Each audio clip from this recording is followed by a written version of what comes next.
Hello, hello. What's up, everybody? Welcome to the Friday stream. Hope everyone is doing well today. I'm doing well. Yeah, I've been a little tired from traveling, which is why we're starting a little bit later today. But we're gonna be going for a little bit longer, so it should be fine. Josh is treating us like his locals, dude. I'm never late to locals. I'm never late to locals. Never have been. No one can say I've ever been late to locals. New raw cards. Yes, I know. We have a bunch of new cards to take a look at today. A couple were released over the last couple of days, as well as the raw cards I think have been released this morning. So we've got a lot of stuff to talk about. It's going to be a fun stream today, I think. We got lots of things to look at, stuff to react to, as well as some Fusion Cup to be played. So yeah. Mr. Monkey, thank you for the 33 months. And Greggles, thank you for the community gift sub. I appreciate that. Did you read the Raise Moon XYZ again? It's a continuous effect, not a single negate. Yes, I kind of realized that when I read it for the first time as well. I just thought it had to detach or something like that. The Raise Moon cards, I reacted to them relatively late at night. And I did realize later when I saw the comments that for some of the stuff I overlooked just because they work so differently than other cards, because it's just, I don't know. A lot of the times when I read new Yu-Gi-Oh cards, I just focus on like the quote unquote important stuff of like, okay, what does this effect do? Because I just assume that everything has like a once per turn, or XYZ monsters have like detach one to do this. And so I focus on the thing that's normally different from other cards, right? Like you get what I'm saying? And so that was the reason why for some of these, I think I misread them initially. It doesn't ultimately change my evaluation of the deck that much, which is why I'm still fine with the reaction, because it still is it doesn't fundamentally change the deck at its core. But it is true that, for example, like this card, the No More Bets, it does fundamentally change how the game is being played by your opponent, because you simply cannot guarantee a search. And the fun part about this, or the reason why I think this is interesting, is because it's not even that good per se. Like in some cases this is even better, because if you open, as an example, right, if you open a hand with a lot of engine but not a lot of non-engine, and you start playing into this, and you activate a card that would search, let's say you normal summon, I don't know, a Vanquish Soul Raisin, but you already have all of the Vanquish Soul cards in hand because you just opened a bunch of them. And then your opponent activates this effect to let you draw a card instead of searching. And then you just draw it, and you actually prefer that, because drawing is not always worse than searching. And sometimes it's vice versa. Sometimes searching is better. So to an extent, it's like to an extent, it's, what's the word? It's on the player, it's on the Raise Moon player to identify the situations in which it's better to let your opponent draw, because sometimes it's better to let your opponent just search, right? There are a couple of scenarios where this is actually just straight up better, because not every card effect is just search one card, right? Some effects are generating more than just one card. So for example, one of the examples that someone in chat just mentioned was Mitsurugi graveyard effects, right? Like your opponent tributes a Futsu and then activates the Futsu in the graveyard. You are not simply changing the search to a draw, you are also preventing all the other things that effect would do, because you're changing the entire effect to draw one card. Right, so the graveyard effect of Futsu is no longer add a Mitsurugi from your deck to your hand, then summon this card, or you can summon this card, but rather it's just draw one card. You can't bring back the Futsu, right? Or when your opponent activates Draco Tail traps are the same thing. If your opponent activates a Draco Tail trap, it no longer, like, Draco Tail Flame will no longer negate the spell. It will just draw a card. Your opponent's Ketu Draco Tail will no longer have the ability to fusion summon. It'll just draw a card.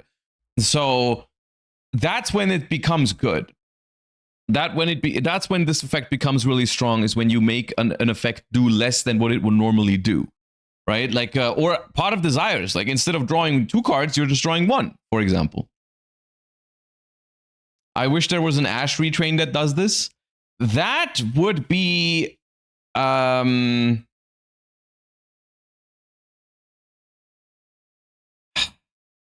don't know if that would be worth discarding a card.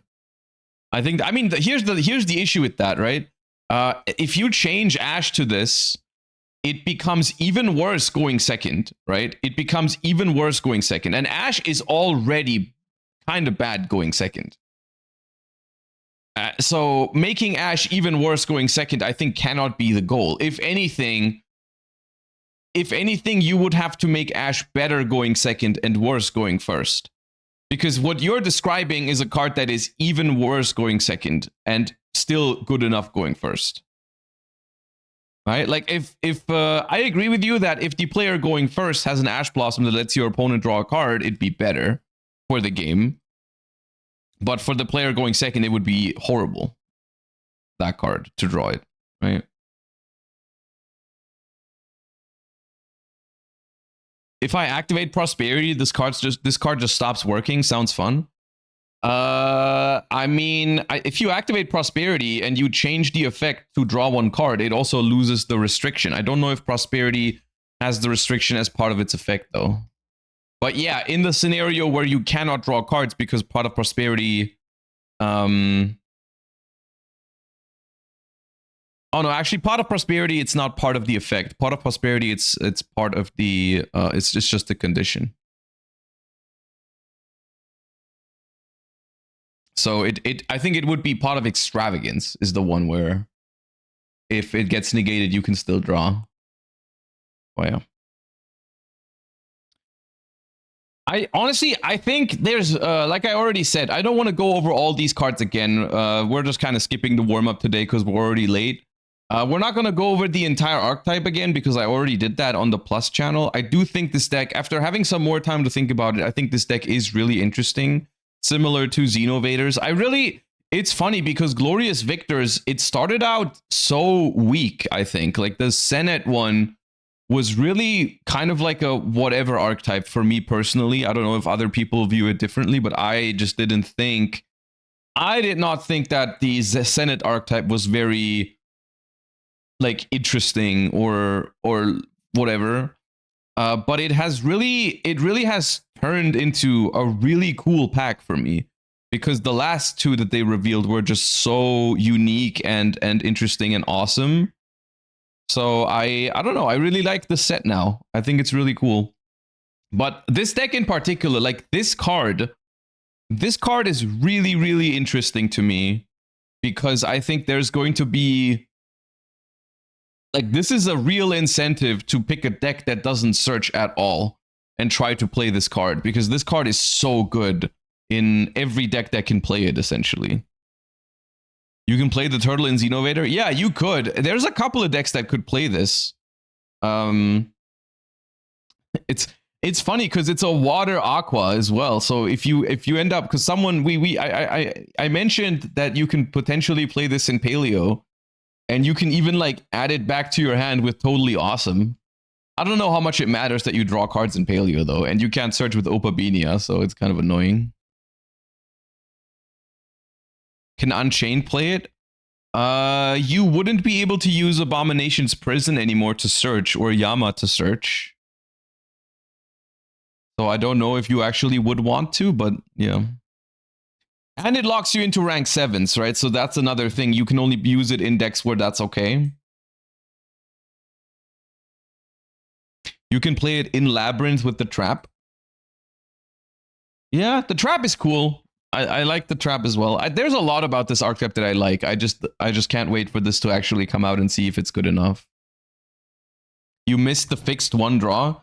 Yes, you can just use it as Upstart Goblin when you go first, which is relevant for this deck. Yeah, in most cases, I think you're just going to hold it in hand as a disruption / hand trap for the opponent's turn, though. But yes, and you can use both effects in the same turn, I think, right?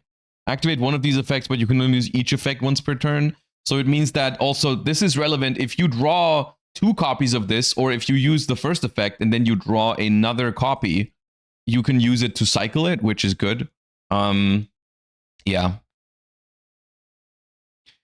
It's funny because in the YouTube comments, and this is a very, very Yu-Gi-Oh player YouTube comment thing, there were a couple of people who were like, I wonder how I can search this. I wonder which deck can search this card. And it's like, bro, it's literally the opposite of what you're supposed to do. You cannot search this. If you search this, it doesn't work. Well, I thought that was funny. I thought that was funny. Can't wait to get ashed on this. Yeah, true. It's just another turn 0 card that can get ashed.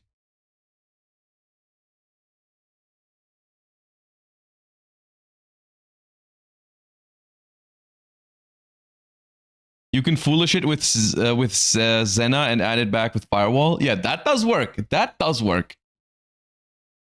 That does work. But yeah. Okay.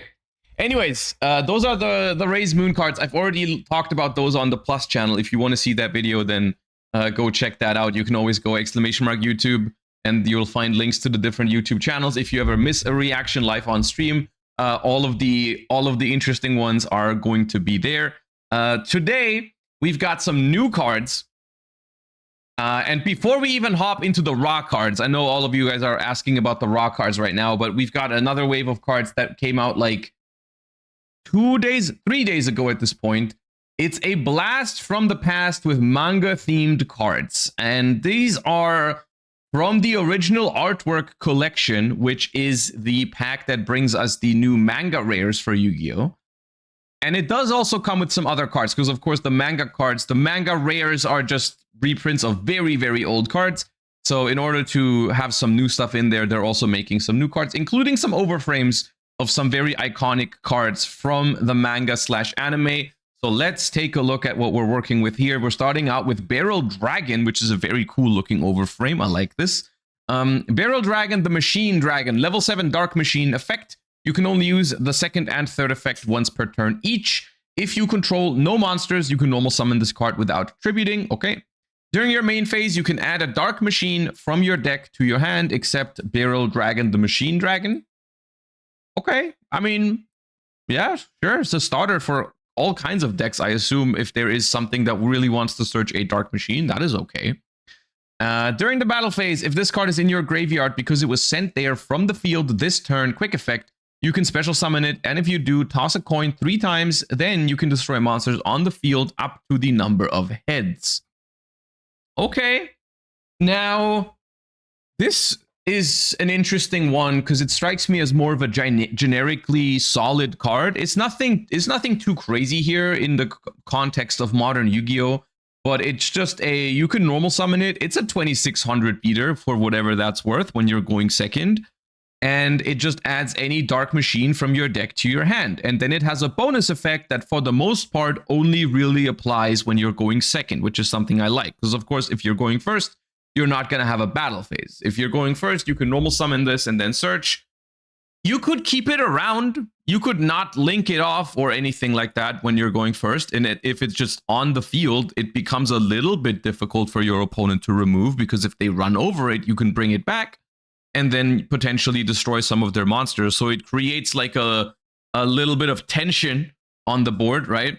Now, that is something that most decks would be able to play around because it's something that only works in the battle phase. So the easiest answer is, well, you can banish it instead of sending it to the graveyard. You can, return it to the deck or return it to the hand or something like that. There's ways to play around this kind of effect, but it's not bad. It's not a bad card at all. And I like that when you go second and you normal summon it and you search, and then later on it hits the graveyard, you can use it as kind of like a pseudo board breaker. Now, of course, it's tied to a little bit of luck here. We've got the coin tosses in here as well, which is very on theme with the original card, of course.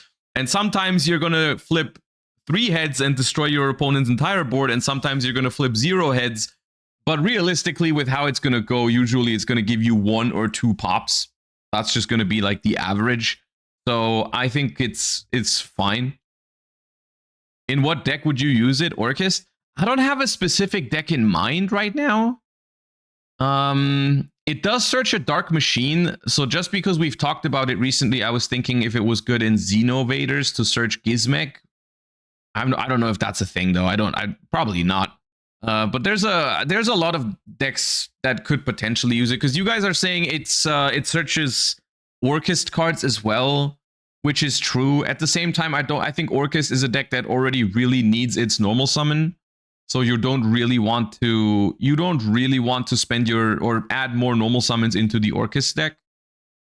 I don't know, but it's just a card that is generically solid if there's ever a use case for it. You can search Vakaushi. Yeah, I guess you could do that. It's an RB starter, but not the best. Yeah. Yeah, I don't have a concrete deck that I really want to put it into right now, but it's not a bad card. Now this one I'm very excited to read because I told you already, Relinquished is one of my favorite old school cards. So I was very excited to see it finally getting an overframe. Because with all the other archetypes or all the other iconic cards getting overframe after overframe, I was like, surely it's only going to be a matter of time until we get a Relinquished overframe, which is one of my favorite DM era cards.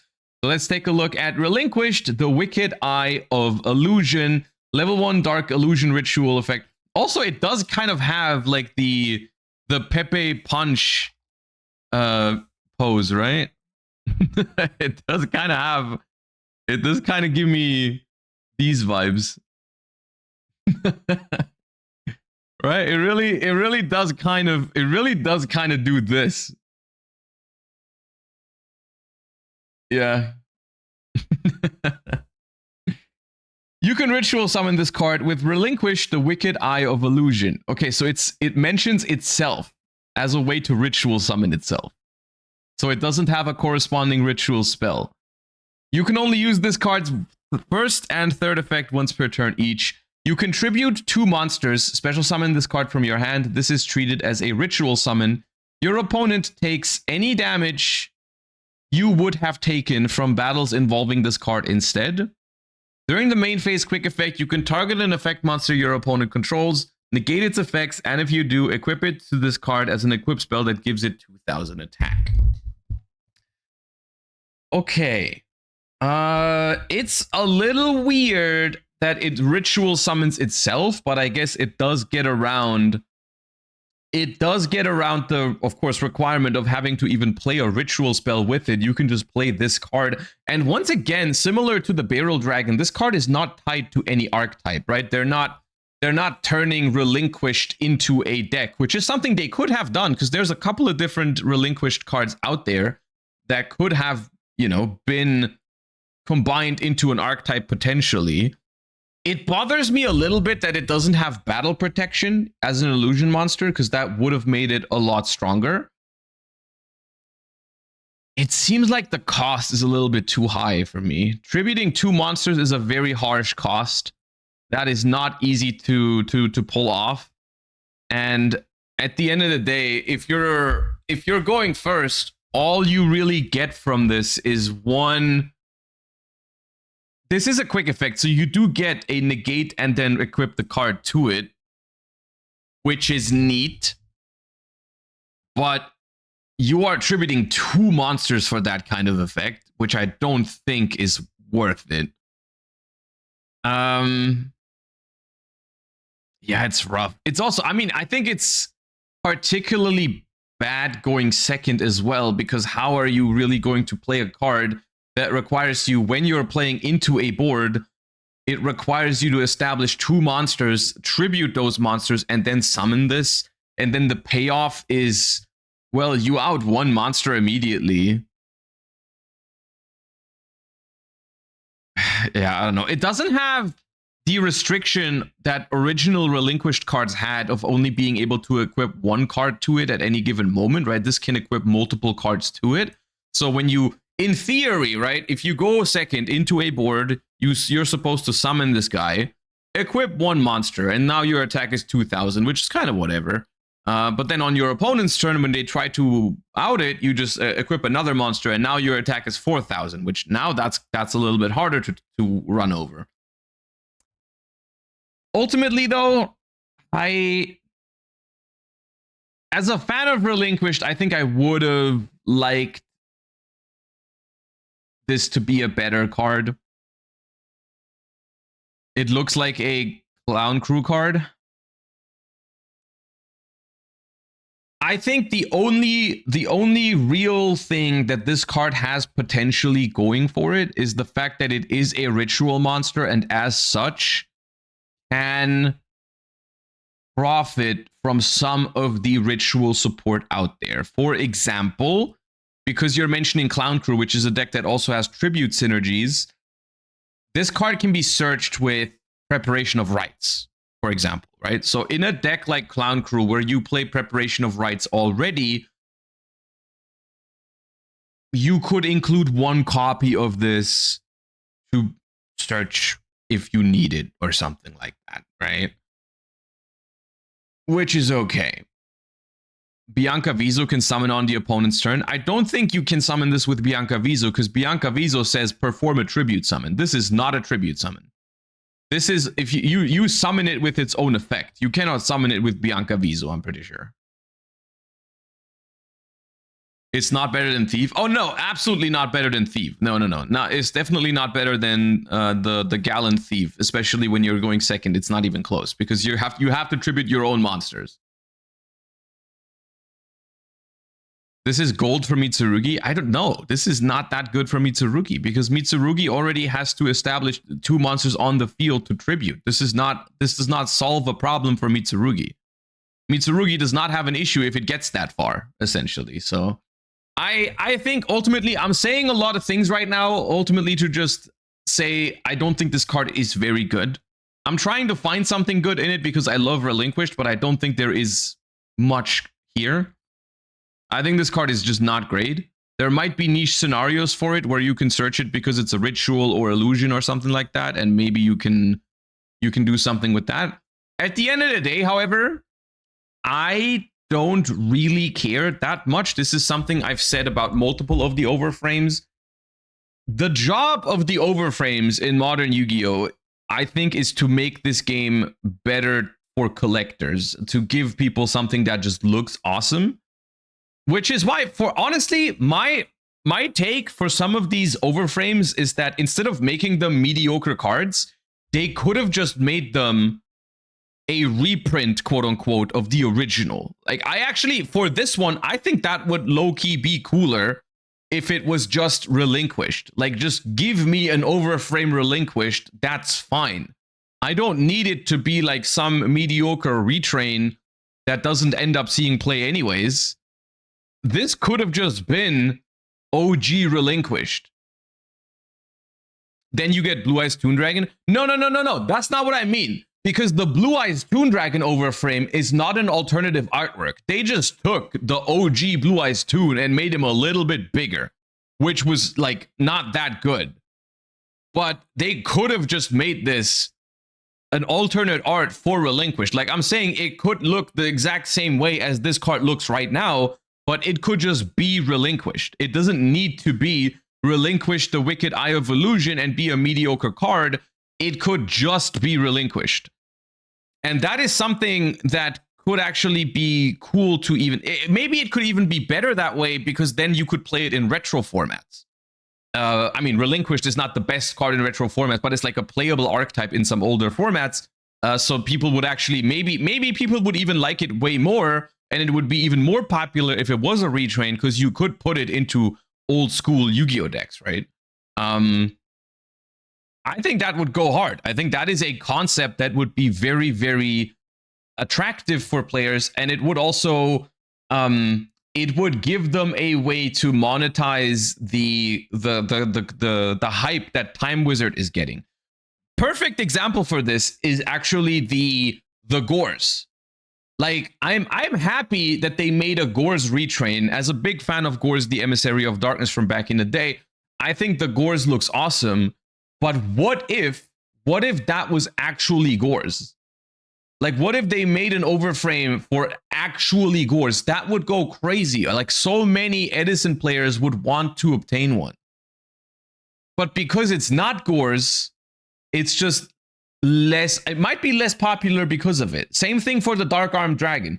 They're not. I'm not saying they're bad cards but for modern Yu-Gi-Oh standards, those cards were like fine. They weren't crazy. But if they actually were Dark Armed Dragon, if they actually were Gores the Emissary of Darkness, people would go crazy over them for Time Wizard. You know what I mean? Like, hold up. Gores overframe. I'm sure I'll find it. Yeah, this one. So this card from the utility selection, right? The picture is kind of bad, but you get my point. This card is a battle phase hand trap in releasing in 2026. For us, actually, probably in 2027, right? And it's like, the card is not terrible, but imagine this was playable in Edison format. I think that would arguably go harder. I think people would go crazy over that if you could now play this in Edison. I think that would be probably better in terms of the demand for this card, right? Like, for me personally, it doesn't really matter. I'm a sucker for these cards anyways because I love the OG cards. I love the throwbacks. For me personally, these cards don't have to be good for me to like them, because I think they look awesome, and I think personally, I think that's all what they have to do. But I think it's still a missed opportunity overall. I think this should either it should be a little bit better. And I'm not like the issue with making all of these cards better is that is a significant increase in power creep, which I'm not sure I want that either, right? Like, I'm not saying they should make all of these cards broken, because then, you know, you power creep the game even more. But I think the sweet spot would have been to make it a reprint of an existing card from back in the day, so that Time Wizard players want to pick it up, and everyone who, like, if you think Gores is iconic and you want to pick this card up for the artwork, I don't think you care whether it's a new card or a reprint of the old card, right? I think I've made my point clear. I don't have to, yeah. This card is mediocre, though. Guilford the Lightning, the Warrior of Thunderbolts. I'm going to say something that I'm probably going to get some shit for. I feel nothing when I see this card. I got no connection to Guilford the Lightning. I never thought he was, like, that cool or special or anything like that. I don't know. I've just never been a huge fan of Guilford. I'm not even talking about the effect yet. I haven't seen it yet. But I love cards like Gores and Dark Armed Dragon and Relinquished. I don't really have any connection to Guilford. The card looks good. The card looks good, but I feel nothing when I see it, is what I'm saying. Like, when I see a Relinquished retrain or overframe, I feel something, because that card is sick. And this one, it looks cool, but I don't. I'm sorry. Level 8 Light Warrior, 2800 attack, 1400 defense. You can only use the third effect once per turn. You can special summon this card from your hand by tributing 3 monsters. Wait, okay, so it gets even worse. All right, cool. Now we have to tribute 3 monsters. Your opponent cannot activate cards or effects when summoned this way by tributing a monster they own. They own. Okay, so if we, like, steal one of their monsters and then tribute over it, it gets better. If this card is special summoned by its first effect, your opponent sends all monsters they control to the graveyard. Okay. If this card is sent to the graveyard, you can activate this effect during the end phase of this turn. Add a warrior monster from your deck to your hand.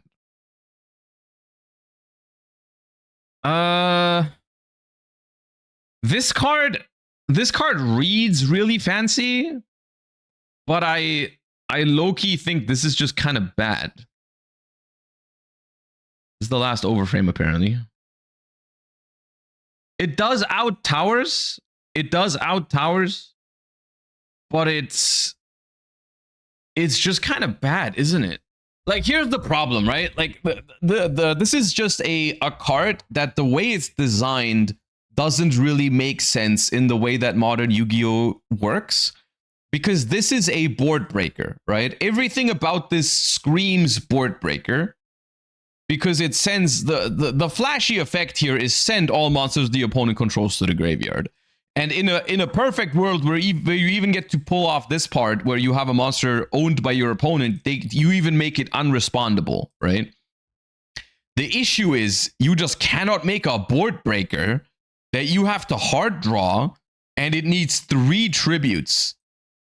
The amount of work that goes into getting this off is just not happening in modern Yu-Gi-Oh! Because if you're like, essentially, it's never going to be good, because if your opponent's board allows you to assemble 3 monsters and then tribute them, your opponent's board cannot be that scary. Like, it cannot be worth breaking, quote unquote. Because, yeah, it's just win more.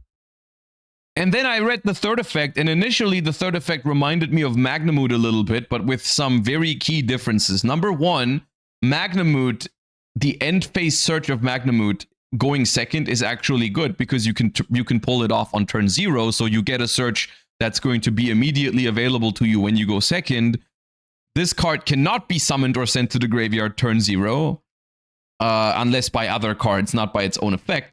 So you will have to wait until way later to get your search. And also, the other difference to Magnamoot is that Magnamoot adds hand traps. There are cards that you can add for Magnamoot. When you pull off Magnamoot's search effect on your turn, you can search a card that has impact on your opponent's turn. Something like another Bestial or a Phantasme, most of the time thing.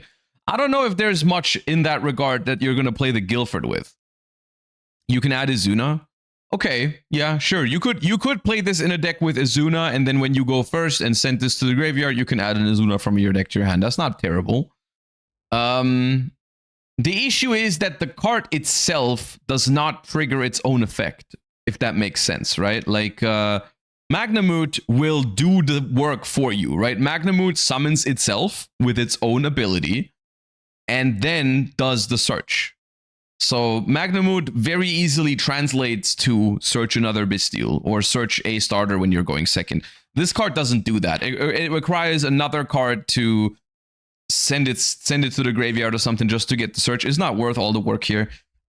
So yeah, this card, I'm not a big fan of it because the effect is not good. So it's not a good card. It's not going to see play in that way.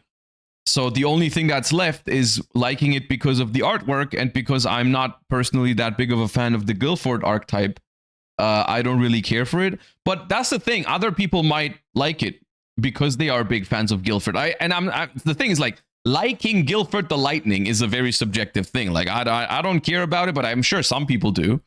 And so the artwork might go hard for some people. You know, similar to how there might be some people who don't give a shit about Relinquished, and who don't care about this card. I love this card, and someone else might love this card. And that's the beauty of overframes, because they are just here to look pretty. Okay, Guilford the Lightning. Not a good card, though. And then we have Penalty Game Greed, the Illusion of Avarice. Normal trap card. You can only activate 1 card with this card's name per turn. If your opponent added a card from the deck to the hand this turn, except during the draw phase, inflict 400 damage to them for each card in their hand. Then if the total number of cards in their hand, field, and grave is 20 or more, you can banish their entire hand. Okay. Well, I mean, that's never going to happen. Or, like, it could happen. It could happen, but at that point, they are probably not going to have that many cards in hand anymore. Play into Maxi? Sure. Play into Maxi, but no. Guys, you realize that there's a card like Heavy Slump, right? That also barely ever sees play, and that is much easier to pull off.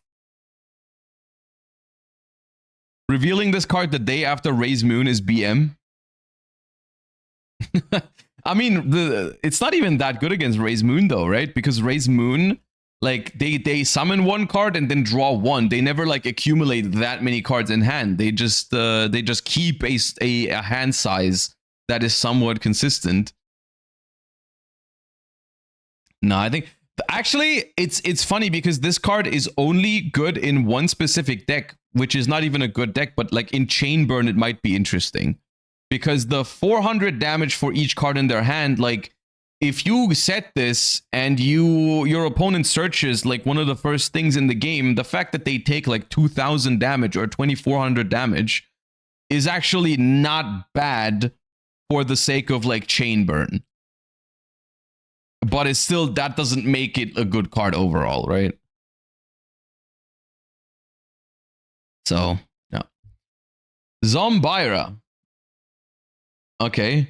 This one is funny to me because usually the way that retrains work is that they take the name of the original card and they add more to it, right? Like Relinquished was the original card, and now it's Relinquished, the Wicked Eye of Illusion is the retrain.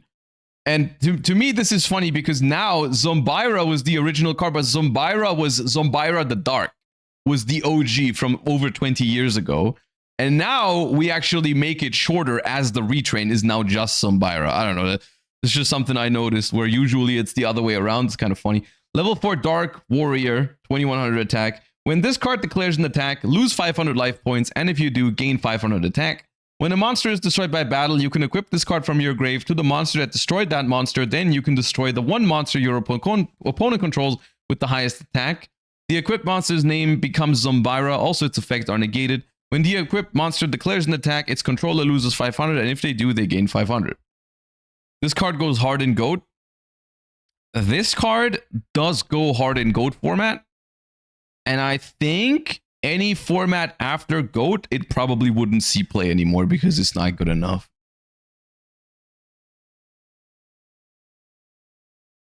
I don't know. So far, I feel like these are just meant to be anime-related cards. These are not meant to be good, I feel like. I don't want to spend too much time on these because this is clearly not designed to see play. Like, we could try really hard to find a use for this card, but realistically, this is just not good, right? I would play this in Edison. Yeah, okay. Yeah, maybe GOAT was too harsh. Maybe a couple of years after GOAT, it would have still been good. I think starting with like 2011, it would have very quickly fallen off, though. Yeah. Evil Dragon cards. Earth Dragon. Level 4 Dragon. Cannot be normal summoned or set. Must first be special summoned from your hand by revealing 3 Earths in your hand, including this card. You can only use the first and second effect of this card's name once per turn. You can reveal this card in your hand, add a dragon card. Add a dragon card from your deck to your hand, then discard a card. When your opponent activates a monster effect on the field, quick effect, you can negate that effect. Then, if a water monster is on the field, this card cannot be destroyed by battle or card effects this turn. Now, this is the type of card that if this was an actually good archetype, which I don't know if it's going to be, but if this was an actually good archetype, this would not be a bad card, right? Reveal in hand, add 1, then this card can be an extender and can negate monster effects on the field. Like, this is not a bad card, but it would need to be a card in an archetype that is actually good, which I don't know how many of these we have. So let's continue. Evil Dragon cards, Metal Dragon. Level 5 Light Dragon. 2100 attack, 1500 defense, can't be normal summon or set, must be special from your hand by revealing 3 light monsters in your hand, including this card. You can only use the first and second effect once per turn each. Reveal this card in your hand, add a dragon card from your deck to your hand, then discard a card. During the main phase quick effect, you can destroy a monster your opponent controls, and if you do, send this card to the grave. Then, if an earth is on the field, you can draw a card. Yeah, same thing here. Both of these cards are technically not bad. But seeing as this is the last monster here, this is probably it for these cards so far. And as a result, with only these 2, shocker, they are not playable yet. This is not a working concept with just these 2 cards. Because guess what? This card only searches itself and this guy. And same thing, this guy only searches itself or this guy. And that is not enough. That is not enough. So, okay. Super Critical. Continuous spell card. You can only activate 1 card with this card's name per turn. When this card resolves, you can add a card with an effect that requires a die roll from your deck to your hand. Okay. Is there any meta-relevant die roll cards? It can search Snipe Hunter. Add Morph Chronic Telephone. Right. Once per chain, per player, if either player rolls a 1 from a card effect, they can activate one of these effects. destroy up to 3 monsters the opponent controls, destroy a monster that the opponent controls, and if they do, negate the effects of 1 monster the opponent controls, or especially a monster from the grave. Now, this, in theory, is a very funny but also good card for a deck that relies on dice rolls, which I don't know if there is one that is going to really benefit from this, but in theory, just because the way that these kind of cards work is the card is already worth playing after the first effect. Everything else is just bonus. So in theory, if you have a good target for this, right, just activate this, search 1, and then the other thing is just bonus. If this ever happens, because you're playing a die roll deck, you just get to randomly pop 3 monsters the opponent controls. Easy clap, right? But I mean, of course, I can't think of any deck that would actually like be meta relevant where you would play this card, but maybe there is one eventually. The new Joey deck can play this to search the graceful skull dice. Yeah, if that's good, I don't know. Second effect is not once per turn. Yeah, but it's, I mean, it's once per 6 dice rolls on average, right? Is what it is. That's the limitation here. So you have to roll a lot of dice to pull this off multiple times. So I guess that's fine. It would be a very fun way to quote unquote balance out your luck in a deck. Like I'm trying to imagine a deck in which you're trying to roll dice and like the bad result for you is a 1 usually, right?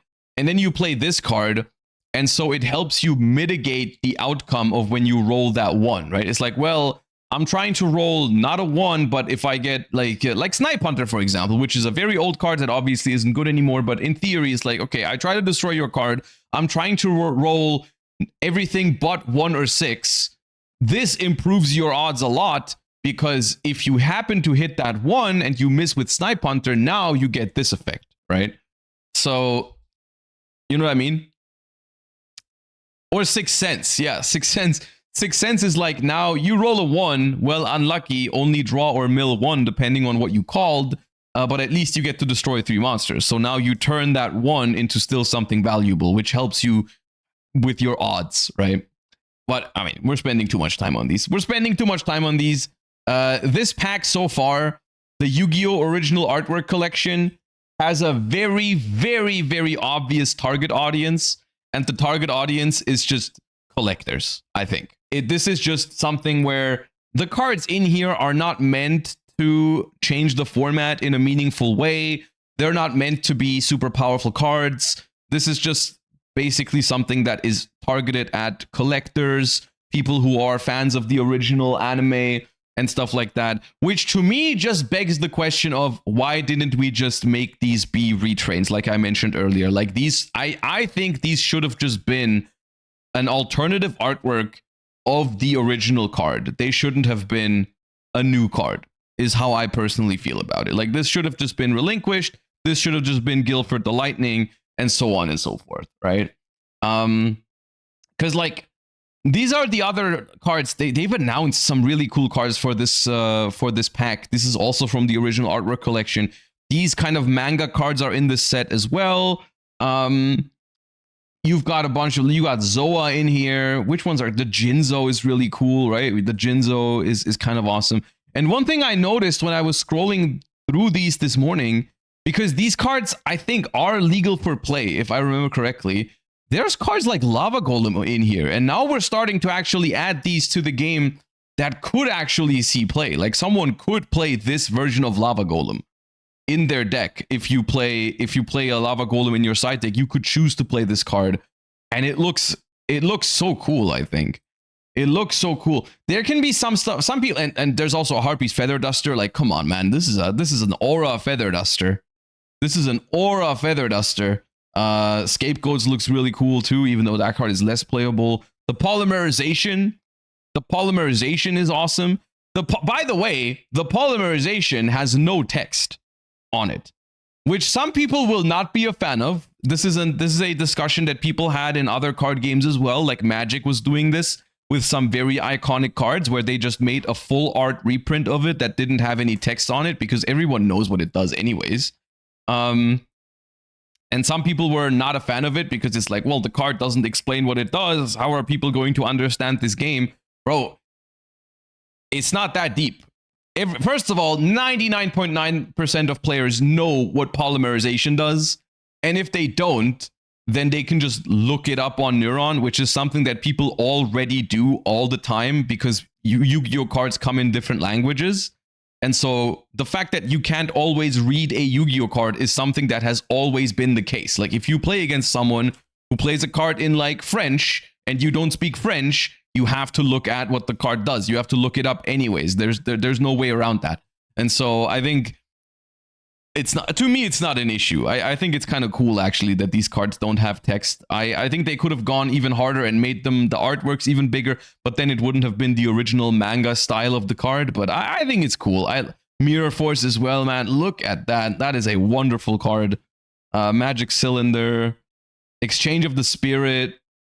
Yeah, I like these. I think these are cool. I think these are very, very cool. The Lava Golem and the Feather Duster are the most playable ones probably alongside the Poly. So I could actually see people picking these up and playing with them. If we ever get them in the TCG, that's the other thing. We don't know if these are ever going to be in the TCG because as of now, there's been 0 announcements for it. So I guess we'll have to wait and see.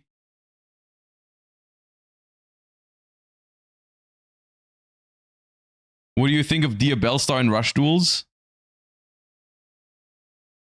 Did they put Diabellstar? Hey, they did put Diabellstar in Rush Duels, yeah. Midnight Reading. I mean, they didn't actually put Diabellstar in Rush Duels. They just put a card in Rush Duel that has Diabellstar on the artwork, but it has nothing to do with the with the actual archetype, right? They just put it on an artwork, which is whatever.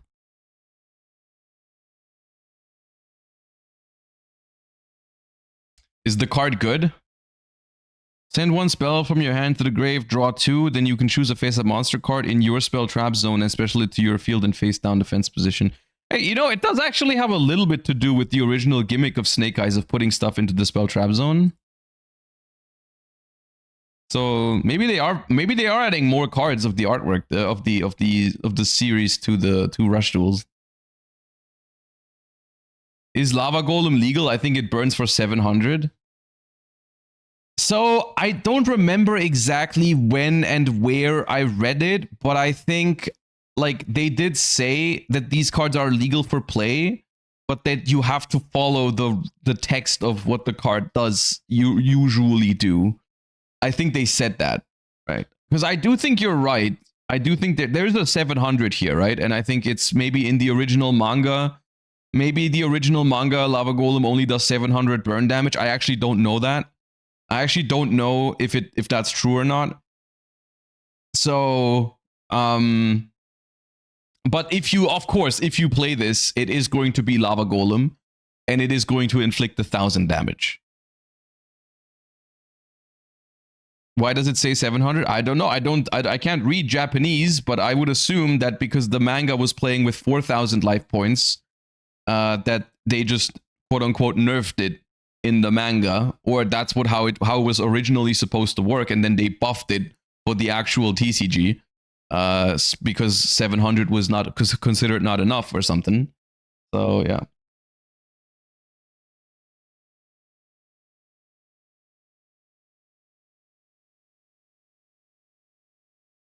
But yeah.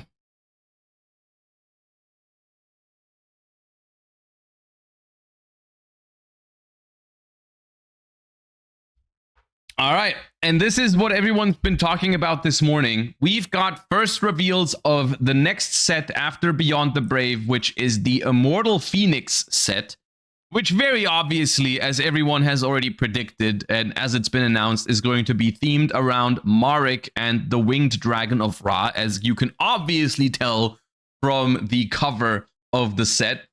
Now, we are going to take a look at the first wave of these cards from Immortal Phoenix, where Marik is on the cover of the pack alongside some Ra retrain.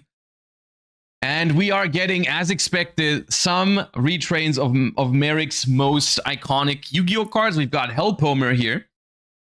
Very awesome looking card. The Sun God's Poet Hellpomer. 2000 attack, 1400 defense, level 5 Dark Fiend. You can only use the first, second, and third effect once per turn each. You can discard one other card, special summon this card from your hand. Simple enough. If this card is special summoned, you can add a Sun God card from your deck to your hand, except another copy of itself. If your opponent's life points are at least 2000 higher than yours, you can discard a random card from their hand. Okay, I guess we'll see how easy it is to make that happen early on in the game. Because this is a random hand rip, which is a powerful bonus effect. But it depends on how easily this deck manipulates life points. During the end phase, if the Immortal Sun God was sent to your graveyard this turn, you can add this card from your graveyard to your hand. Okay, so we've got a little bit of a main phase 3 theme going on here, where the card adds back to the hand. I mean, this is just a good starter, right? This card reminds me of essentially Apprentice, Illusion Magician, Nightmare Apprentice kind of cards, were very, very easy extender / starter, discard one, special, and then search, which are all high quality cards in their own respective archetypes, right? Like if you can play a card like that, then you would play a card like that in most decks, so that is good. No locks on anything here so far, so all right. The Sun God's Destructor Makiura, level 4 Dark Warrior. That is also a really cool looking card. You can only use the first and second effect once per turn each. If this card is normal or special summoned or sent from hand or field to the graveyard, you can set a Sun God spell trap from your hand or deck. If it's a quick play spell or trap, it can be activated this turn. During the end phase, if the Immortal Sun God was sent to your grave this turn, you can add this card from your graveyard to your hand. Okay, so also the same follow-up effect. This card is phenomenal, depending on its targets, of course, but it's phenomenal because it works as a normal or special summon, but it also works as a great discard for this thing, right? Like this is just 2 cards that work perfectly in tandem. You can just discard the Makiura for the Hellpomer, and then you get the effect as well. Most importantly, and this is really, really important, it sets the spell traps from hand or deck, which means that if you draw the trap or spell, whatever the deck has, you can still use it, which is one of the biggest issues that I have with Grifo and Black Chaos, is that they can't set Mind Shuffle from the hand. It's super frustrating.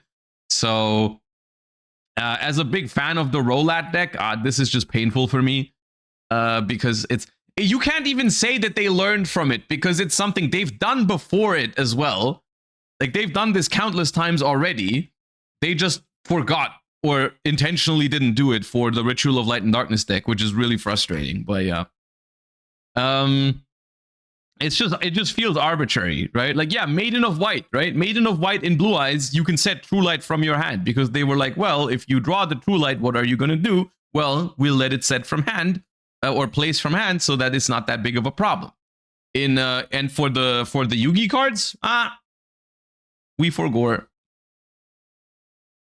Yeah. Anyways. The Sun God's Terror Machine, Gilgarth. Level 4 Dark Fiend, of course. You can only use the first, second, and third effect once per turn each. If you control a Sun God card, you can special summon this card from your hand. You contribute this card, then target one other card in either grave. Send the Sun God card from your deck to the grave, and if you do, place the targeted card on the bottom of the deck. Okay. That is interesting, because it doesn't work as a starter, which is already kind of bad. Because if you just normal summon this going first, you have no target yet. So you would have to have, I mean, anything makes it live. If you activate Upstart Goblin and have an Upstart in the grave, then you can use it, right? But other than that, it's not going to be live as just a true 1-card starter, but probably okay. Does have Graveyard Interruption for the opponent's graveyard as well, which is somewhat interesting. Not a quick effect though, which makes it significantly worse at that, and only 1 card as well, so nothing close to other graveyard interactions that we have. It also doesn't banish, it puts the card on the bottom, so no way to get rid of a resource in that sense that it's going to be gone forever. but it's okay. It also depends a little bit on, you know, how good is sending a Sun God card from your deck to the grave, because we've already seen that the Makiura lets you set a card if it's sent from the grave. Oh, no. Oh, it doesn't. It's only from hand or field. So if we send the so far we haven't seen anything that we can send and get an advantage from. I mean, we can send something that then goes back to the hand in the end phase, right? Is like what we can do. But is that really worth playing yet? I would argue not yet. I would argue not yet.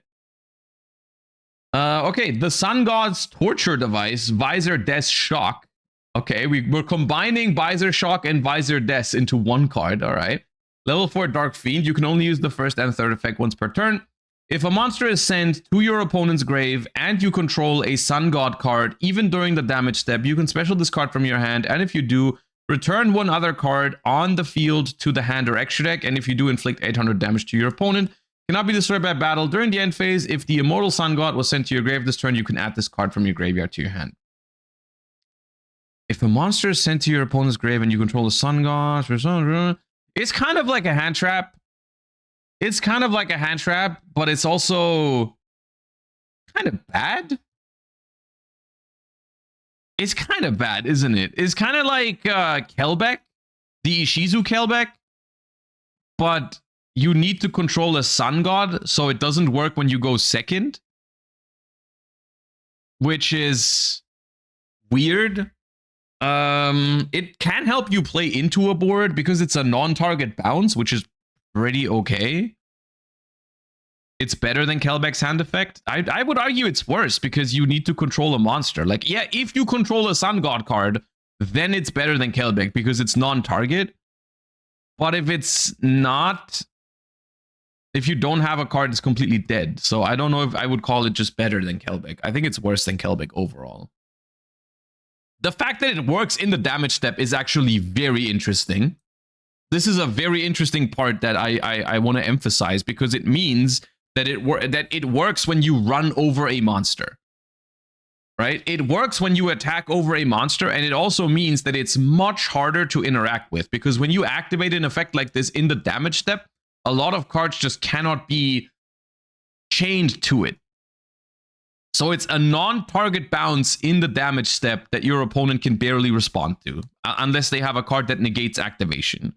But for the most part, that's a very powerful part about it. But at the same time, it requires you to go second and be able to run over a monster. So it's not going to come into effect that often.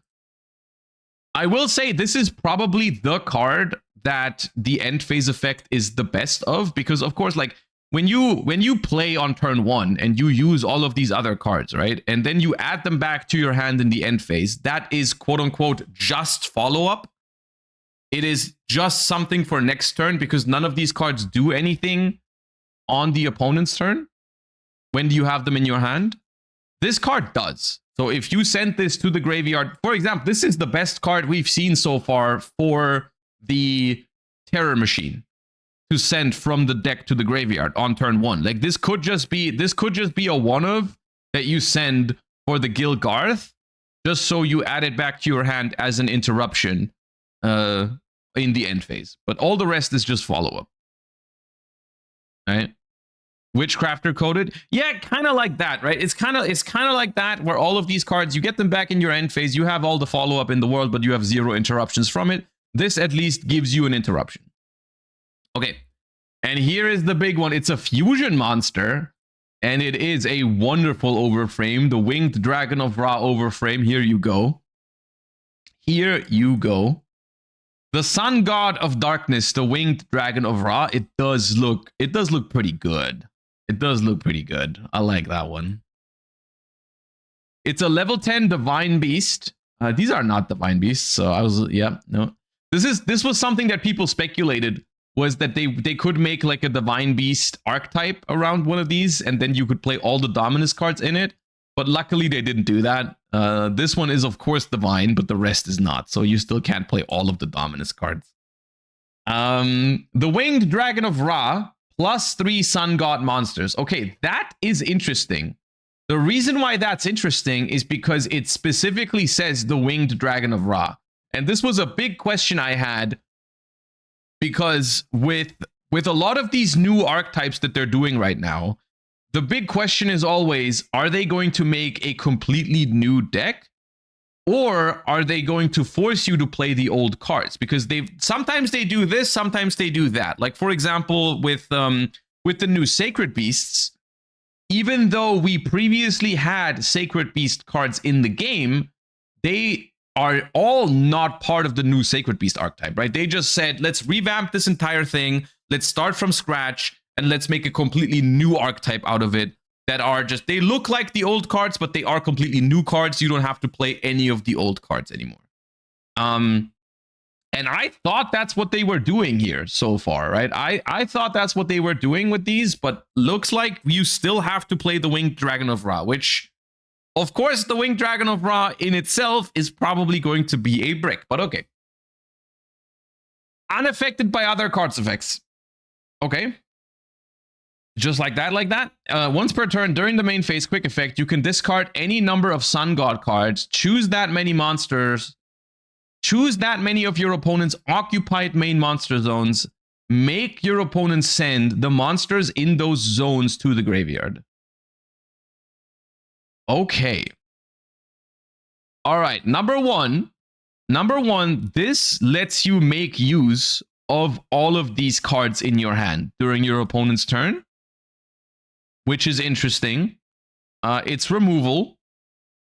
But also, the little phrase here, make your opponent do it, means that you can out towers with this. You can out Liger Dancers with this. This is the kind of thing where Liger Dancer is not going to look happy when this guy walks into the room. This is the towers that beats all of the towers. The ultimate towers, dude. Okay. When an attack is declared involving this card, you can pay life points so that you have only one left. This card gains attack and defense equal to the amount of life points paid and the total attack of all Sun God monsters currently in your grave. Oh, wait, hold up. 800, 1800, 1600, 2000. Oh, that's a big towers. That is a big towers.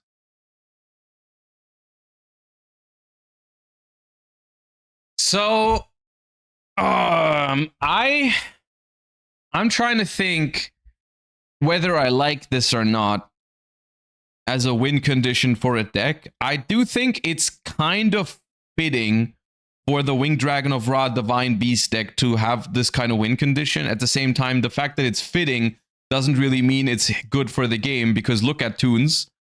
Because it's kind of fitting that the Toon cards look at your opponent's hand. That doesn't make it any more healthy. It doesn't mean that like looking at your opponent's hand and having two Omni Negates is good design just because it's on like flavor.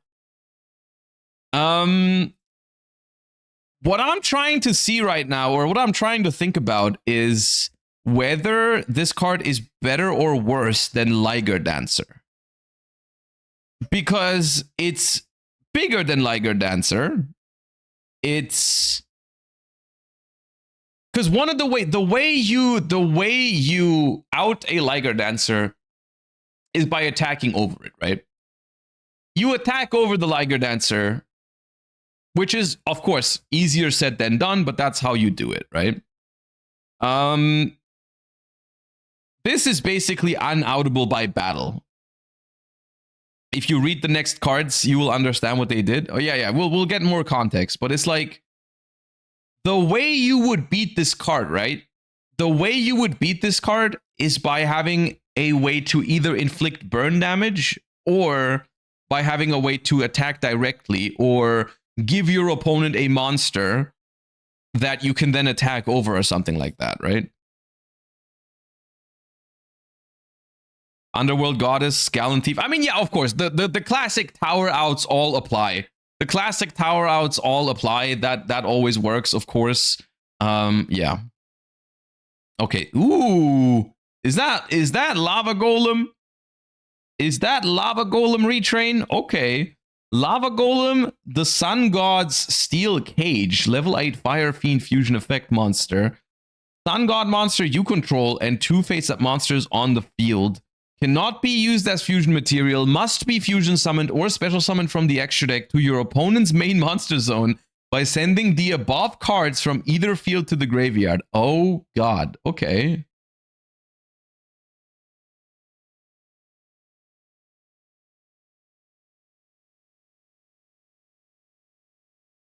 Do you know what's funny? If you summon it with the second method, you can only special once for the rest of this turn. Okay, that's a harsh restriction, to be fair. You can only special it once per turn this way, no matter which method. Once per turn during your standby phase, take 1,000 damage. What I'm trying to say is this is a good tool for a deck like this to have. At the same time, the fact that this card exists simultaneously makes this deck better and worse at the same time. Because now there is, every deck has a way to out this card now by just reviving one of your opponent's monsters. It does need to be a sun god you control. You cannot use the opponent's monster as a sun god. That does not work.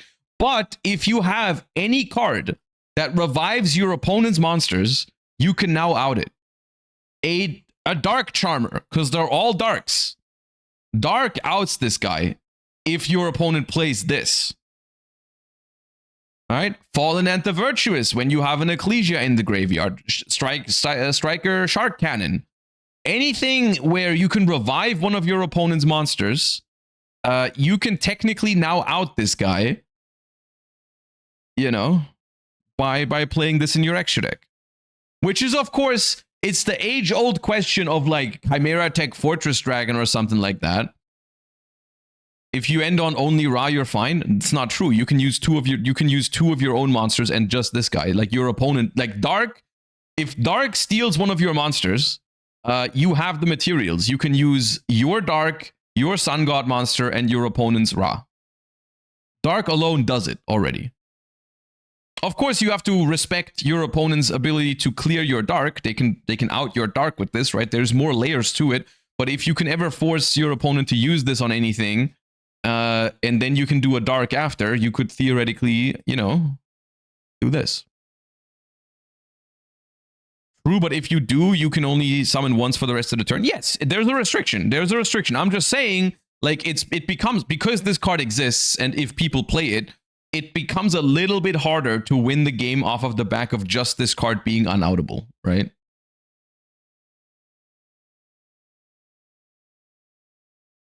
So, okay. That aside, let's evaluate this card the way it's quote unquote intended to be used is in the deck itself. In the deck itself, you basically now can turn every single monster you have into a lava golem out of thin air. You just manifest it. I think that's an interesting mechanic. I think that's an interesting mechanic, and I think it is tied to a very harsh restriction that honestly probably makes it fair. I think it says main monster zones. Yeah. It says main monster zones, but you can out the monster that they summon with Dark. So you then don't have a Sun God monster anymore. So it doesn't beat the Dark itself, but it gets rid of the monster that the Dark summons before you can contact view, so it works. Yeah. Anyways, this card is good. This card is good for this deck. At the same time, I think it's also balanced. I don't think this is too strong. I think the lock attach, also the fact that this is very telegraphed, right? Like everyone is going to know that this is a thing. So if your opponent has a strong board, all they have to do, because this is not a quick effect or anything like that. This is not a lava golem that you have in hand that just happens out of nowhere. This is going to be telegraphed because they will have to establish a Sun God monster first. You have to summon the Sun God monster, and then your opponent just like, you know, removes it in some way, shape, or form. And then you're not going to be able to do it, right?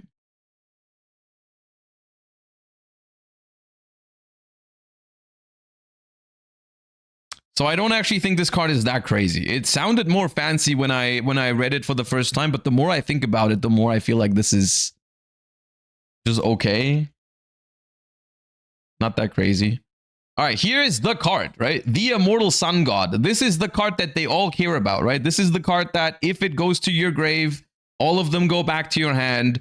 This is the card. Quick play spell. You can only use this card's first and second effect once per turn each. Special summon 1, the Winged Dragon of Ra monster from your grave or banishment, ignoring its summoning conditions. Then, if it's the Winged Dragon of Ra itself, send it to the grave, and if you do, you can special aid the Winged Dragon of Ra monster from your extra deck. Send any monster summoned by this effect to the grave during the end phase. Wait, but it's unaffected, isn't it? Unaffected by others. So this would, if you summon out the, if you summon this guy, it still goes to grave. Wait, it still goes to grave? Okay. Why is that? Like, I believe you guys because there's basically like 50 people saying it right now, but I actually don't know. It is a condition. Okay. All right. Correct me if I'm wrong, but the way I read this card as well is because these special summons are happening in sequence, right? It's like you summon the Winged Dragon of Ra, then you send it to the grave, and then summon another one. This is 2 separate special summons. So if you summon the Lava Golem to break the board, you cannot even do the entire thing, right? You still have, you cannot do both. Okay. During your main phase, if this card is in your grave, you can discard 1 Sun God card, add this card to your... Okay, so you can add it back from the graveyard. That's another way to get it. You can search it with the Gilgarth, basically. Just send it from deck to grave and then discard one of the other ones, add it back to the hand, and in the end phase, all the other ones. So, but what's the point here?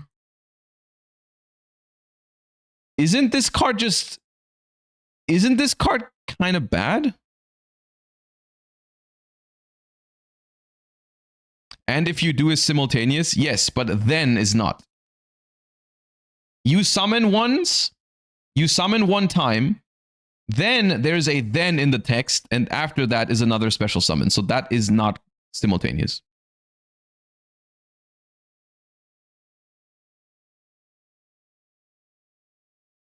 My issue with it is that you have to summon the Winged Dragon of Ra or a Winged Dragon of Ra monster from grave or banishment. So this card is just not even a good draw. You do have to keep reading. Yeah, I mean, I know there's more cards, but like this card is just not, it doesn't feel great to me.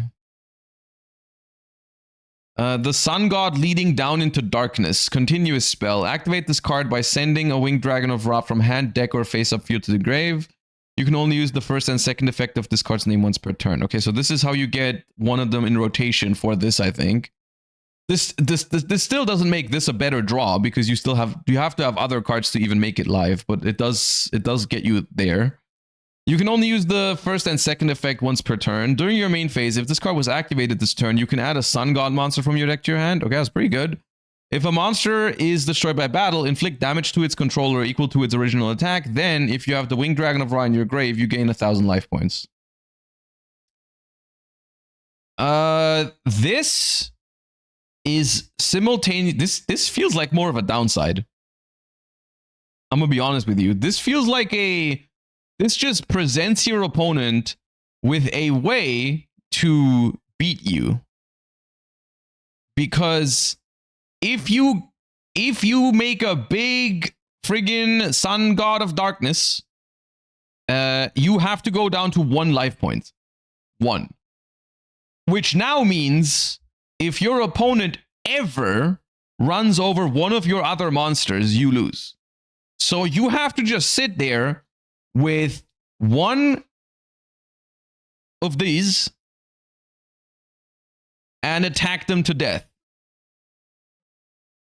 Otherwise, you die. Okay. Sun God Domination. Why are there harpies on this card? Are the harpies being tributed for sphere mode right now? Normal trap card. You can only use the first and second effect once per turn. If a Winged Dragon of Ra monster is on the field, apply these effects in sequence. Special a monster from each grave to your field. If the Winged Dragon of Ra is on the field, take control of all monsters your opponent controls. You can banish this card from your grave. Tribute a Winged Dragon of Ra monster. Gain life points equal to the attack it had on the field. Okay. So we can get, if our opponent is about to attack for game, we can tribute our boss monster, I guess, and then gain the life points back. Sure. Just for completion's sake, I'm going to read the last card because then you guys can't say, well, read the next card. It's going to explain everything. Yeah.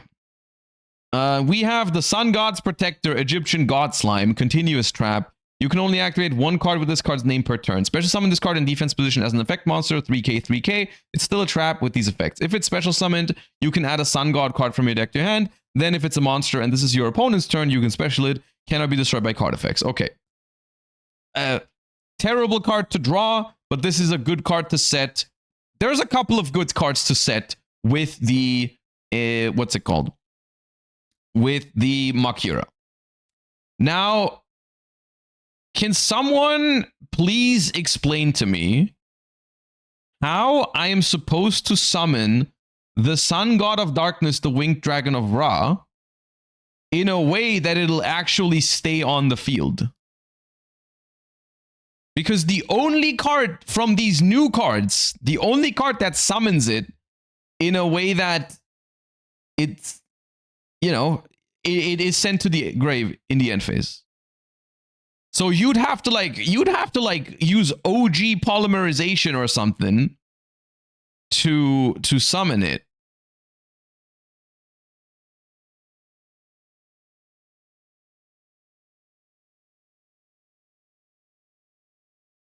You keep resummoning it. So the way I interpret this is like, you're trying to summon this guy, but he's not supposed to be at towers that stays there forever, and that's your win condition, right? The point of this card, it feels like you're supposed to summon it, and it's only supposed to stay there for a turn, but it gets really big, and you're trying to attack for game with it. And if that doesn't work, then your deck kind of falls apart. Or, I mean, you do have follow-up. You can do it again on the next turn. You can do it again on the turn after. And you can try to gain your life points back by using the graveyard effect of this, right? It's like, okay, if something goes wrong, you can't attack for game with your big 10k monster. You just gain your life points back and try again later, right? Is the idea. And then also, you can, in theory, also, this is a quick play spell card, right? So you can summon it on your opponent's turn. To survive, right? Because your opponent just cannot kill you if this is on the field, right? They just can't. They might not even be able to attack it, because if they attack this with something that is too small, they just die. Ra's gimmick is that the phoenix is the phoenix that you keep reborning. Yeah, which is I'm working my way to get there, right? I'm working my way to understand what's going on, and I think I like it more now. I like it more now because when I read this for the first time, I was like, well, this is just a very, very hard to out towers, and they kind of like are trying to turn this deck into like a Lunalight 2.0, where you just summon a guy that's impossible for your opponent to out, and then they just attack, and you just die to it, right?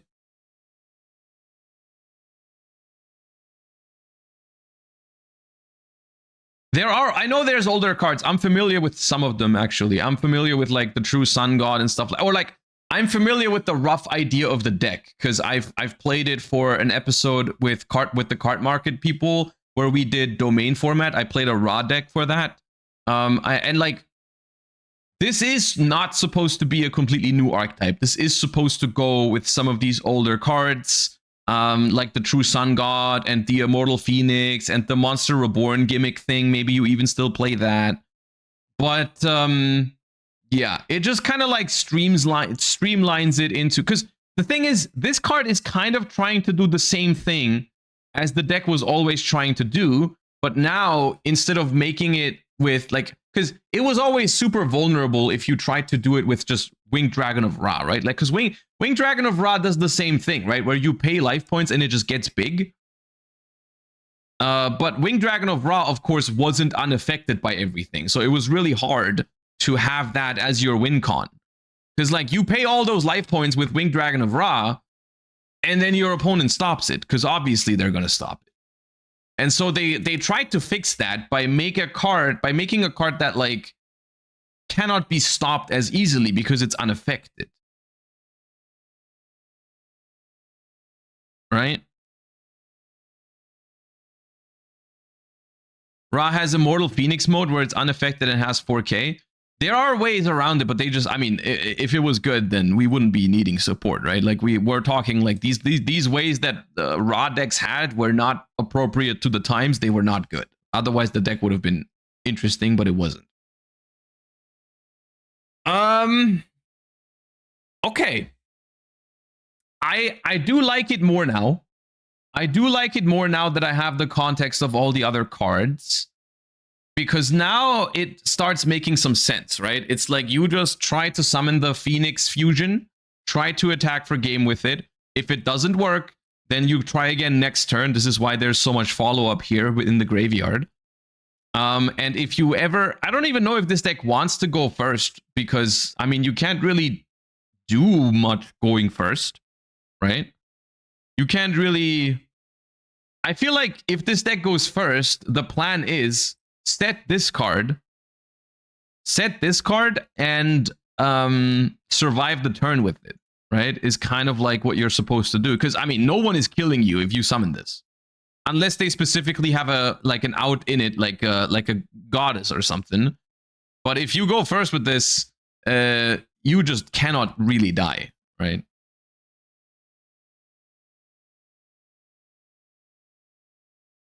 You can use Metamorphosis. Right, and this is the dangerous part. This is the dangerous part about this entire thing, because if someone finds a way to summon this card in a way that is not, or in a way that's permanent, this card becomes kind of crazy. Right? This card becomes kind of crazy if it's permanently on the board. Like if someone finds a way to summon it with like a regular poly or something, where I would have liked if they put the clause on it, this card can only be summoned by the Immortal Sun God or something like that. I think that's what would have rounded it out for me, because then you would have forced people to use it in this way. Then you would have stopped people from just cheating it out or making it in other ways. But of course, if you make this with poly, you still need 3 Sun God monsters. You do need 3 Sun God monsters if you're making it with poly, and the Winged Dragon of Ra, which is going to be very hard. That is much harder than Liger Dancer, right? But Metamorphosis is a way to do it, yes.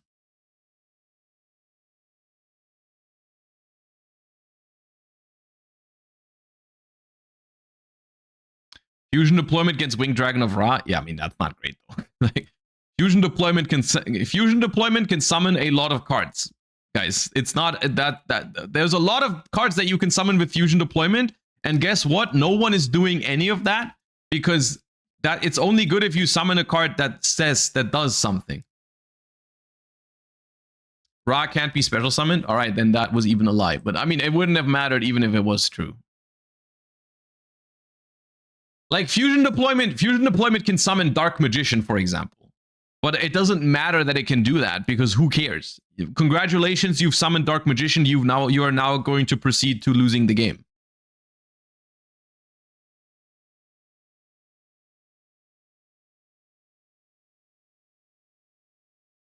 Can you use heavy poly for the 3 Sun God monsters?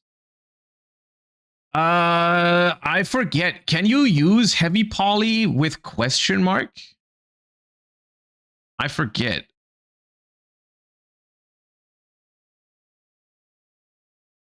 You can? Okay. Because then, I mean, you could, yeah. right? Because you do need... You can't do it for the Winged Dragon of Ra, but you can use 3 Sun God monsters. You would have to play... You just play 3 copies of this, because this is a Sun God. So you can use 2 copies of it to summon the 3rd copy, and then one of them would have to be the Lava Golem, which is also a Sun God. You would take 3,000 damage for that one. Oh, wait, no, this can't be used as fusion material. Never mind, you can't use this one. So you would have to use 2 of this and 1 Sun God and the Ra from your hand. So even with heavy poly, it's not that good. It's still a 3-card combo. They knew. Probably. I mean, I think the reason why this can't be used as fusion material is because they don't want you to make another one with the first Lava Golem. Because you give this one to your opponent, they can then use it to make their own. You know, it goes back and forth, right? Like you give your opponent a Steel Cage Lava Golem, they could then theoretically Steel Cage Lava Golem you back. So that's why I think they don't allow that. They don't allow you to do that.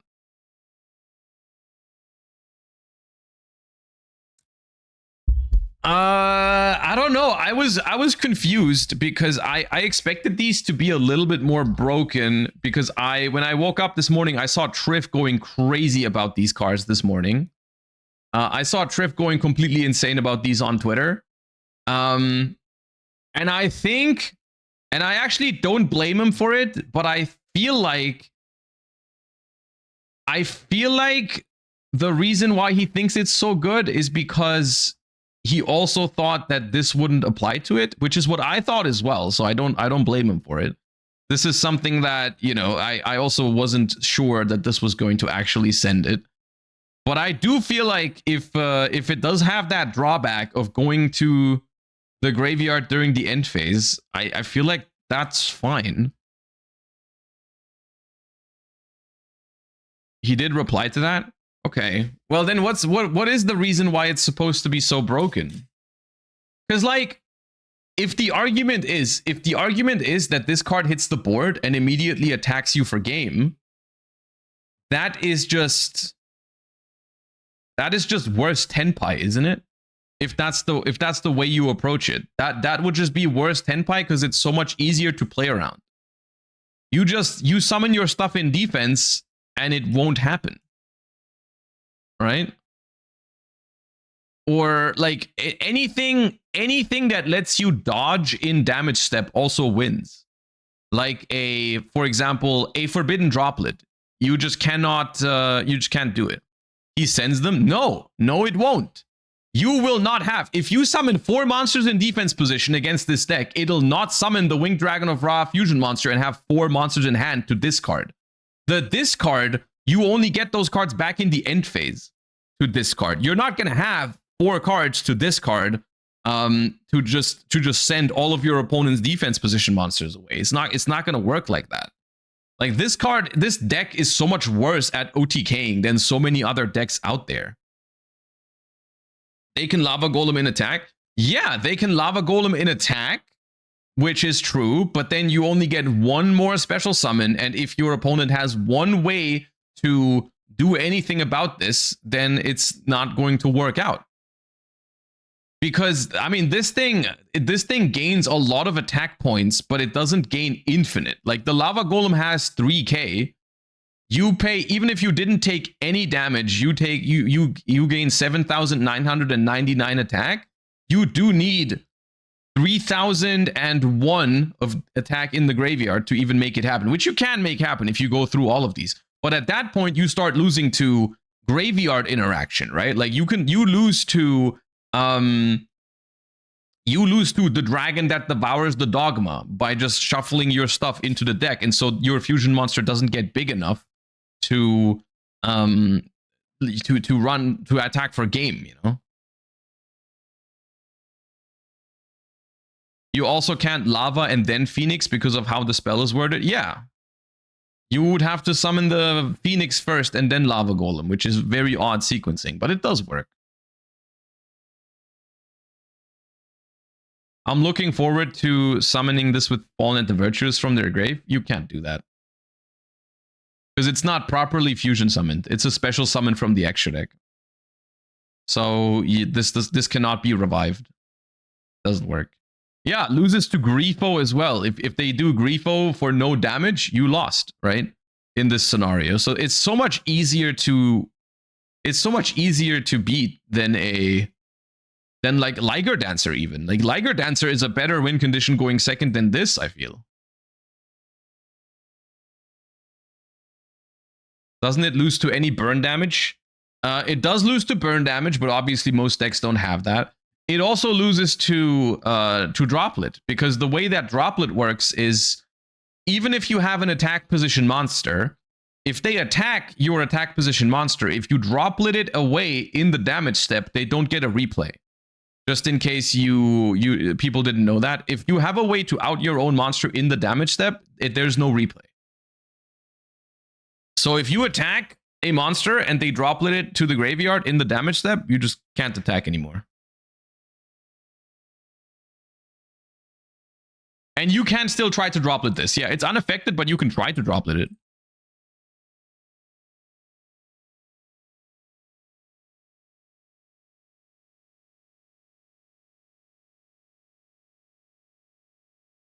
It's not easy to burn for a game. You need to attack it to trigger the 1 life point. Yeah, exactly.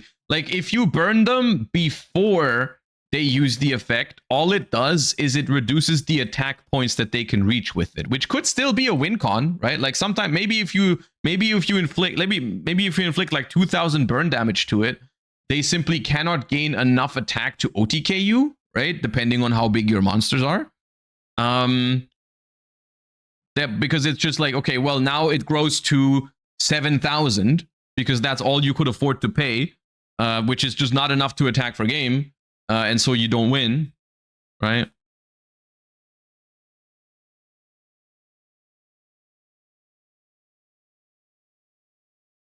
They do get the attack of the Sun God monsters too, but in most cases, that's going to be like 4 to 5k added on top. So depending on how much you can pay and how much the monster is, you still have to make up the difference, because you're not attacking directly usually, right? You're going to be attacking over a monster, and if that monster is big, then you're going to have a lot of life points to spare to have enough attack points to actually go for a game. If there is any sort of manipulation of life points going on, if you can only pay 6,000, it might not be enough.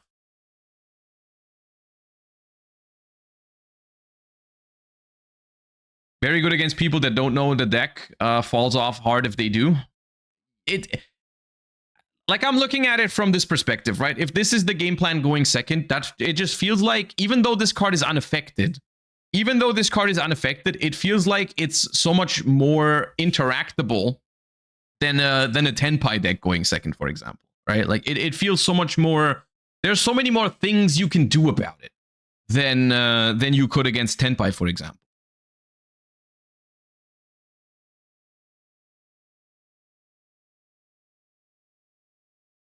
You're forgetting the continuous spell effect? I'm not forgetting it, but I'm just not sure if it's reliably going to stay on the board. The continuous spell is very easy for people to interact with, because this just dies to any form of removal. Like you really cannot just rely on doing enough damage with this card by attacking over something, because this is a continuous spell. It's very easy to pop or any other removal. So yeah. Considering there are no locks, I wonder what decks it synergizes with. I don't know. There are no locks on any of this, but I honestly don't really see a reason to splash this as another deck, because I don't know. It doesn't feel like it adds that much quality to another deck. Like these cards just don't have the craziest amount of quality, right? It's just all. It kind of feels like Millennium, but less splashable, if that makes sense. Because the Millennium cards, they would at least produce a bunch of bodies on the field, right? Which was why they were used in other decks. You could use them because it was just, well, pay 4,000 life points, get 3 bodies easily, right? These cards don't really do that, because this guy has to tribute itself. This guy doesn't produce a body on your turn. You've got 2 monsters here. This one is discard 1 to special it and then add a card, which is fine, but not crazy.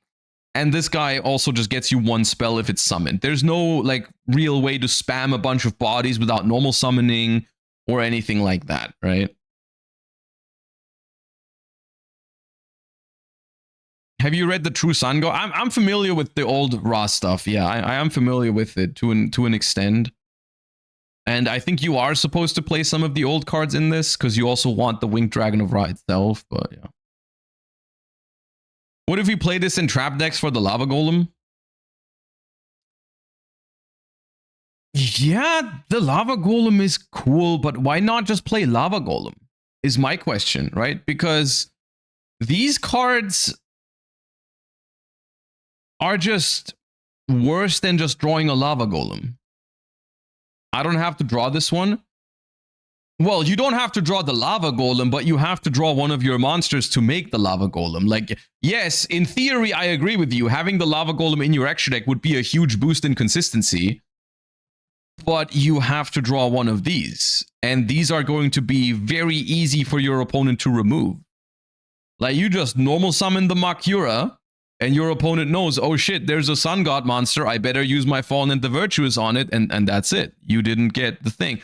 And if you can spare your normal summon for something like this, why not just play the Greatest Gallant Thief? Like, how would this ever be better than the World Greatest Gallant Thief? Is my thing, right?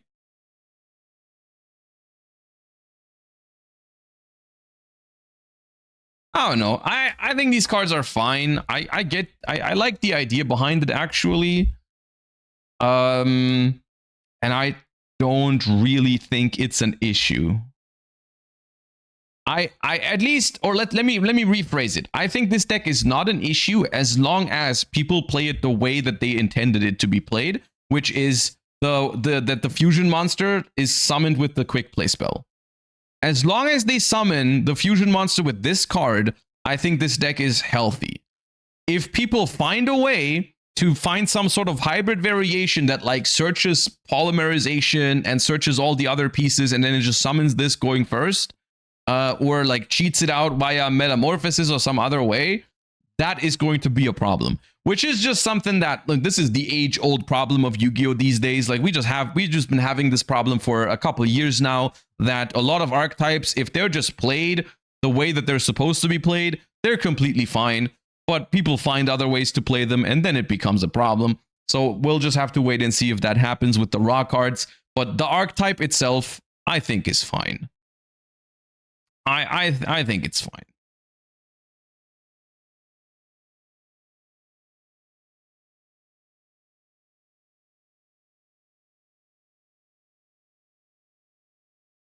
Metamorphosis doesn't even summon Exterio. This isn't going to be a problem.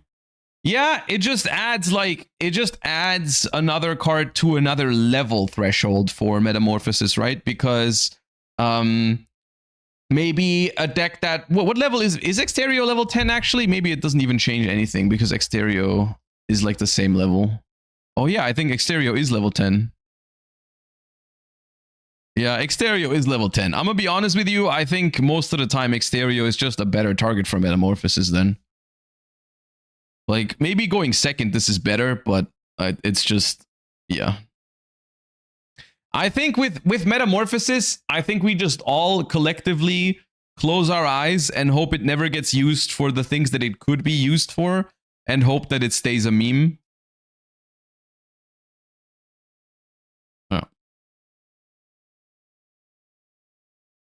Why is no one playing Exterio in Power Patron with Metamorphosis?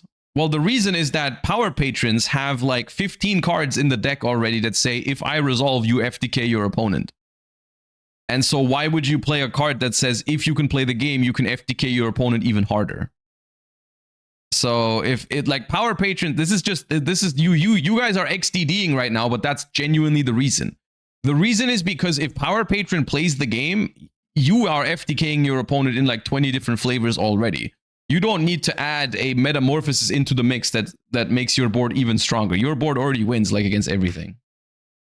So, yeah.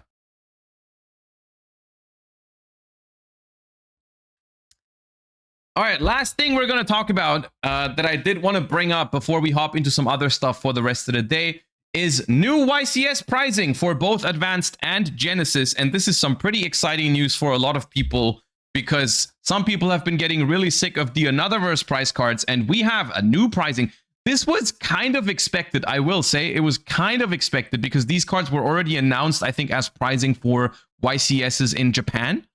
And so it was always kind of like likely that we would get the same thing. But now seeing a confirmation that we are getting these in the TCG is very, very exciting. The new prize card for YCSs now is going to be none other than Blackluster Soldier Envoy of the Beginning, which is, of course, a very, very old card and essentially just an alternative artwork. And here's the thing.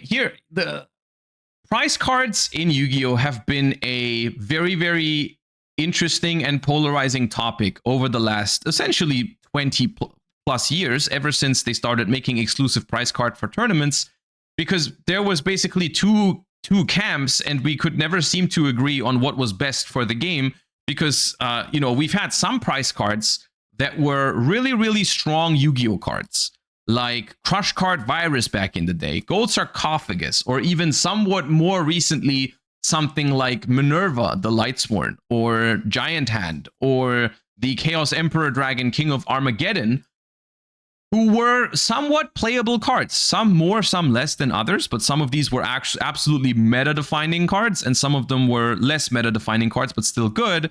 And the big question was always, well, is this a good thing for the game if these cards are playable? And the overwhelming majority of people thinks, well, obviously not, because there shouldn't be a card that is only accessible to like 10 people in the world that is very, very good.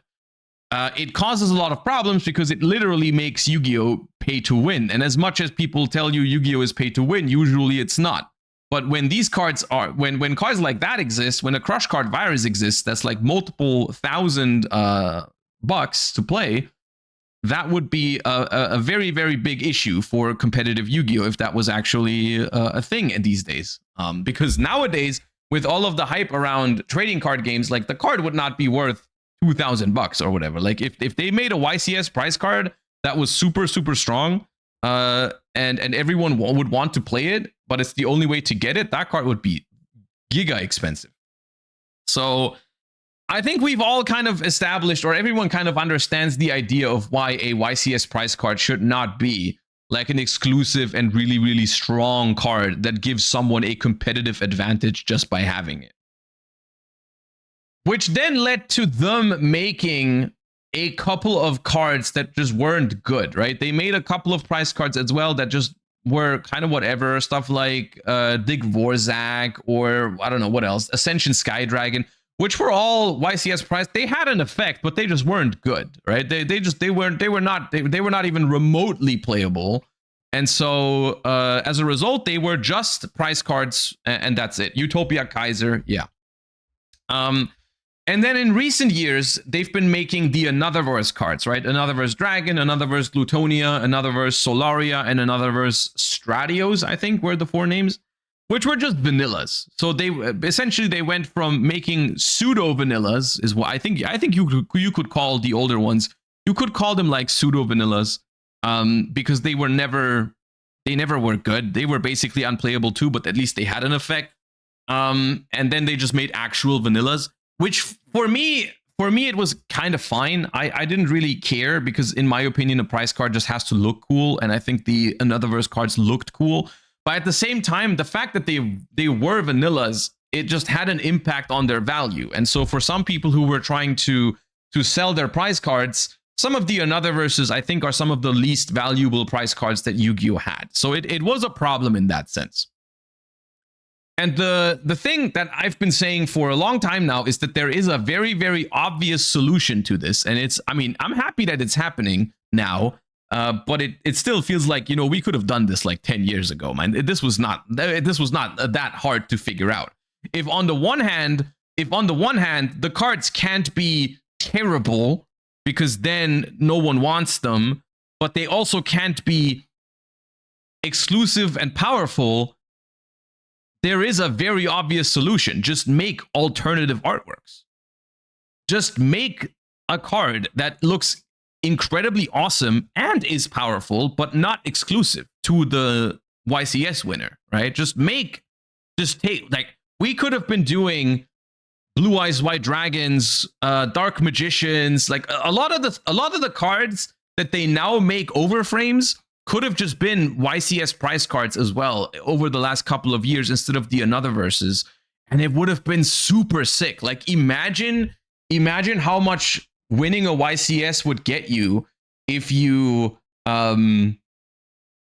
got an exclusive card like that for collectors. Like, instead of winning an Another Verse Dragon, you win a Blue Eyes White Dragon that is only available in that artwork at YCSs. Like, it would be worth so much money. And this is something that is going to happen with this Black Luster Soldier. This Black Luster Soldier, I think, is going to eclipse all of the Another Verses in value. Like, I don't think it's going to be close. This card is so iconic. So iconic. And it's not even the most iconic Yu-Gi-Oh card out there. Like, they could have picked, like I said, other cards like Blue Eyes, Dark Magician, and stuff like that. But they picked Black Luster Soldier, and which is fine. It's fine. But this card is going to be a very, very valuable card for YCS winners. And I really hope that they will keep doing this and keep improving upon, like, this sort of stuff. This is going to be the ultra rare version for the winner of the YCS. Second to fourth place will get a super rare version of it, which is still going to be amazing. I think this change also mostly matters, I think, for second to fourth place.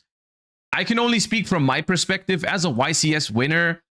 You don't really care if they hand you an Another Verse Dragon or a Black Luster Soldier. At least I as someone who I've been keeping my Another Verses. I wasn't planning to sell them anyways. Like, the fact that they are worth less than other prize cards in the past doesn't really bother me that much, because I was planning to keep them anyways. But for, like, the super rare version, I think this is a bigger deal for me personally, because the super rares I don't have that much of a attachment to. But the super rare is also going to be very expensive. The super rare is also going to be very expensive, and so there is a big difference whether you sell your Another Verse super rare for like $300, because this is not going to be $300. The super rare Black Luster Soldier is not going to be $300. I don't know. I'm not going to predict what it's worth, because I got no idea about stuff like that. But it's not going to be 300. It's not going to be 300. So that is that. Top 16 is now a Call of the Haunted. So Effect Veiler has been replaced by Call of the Haunted, which I have seen mixed responses about. This was also very easy to predict, because these two, the BLS and the Call, are the exact same two cards that the OCG is getting for YCSs. So it's the BLS alt art, and the Call alt art is the second prize card, which was also the same in the OCG. This is an alt art with Ghost Bell on it, which I don't love this alt art that much. But I don't know if this is better or worse than Effect Veiler. I guess you can let me know what you think about this, because some people have been saying, like, well, this is better than Effect Veiler because it's an alternative and exclusive artwork, which is worth something to collectors and stuff. And then others have been saying, like, well, it's Call of the Haunted, which is not that iconic. Effect Veiler was a better card than Call. So I think this is worse than Call of the Haunted. And I don't know where I stand on this. I think both sides have a point here. Because I like, Call of the Haunted is a very iconic retro card, right? But our retro players, like, for example, Edison players, right? Or whatever, who play Call of the Haunted in their Edison deck. Are you going to pick up the Call of the Haunted with Ghost Bell on it? But I don't know. I just looked it up, and the YCS Japan 2026 calls sold for 3K. Yeah, I honestly, I think what wins in the end is the fact that they are collectors cards. I think this is something that people underestimate with prize cards in general, is that you do not judge these cards by playability in this sense, because these cards will, I think, like 70, 80, 90% of these cards will go towards collectors. Like, how many people do you know that picked up 3 copies of Effect Veiler to bling out their deck? I know 0. I know 0 people who picked up 3 Valors to play in their deck. So the fact that Valor was a playable card, I think, isn't that relevant. I don't think it's that relevant. Every single person I know who sold an effect Valor to someone, they sold it to a collector. As a player, I don't even think effect Valor, like the YCS effect Valor, is the most pretty effect Valor. Like I think something like the Starlight or the Ultimate Rare looks better. If I'm just talking like playing with the card, I would rather play with an ulti Valor than a stamp Valor. So the what matters is that there's someone collecting like all of them, right? If the Valor was an alt art, exactly. If the Valor was the alt art, it would have been better. And we said that last year. We said that last year when the Valor came out. We said, wait, I wish this was the alt art. And this is the most important news about this, is that they're trying to improve the system, right? Like, because there was criticism. There was criticism last year when they announced the revamped YCS price system. People were like, well, there are still the another verses, and the Valor and the Trooper could have been better cards. And in the pack, there was some cards that weren't great. They responded to all of that, right? Like after one season, we're getting a revamp to the system again. And I think this is, for me, the most important takeaway from all of this, is that this is something that they are working on, right? It's a work in progress. They are aware of the fact that Yu-Gi-Oh! Prizing was not as good as it needed to be, and they're making updates to it. And I'm happy with that. Now, the new top 32 card is Solemn Judgment, replacing Card Trooper, which is, I think, the most whatever out of the 3. I think this was a perfect. I don't know why for example, Thunder King Ryo alt art went into the new Ultimate Tournament pack as a super rare. This is where that needed to be. Like the Ryo, or the what was the other one? There was the pre-preparation of rights, like something like that should have been here. This one throws me off a little bit. Like this is where one of those should have been. One of the alt arts from the Ultimate Tournament pack should have been replacing the Solemn Judgment here. And I don't hate Solemn Judgment. I think it's fine, but I think it should have been one of the other ones. Or the Artemis Moon Maiden. Yeah, one of these should have been here, I feel. Personally. This is my one kind of like gripe with this change, is that I think this should have been an alt art as well. I think that would have been better. This is the new trophy with the new BLS on it. It looks sick. Love that trophy. Very, very cool. They've also changed the dice. These were already a thing. These are not new. But now first place gets golden dice, which are probably going to be worth way more than the others. These are really cool.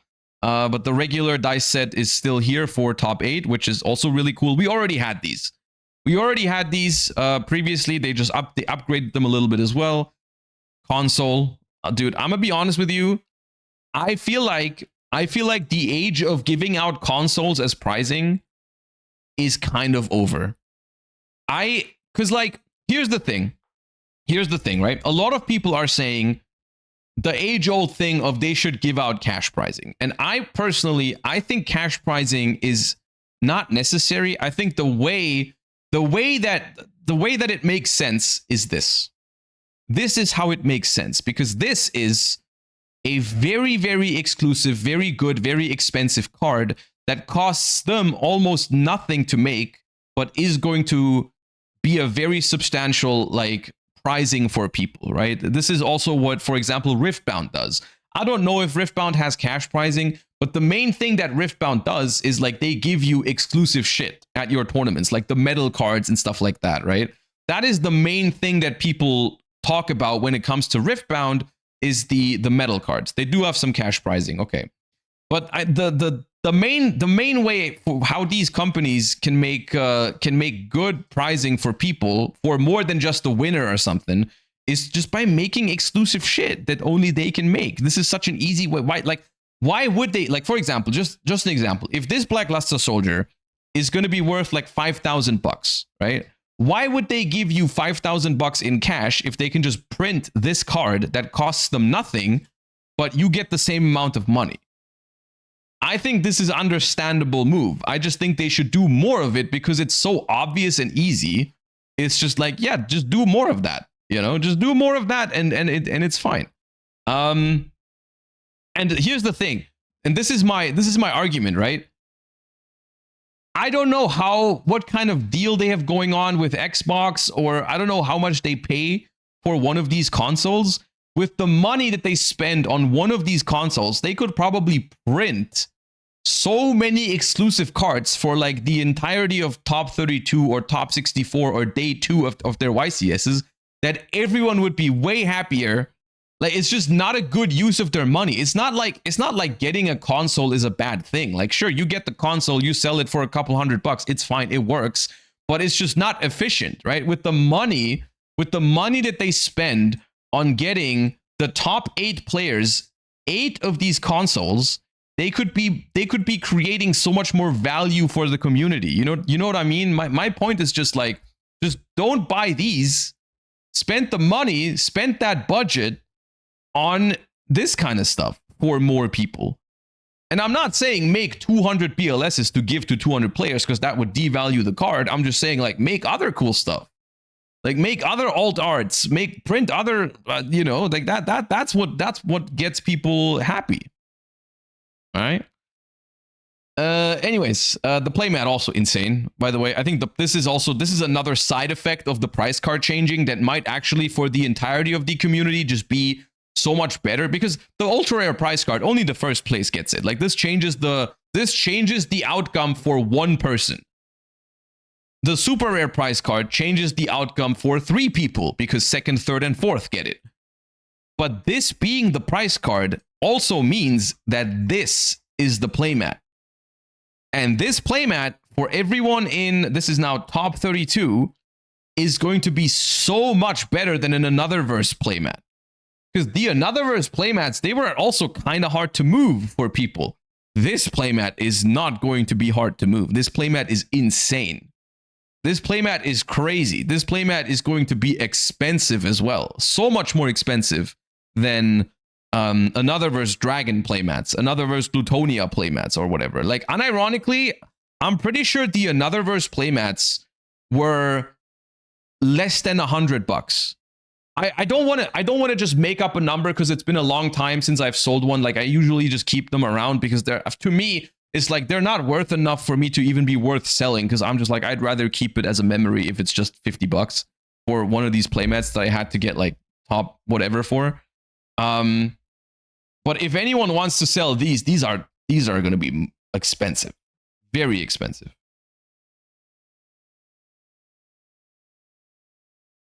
So yeah, there's some really good news here. There's some stuff that is confusing to me, like, why is Solemn here? Why are we still giving out consoles? Yeah, I don't know. But the overall, I think is good news. It's still stuff going in the right direction. It's going in the right direction. And they should, I mean, it's the thing, right? They get this kind of feedback, right? They got this feedback they clearly got the feedback from last year's prizing update, where it was like, okay, this was good, but the card selection was not perfect, and the Anotherverses are still a problem, and so on and so forth. And so they made those changes, and that is good, right? That is the good news to take away from this. Yeah. I thought that they were going to include the new day 2 pack here as well. But I did want to take a look at the selection for those as well, but it's not included here. I just figured it was included. Here it is. Okay. This is the new day 2 prize pack, which I guess also is worth talking about because it's in the same vein. The new day 2 pack is better than the previous one, I would say. We've got just more, overall, I think more relevant cards in here. Like you've got Zalen, Prosperity, Branded Fusion, Ultimate Slayer, Mystical Space Typhoon, Black Goat Laughs, Gold Sarcophagus. All solid cards. All solid cards.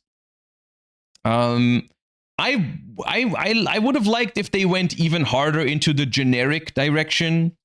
Like a Dominus card could have been in here. At the same time, the Dominus cards are in the winners pack for the OTS stores. Or are they? Maybe they're not. I think I mixed that up with, what was the other card? Oh, Harmonia is in those. No, the Dominus cards aren't. Crown and Harmonia are in the in the locals packs. Yeah. My bad. Yeah, this was perfect for Dominus cards. This was perfect for Dominus cards, I think. Those would have gone hard, like over something like the Black Goat Laughs or Ultimate Slayer. I think both the two Dominus cards, like Purge and Impulse, would have been perfect for this. So it's not perfect.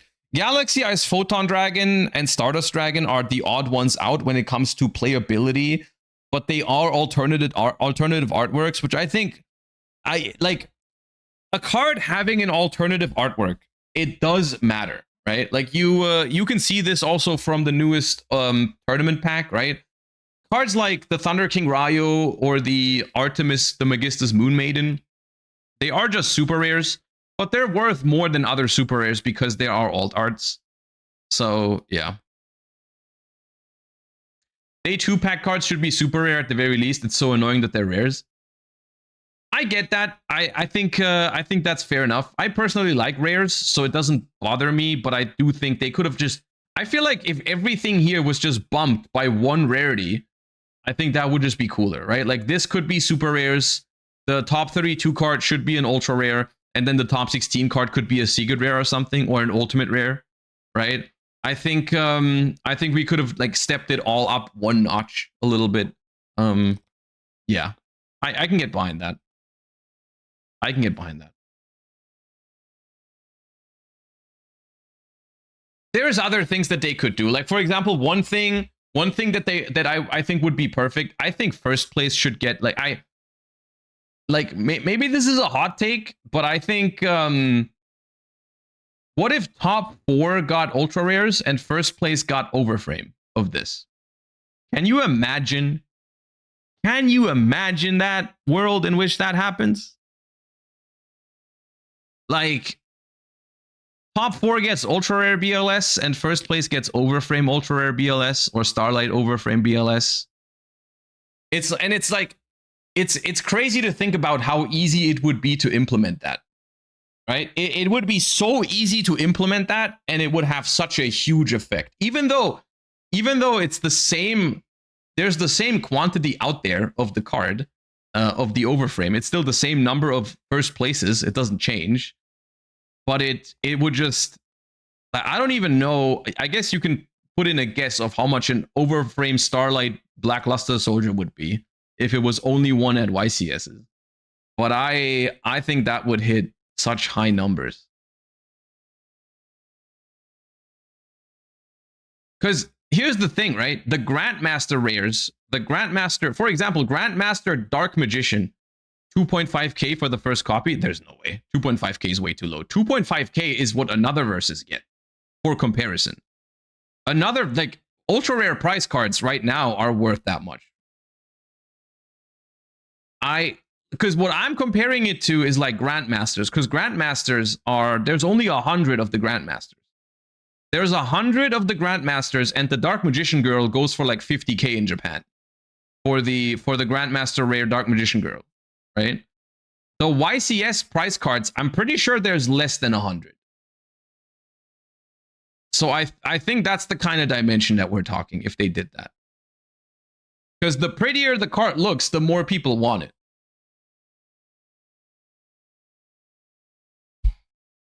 I think the next step is going to be serialized prize card. They don't even have to be serialized because you can tell what event it was won at because it now says that on the card. I guess I wonder if this one is going to have space for that. They might not do that anymore, where it tells you where the card was won, because that's only something they did with the Another Versus because they were vanillas. They had space in the box because they didn't have an effect.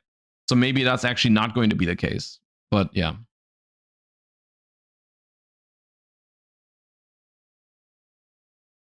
This one is around 10k for ultra rare based on OCG reports. Yeah, and that is already a big improvement over the Another Versus. But it also, I don't know, what was the way to win this in the OCG? I think the OCG, they gave out a little bit more than us, actually.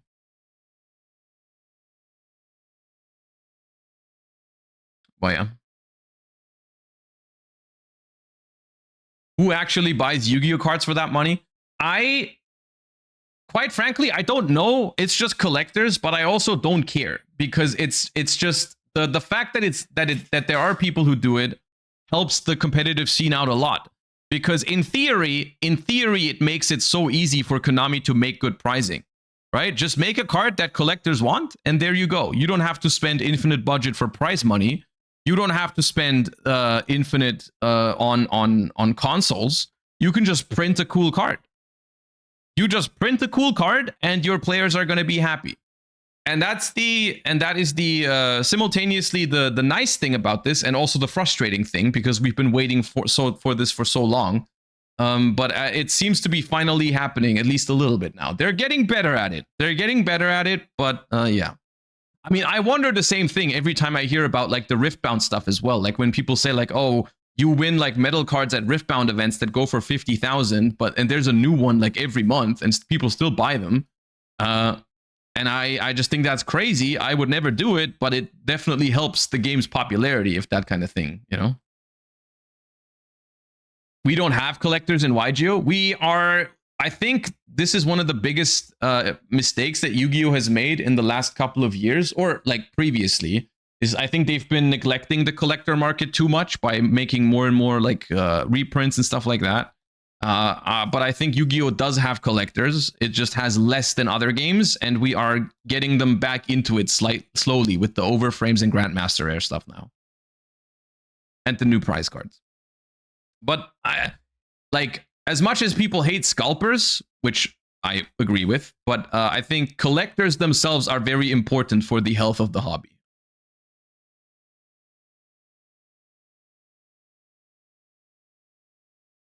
They are mostly collecting old stuff as well. I think right now there are more people collecting old school cards, and I think the reason for that is number one, nostalgia, but also number two, old cards are just safer to collect is the issue. Because in recent years, what they've just been doing is that they create fancy rarities and then they ruin them like a year later. Like they make Starlight Rare Appaloosa, and people did collect that. People did collect Starlight Rare Appaloozas. Starlight Rare Appaloosa was a very expensive card, but then they made QCR happen, and that looked like the almost exact same thing. They made collector's rares, which are literally called collector's rares, in the side sets, and then in the core sets, or like in the rarity collections, they made collector's rares that looked almost the exact same, and they made them of like the exact same cards too, right? And that just drives collectors away, man, for modern Yu-Gi-Oh! Like modern Yu-Gi-Oh! For a long time just wasn't collectible because no rarity was like sacred to them. They would just take, here is Starlight Rare IP Masquerena. Oh, this card is worth $1,000. We'll just reprint it as a QCR for everyone to buy.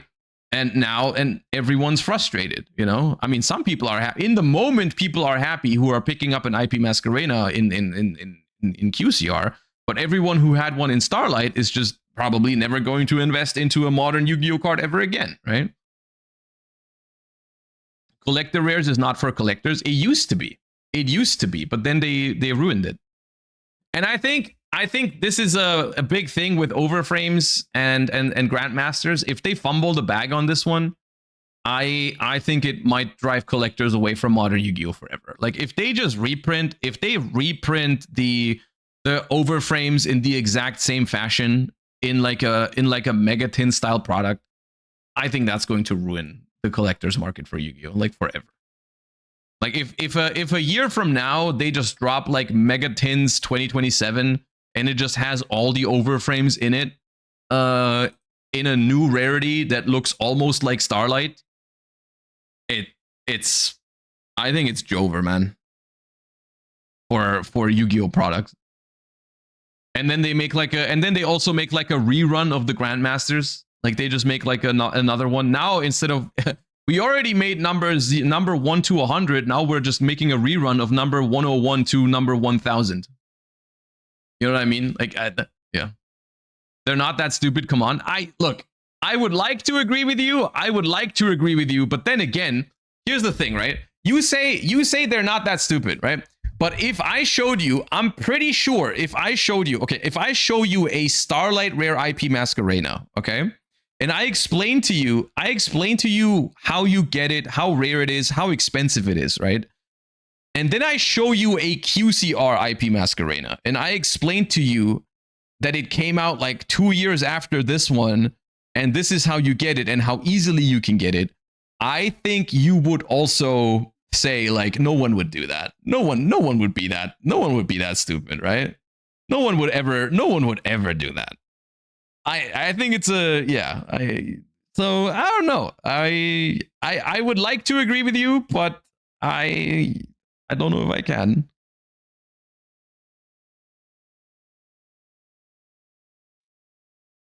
Do you own both IPs? I own neither of the IPs. I never got a Starlight. I never got a QCR. I just have like a, what do I have? I think it's I have a Starlight Rare alt art IP Masquerena, I think, out of one of the rarity collections.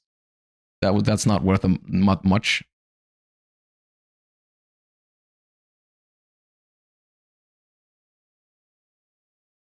I think 1-to-1 reprint and alt art reprint really hurt the value of those.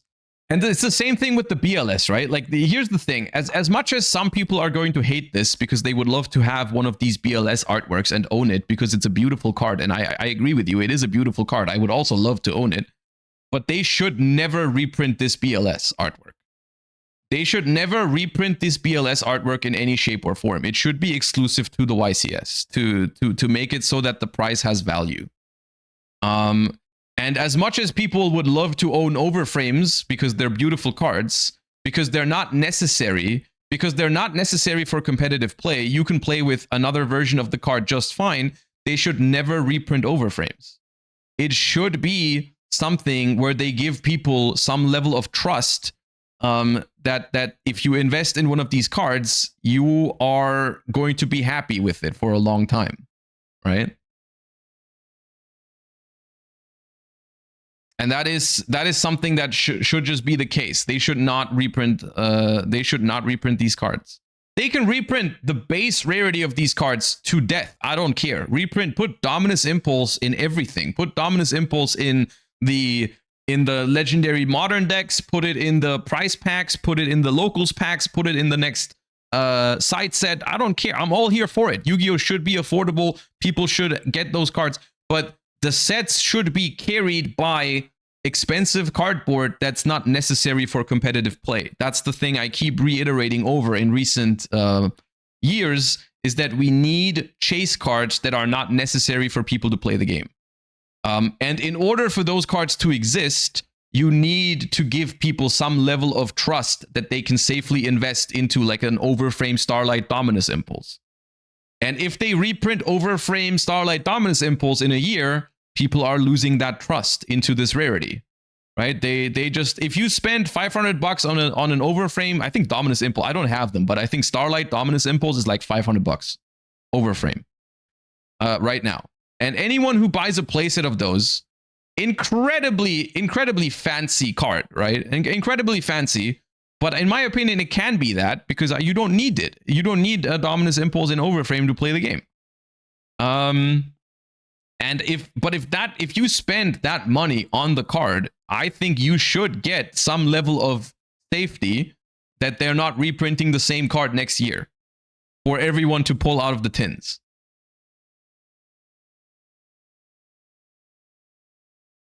Just do what Pokemon does. It's so simple. Yeah, Pokemon does the exact same thing. Pokemon does exactly this. And this is one of the reasons why Pokemon is both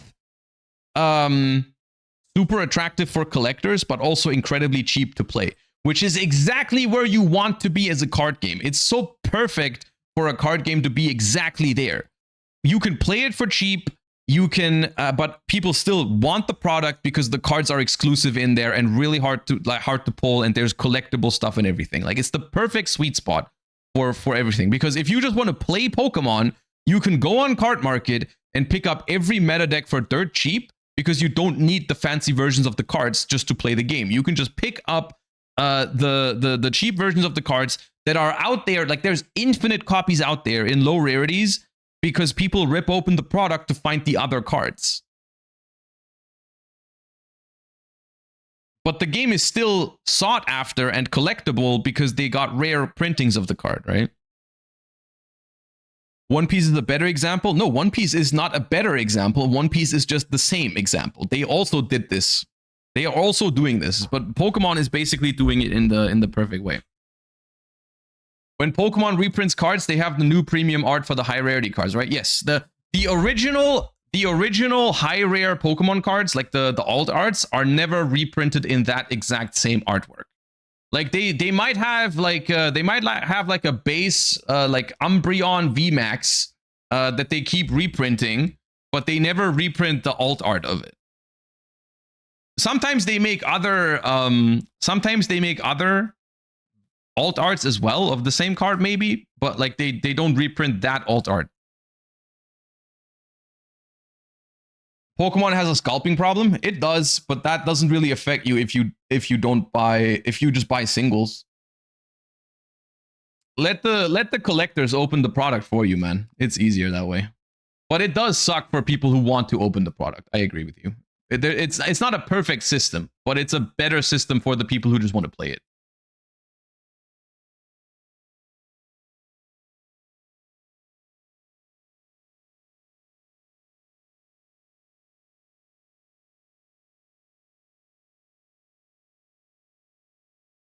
It's a beautiful day. Oh, good morning, Syriax. We already took a look at the new raw cards.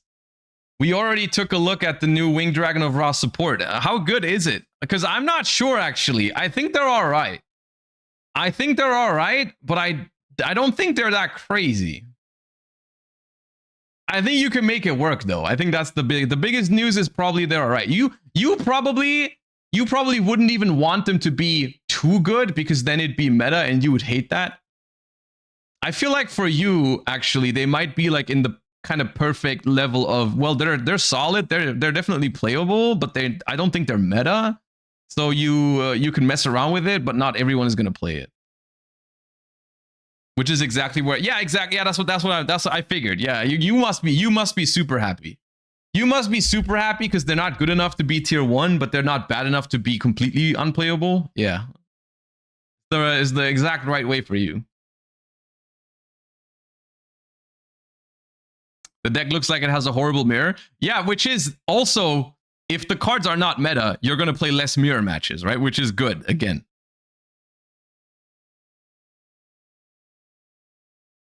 I think we have to wait for the next support waves. You're judging too early? Maybe. It's always possible, but I mean, we already got a pretty substantial amount of cards.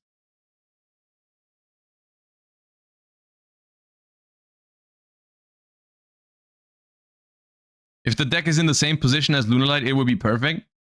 It definitely doesn't want to play mirror matches. Okay.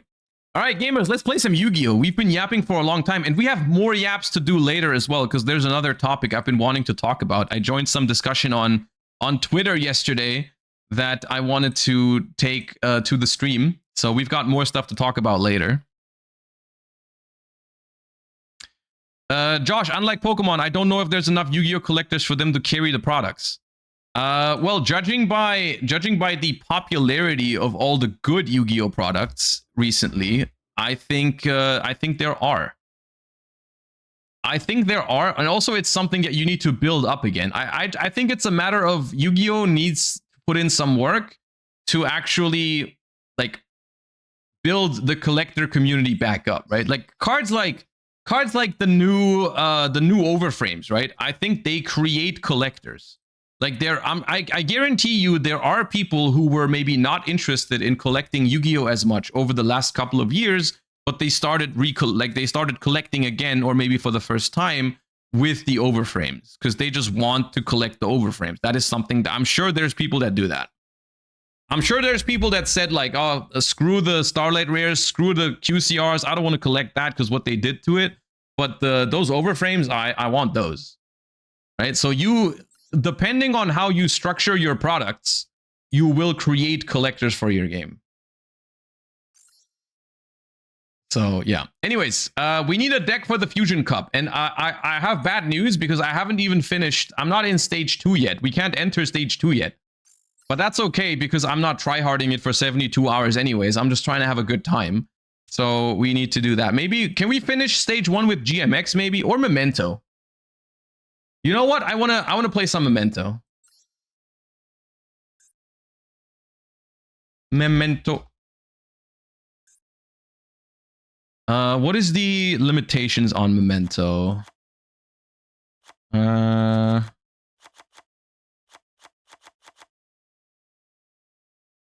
got that. Tryhorn Dragon, Ugly Fish, this.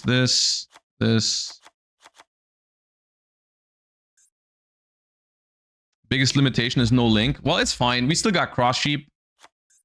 And Verte. Not being able to end on SP hurts, but it's fine. We can play Proxy F Magician as well.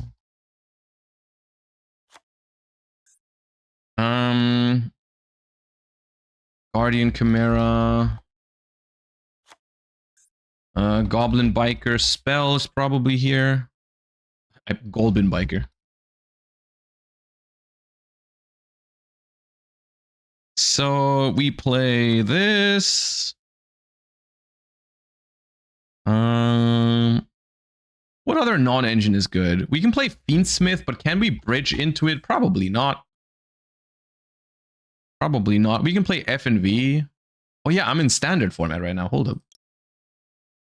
Fusion. Now we're in fusion format. Okay, nothing changed.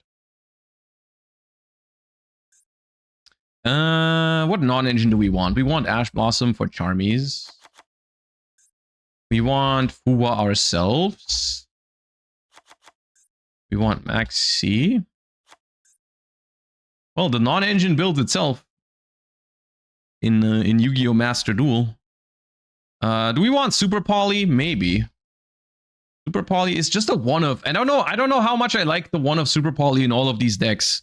It is really good, but you do need a significant amount of extra deck space for it, for the one of. But we can also send it with Verte sometimes. Is 2 Sleepy better? I only have one, and it's an ultra rare, so I don't want to make another one.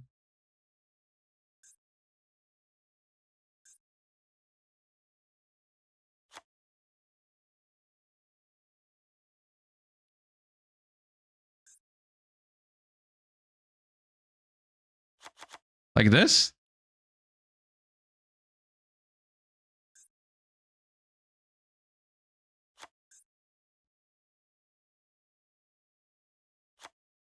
This deck could also play Crown. Crown is good in this deck because you can just ignore the monster and attack for game. You can play a Vision version of the deck too.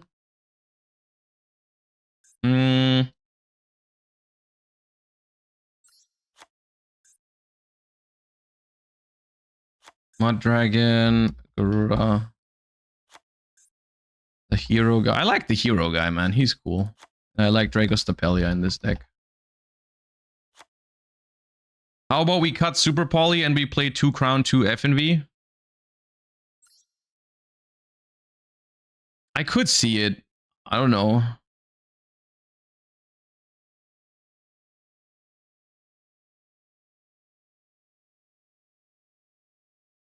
Let's mess around with this.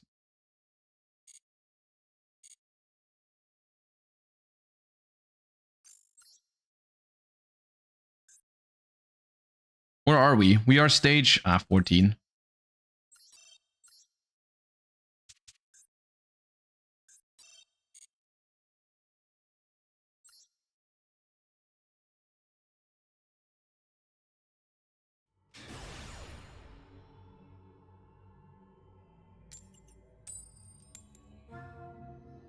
Memento deserves the Sky Striker treatment. Give it new cards. And this might sound weird, I disagree. Because I don't want Memento to get better. I think Memento is a completely fine deck power level wise, and I think Memento doesn't need to be stronger. I think the power level of the game should just go down a little bit, and then Memento is completely fine. I think the only reason why Memento is not really considered a good deck anymore is because other decks have been getting a little too crazy. And I think Memento, to me, Memento is the perfect execution of a combo deck. Which is, I've been saying that about Memento. Like, I think Memento is just exactly what I would want combo decks to be. Maybe the turn is a little bit too long of it. I get that critique of it, but I think it's a perfectly fine combo deck. And I don't want it to be stronger.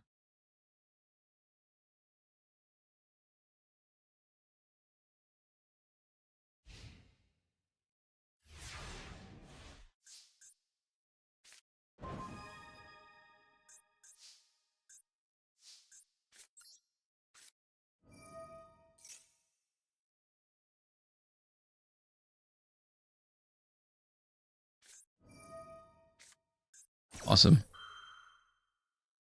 So do I go normal summon Max C and activate Breakout? Probably.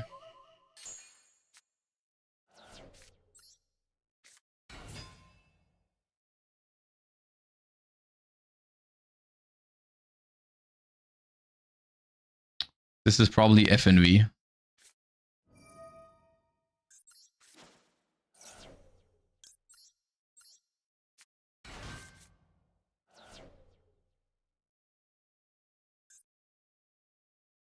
Which is not good.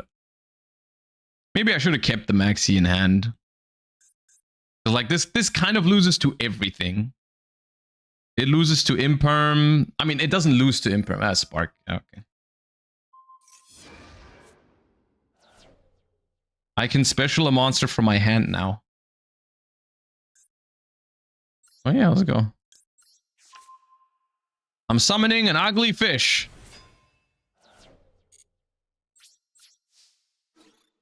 And I attack. And I hope you don't draw anything. This is branded, right? Spark, Ash, Nadir Servant. It's just branded.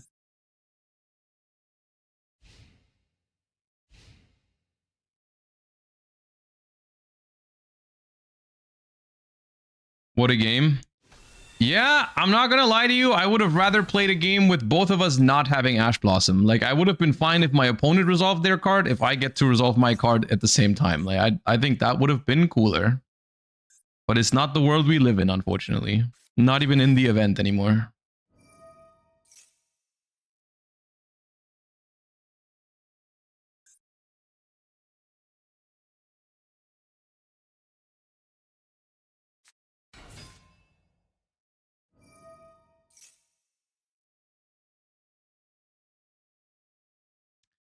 Master Keys, thank you for the 28 months. Welcome back.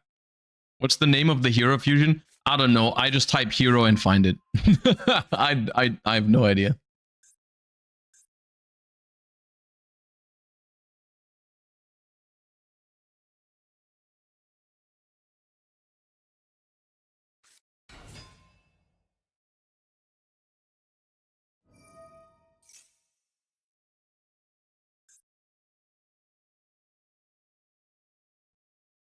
Well, technically, this is no interruptions so far.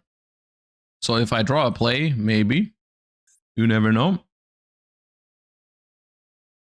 You cannot craft the hero fusion, can you? It's actually, you might be right, because it doesn't have, you can't craft the overframe, and I think the regular version of it, is the regular version of it in the game even? Oh, you can craft the regular version. Okay, yeah. I was wondering, because you cannot pull the regular version. That's why I wasn't sure if it was in the game.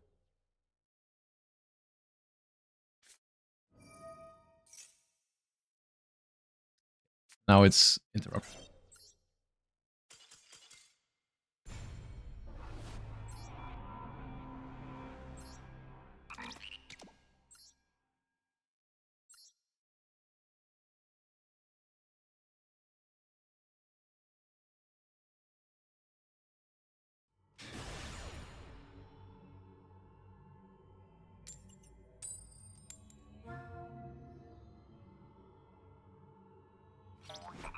Did that ever happen before, that you cannot open the normal version? That happens every time with the overframes, I think. Like, for the period of time... Oh, let me go first. For the period of time where... What's it called? Where...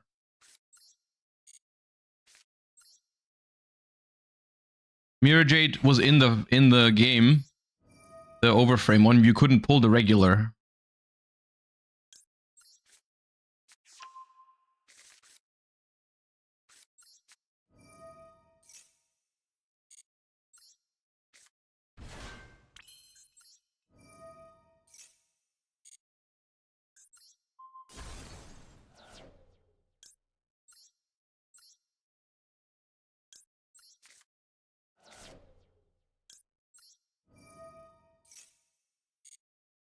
Yeah, it was I think it was the first time that an overframe was released as the first, like it was the way that the card was released initially was as an overframe.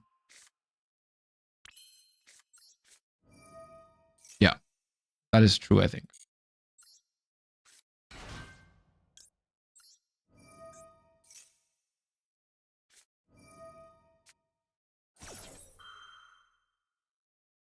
That is fine, I guess.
That was the reason why I didn't start with the Dark Blade, by the way, because I wanted the combo to be better into Fuwa.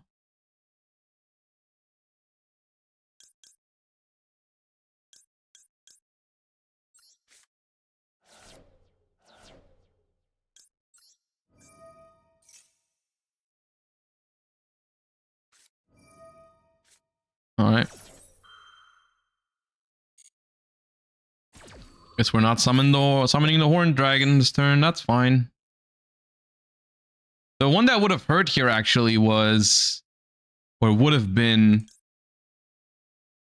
what's it called? Meowls. Meowls would have hurt.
Minos Trigger, thank you for the 24. Welcome back.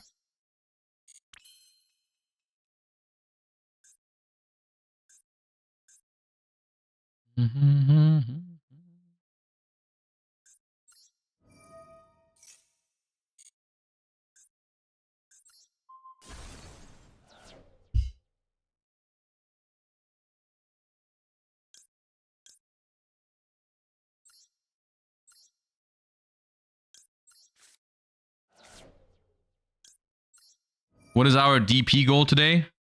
Our DP goal is getting into stage 2 because I'm not there yet. It's,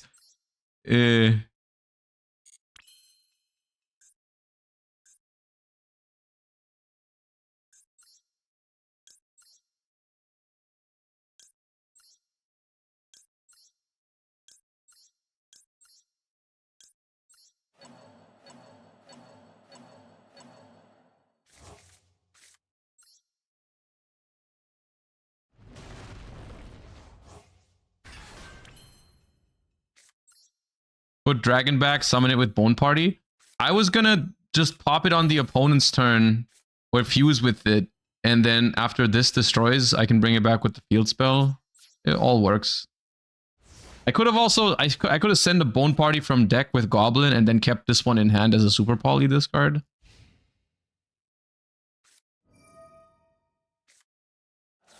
Okay.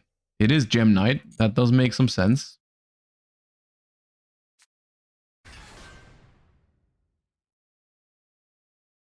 I'll hold off on this.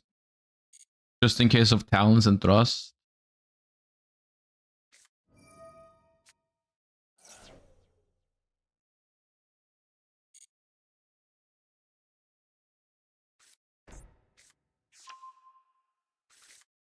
Scatter!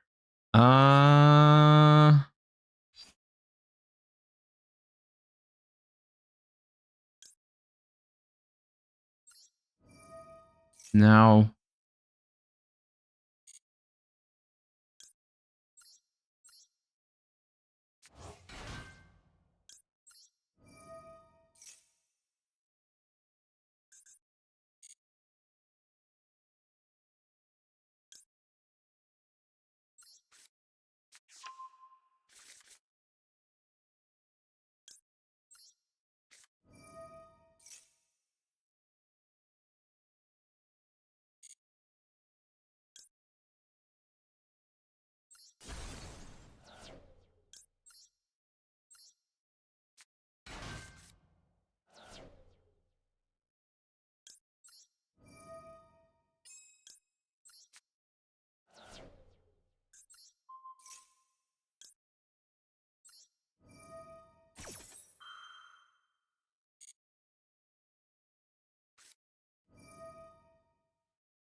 Right.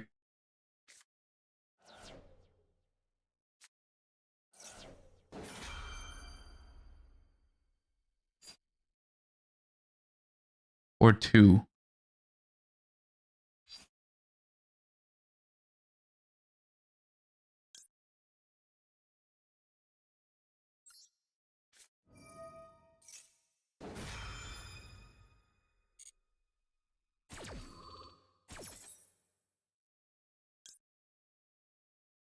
I mean, whatever I summon gets negated anyways.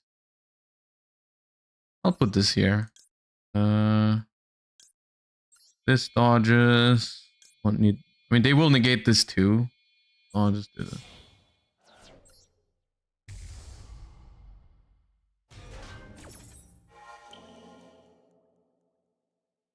We can still Sleepy into a second copy of this to still pop with it.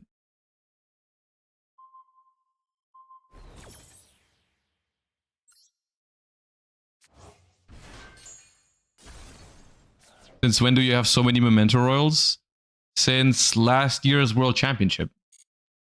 You didn't see them at Worlds last year because I bricked every game, so I couldn't really play. But technically, since last year.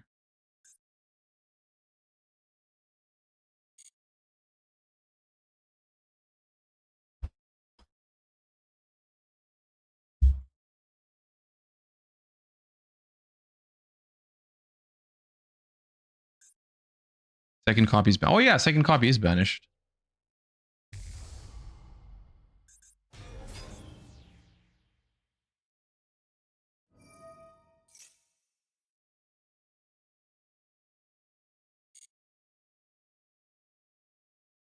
So yeah, how do they win? If I do this?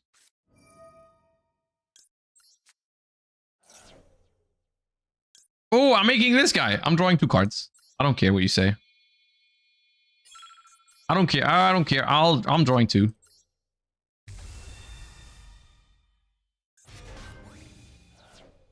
That's the best day of my life. I'm putting my fusion monster back into the deck so I can remake it.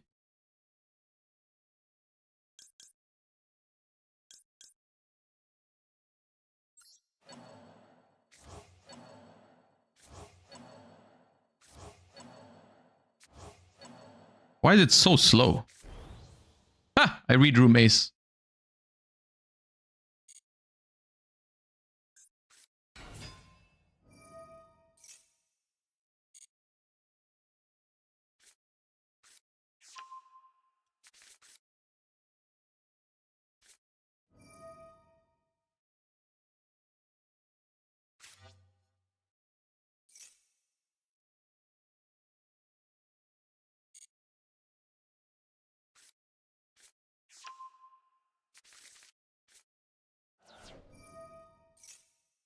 I should have taken it. I think I win either way.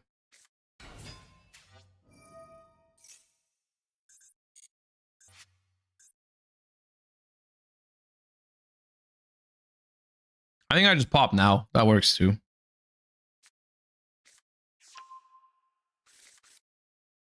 Because they're trying to, I think they're trying to make the link now. There's like a billion ways to do this. It doesn't really matter.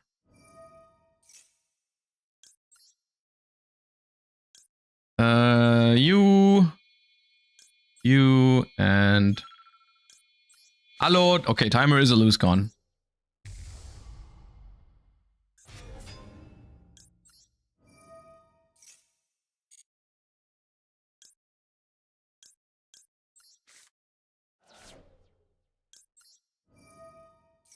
But I'm not skipping on my Gaddic value. You can forget that. Not going to do that. Okay, I'm getting a little nervous.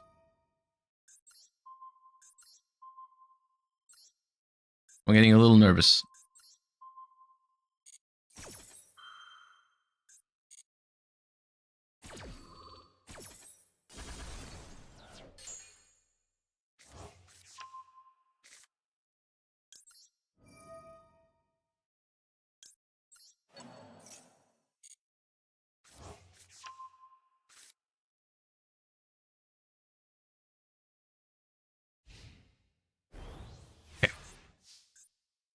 I needed none of that follow-up, by the way. I'll have you know that none of that was necessary, but I did it anyways. Because I need my card advantage. I need it. I cannot not have it.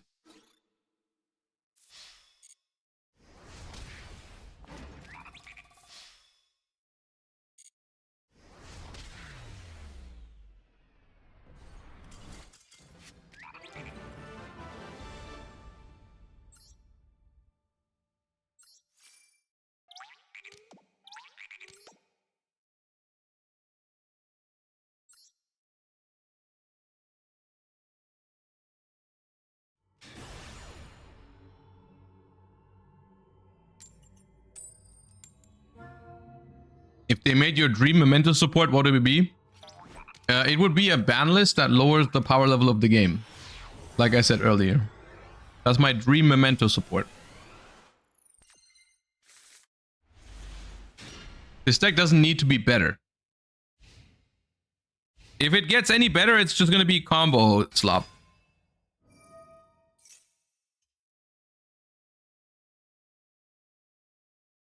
Where do I Ash Fairy Tale?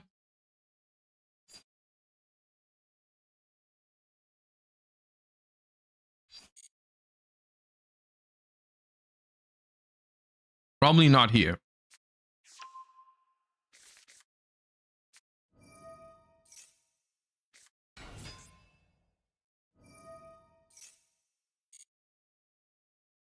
I love when they add a card that summons itself and then adds another card, which adds another card.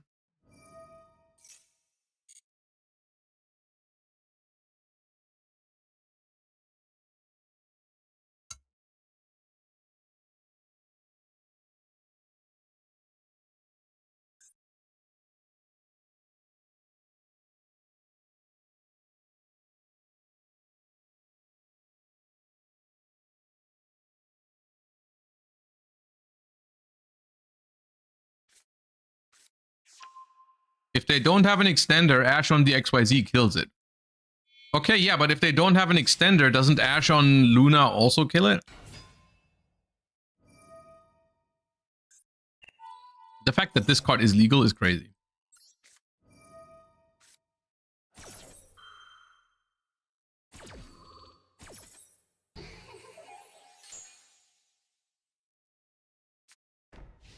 Okay, it worked.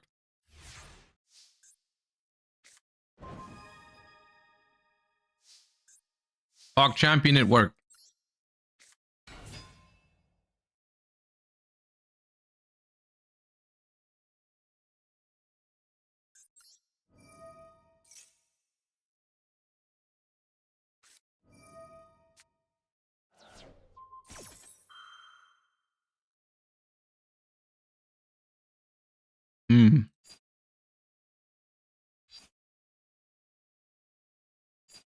If I chain breakout here, I lose to Ash Blossom. I lose to Ash Blossom. If I chain Memento Fusion, I get Twin Dragon. Twin Dragon gets popped for Mace. And then revives the Mace, and I search Horse. Or I let it resolve and activate Memento Fusion in open game state. Which is then worse into like...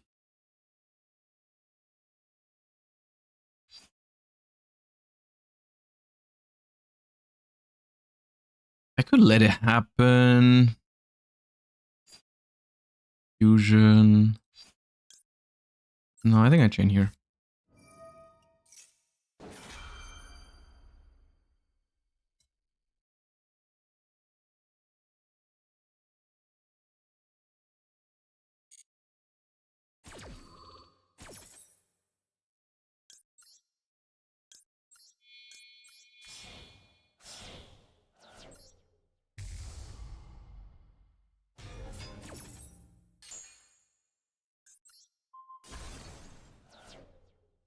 And I search. Is it? I might. Is it Sleepy? I might be Sleepy. Bring back this. Summon Sleepy. Try to fuse into a second copy of Twin.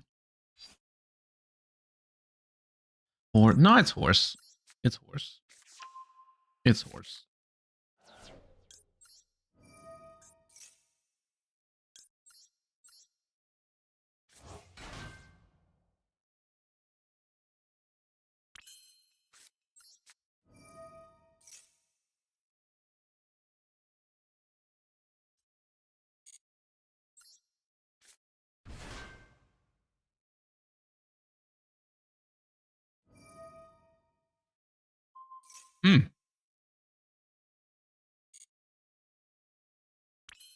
That's annoying.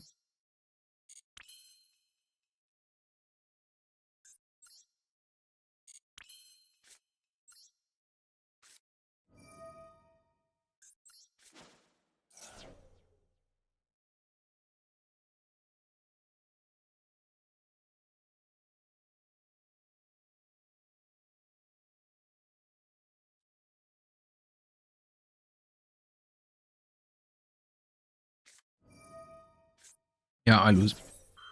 It was Sleepy. I forgot this effect.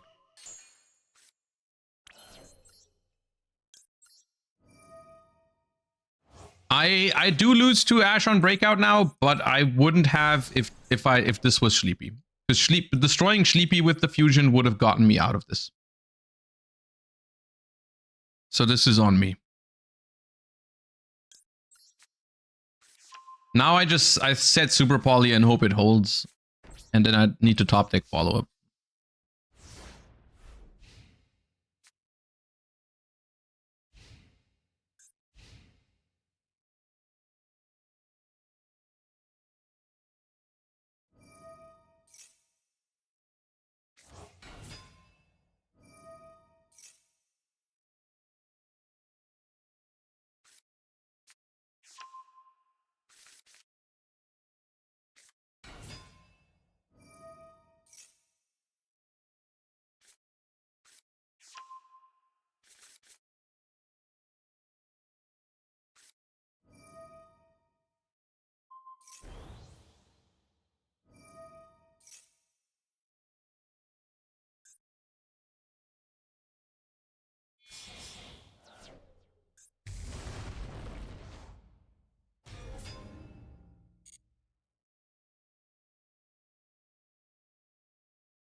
If this works, it kind of gets me back in there.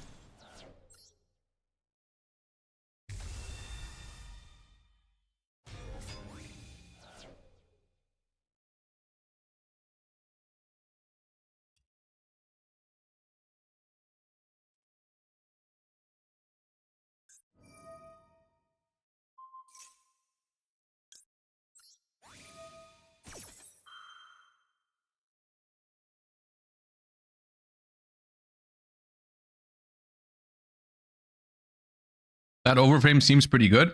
I mean, I think it's just a good super poly target. Yeah, if you have room for it and you play super poly, then it's good.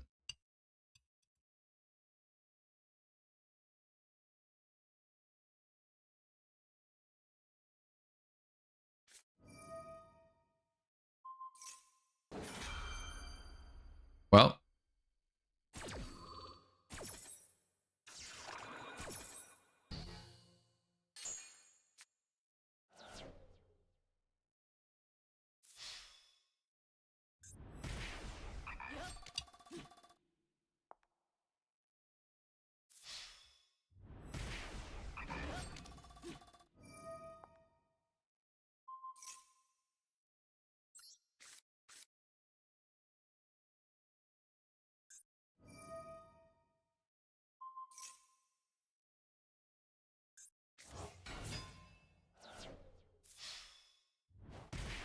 so now they can still snow, but it's not quite game, yeah.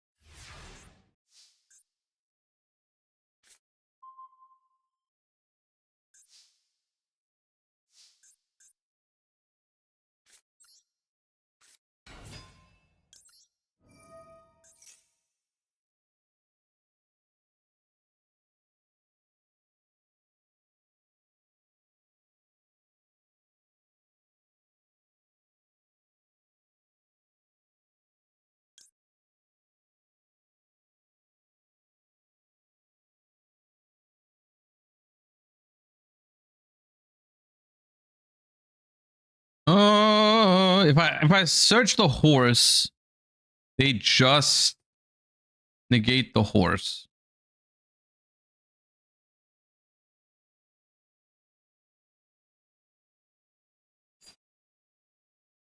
But then if the thing is, one card in hand I know about is the not the Mach Gear, the Luna. If the other one is another Ash, I think I lose either way. I can Reborn Mace, they negate that.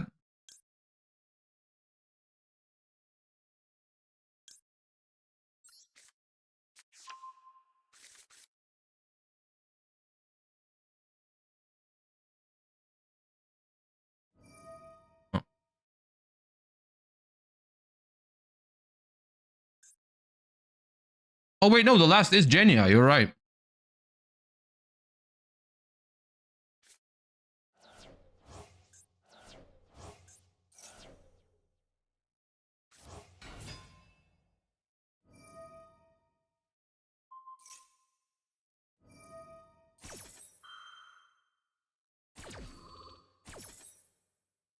So the reason why they're booking is because they think I can't summon the horse right now. But we can't. We can horse. That's not how horse works.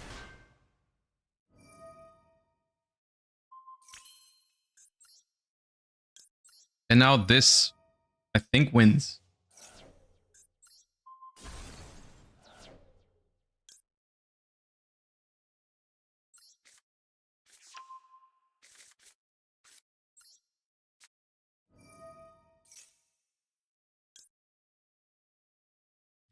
You make him again.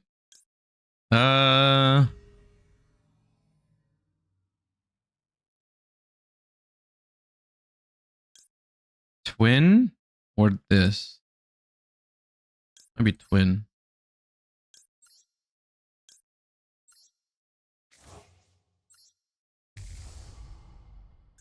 Yeah, he dies this turn, I'm pretty sure. If I don't mess it up.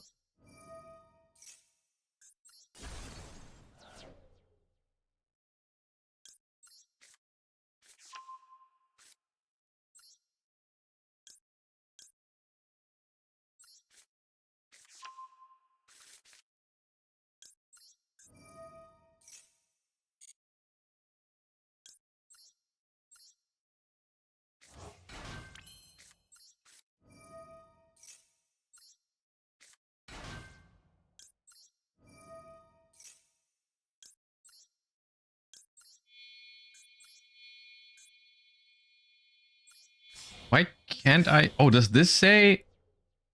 Oh, it's no longer a memento. I see.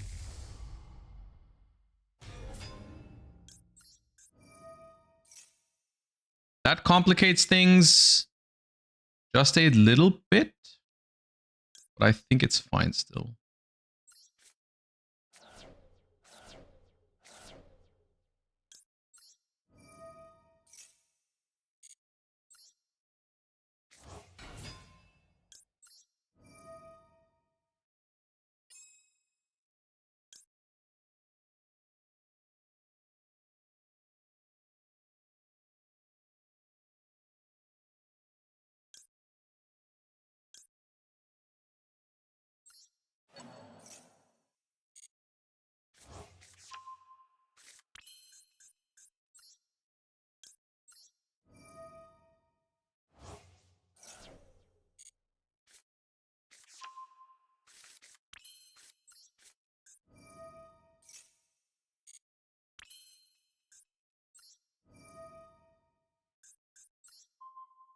This is also not a memento.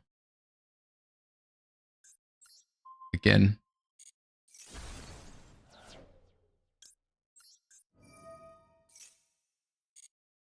It's fine. All we need to do is find a way to summon this and attack directly.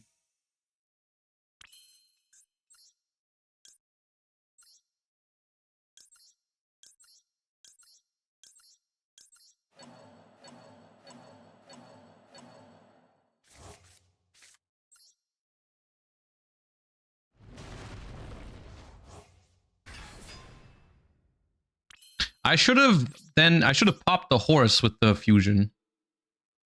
Not the thing. What's the point of this?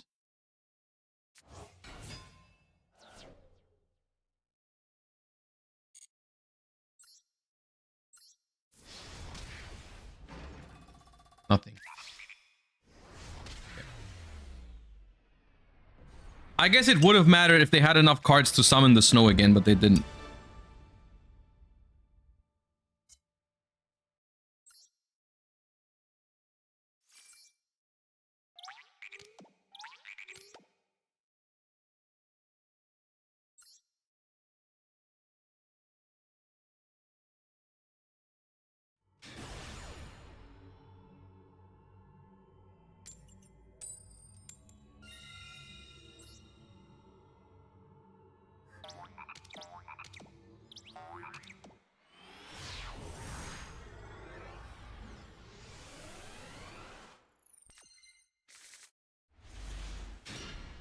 Mm-hmm. Not the stupid Gaddick, man.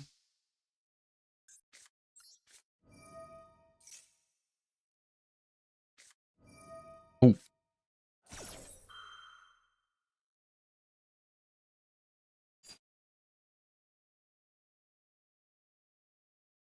Hmm.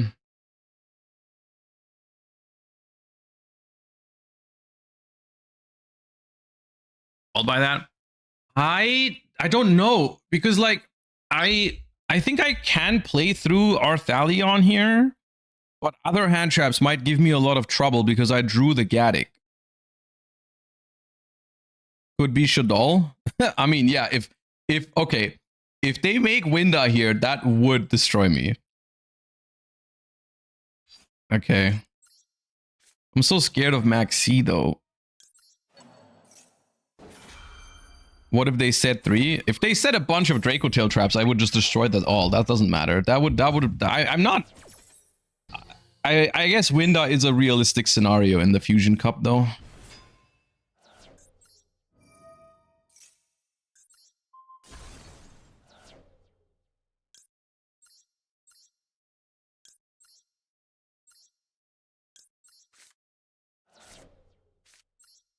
But I do pass to 1 hand trap on this is the problem. Okay.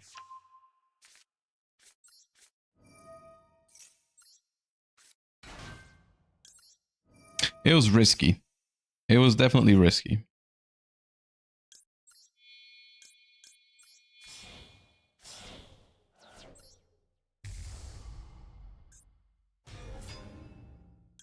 They could still play Nib though, which is harder to be safe in this event because we can't make SP.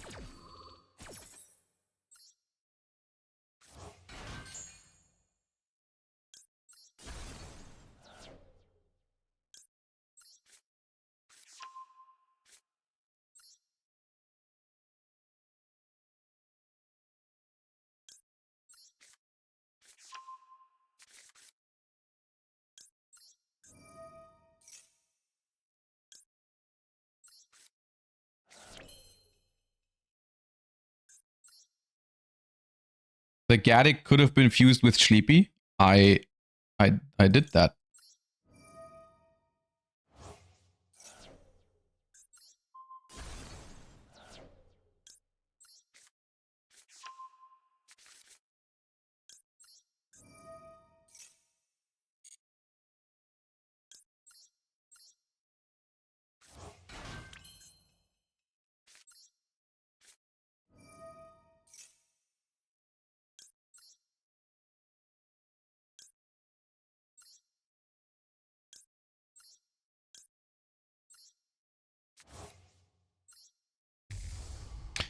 There's a world in which I can get so many mementos engrave that I could summon my big guy twice. This searches this.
This is how we get Bone Party.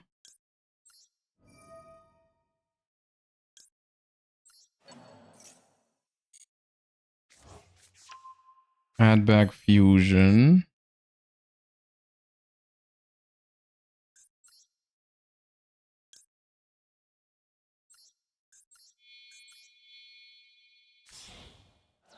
Will we be on one of the traps? Maybe. I don't know.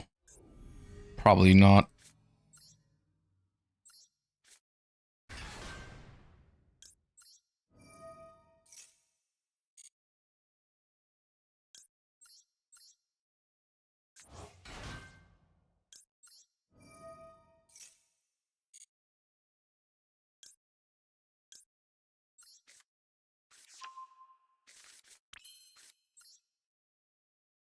Yeah, I think we have enough mementos that if we get nibbed here, we can just summon him again.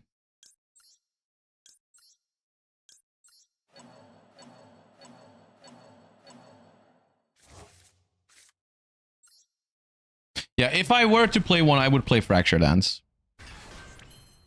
For sure.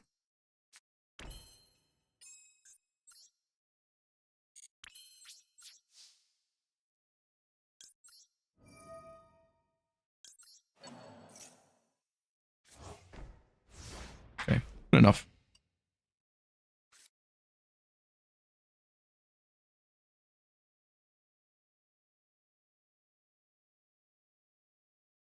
Draco Tail can beat this though.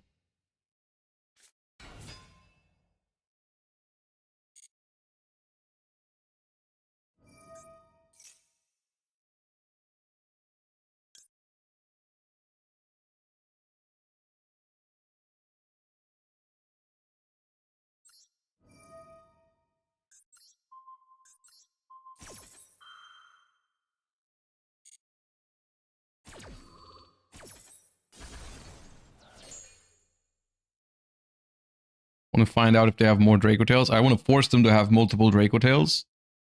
If they got one Draco Tail, it's still concerning though.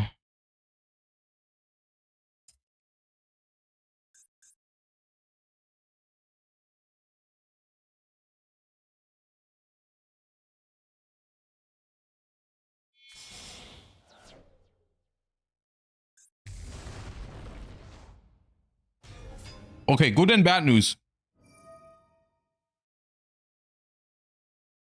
Actually, mostly good news. Mostly good news. First of all, they had Shadolls, so the call by was necessary. Second of all, the only other Draco Tail was Phimena, which is under called by. So this is fine.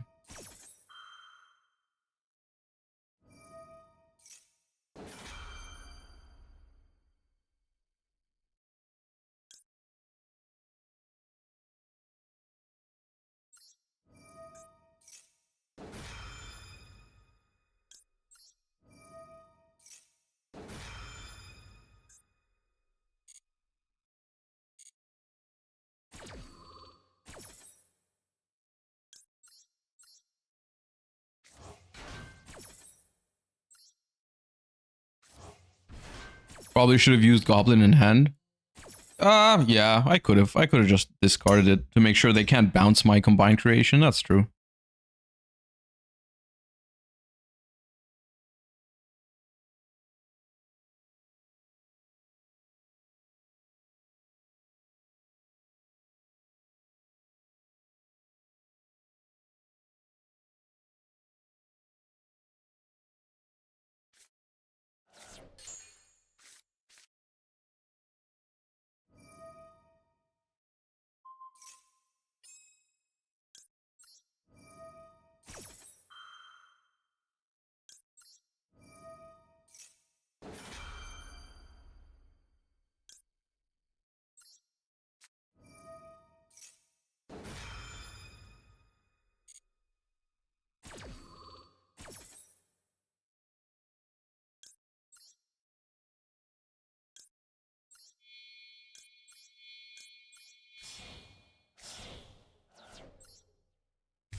Not that funny.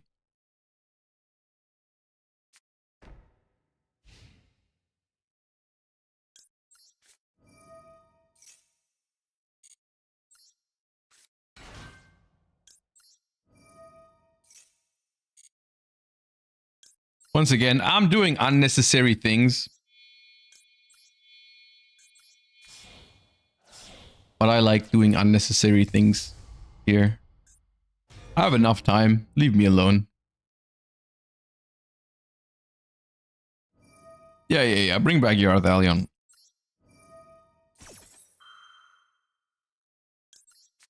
Activate Maxi. Why not? Insult to injury.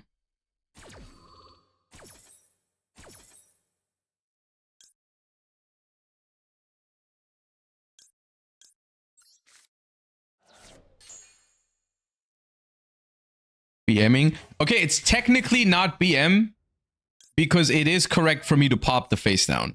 I don't know. There's probably no card that can stop me here, but like, why would I not pop the face down? Obviously, I'm gonna pop that face down.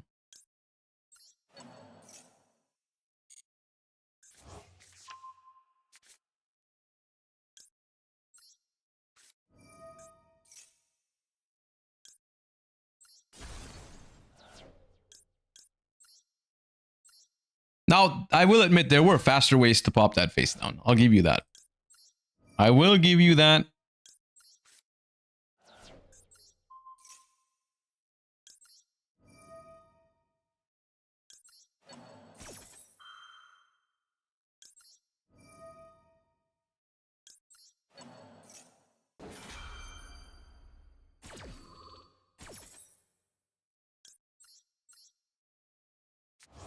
Look, 67 seconds left. Perfect.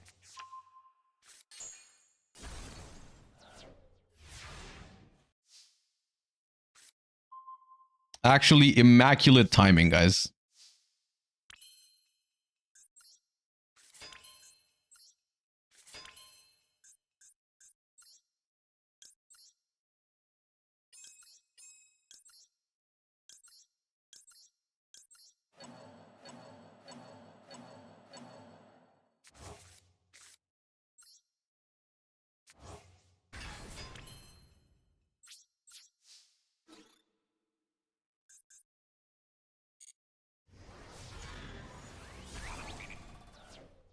Why doesn't Memento have any recent tops?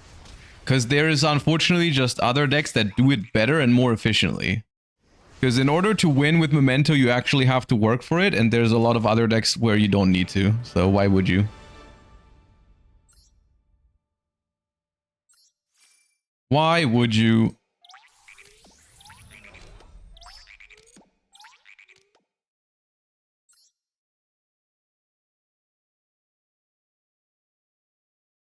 Would you consider BLS an iconic card for your past achievements? I know what you're referring to, but I feel like the joke would work better if it was Super Poly. Or Construct.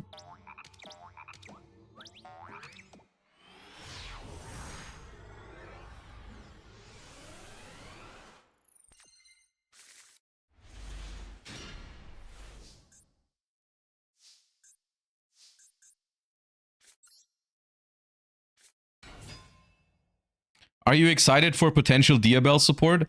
Dude, I was thinking about that this morning. I saw that they announced the first episode of the Diabell Star like lore chronicles.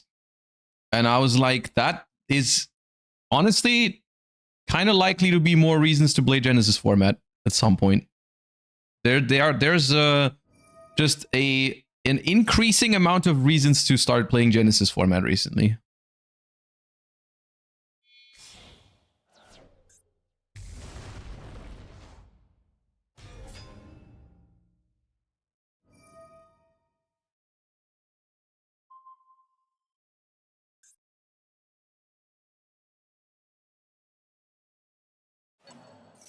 I saw the Diabell Star and Rush duel already.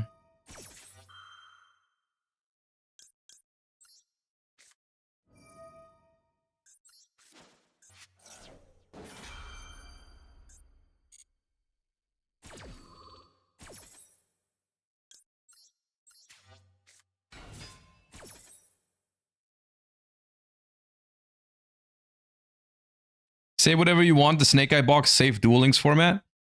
I don't actually, I mean, yeah, it's funny because this is a topic that we've been talking about a little bit recently. I don't actually think Snake Eyes would have been as hated if they just did a better job at balancing the generic extra deck available at the time. Because I think Snake Eyes itself was never really the problem.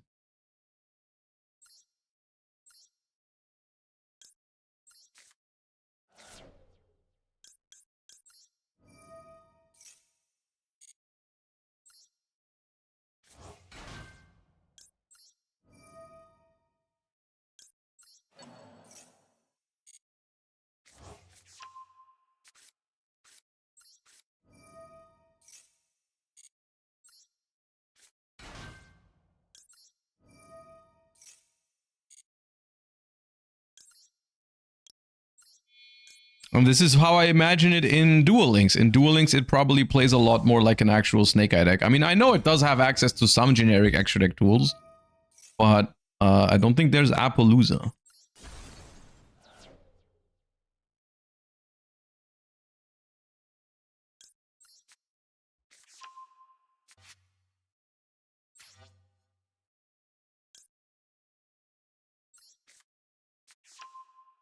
It does make Savage IP, I think, yeah. Still not great.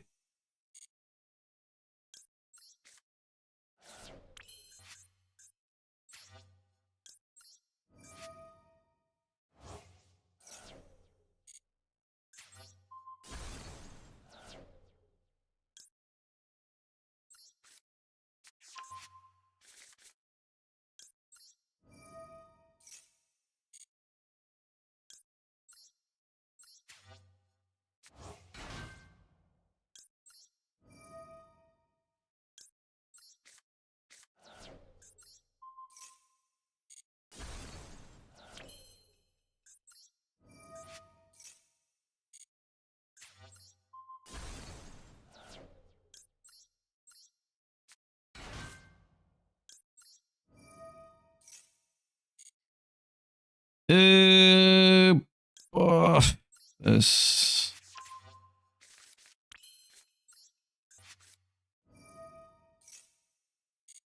People make Nightingale instead of Savage. Yeah, I mean, often Duel Links, the way that Duel Links decks work going first very often is just try to live.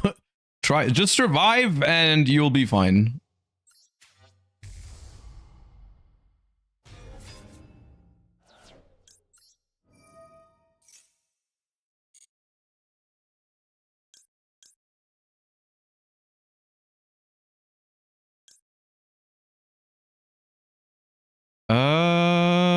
Actually, might need this. Yeah, let's get that.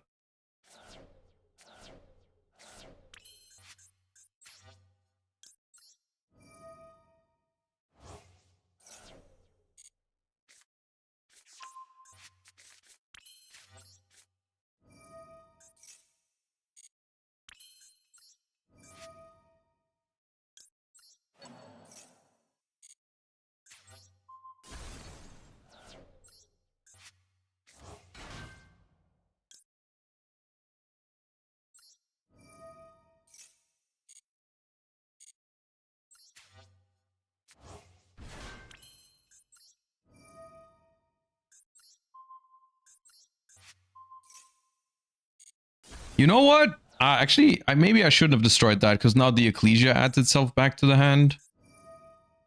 I don't know. I don't know if it does matter. Maybe it doesn't. But I could have just let it stay there.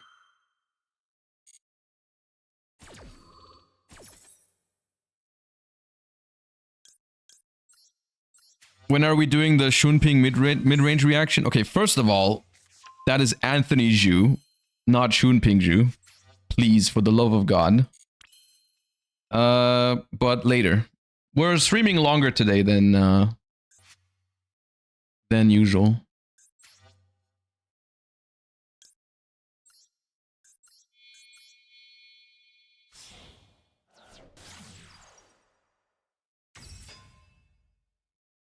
Uh-oh. Oh, Arthelion. Okay. I was like, oh, my alarm bells just activated, but this is actually bad for them.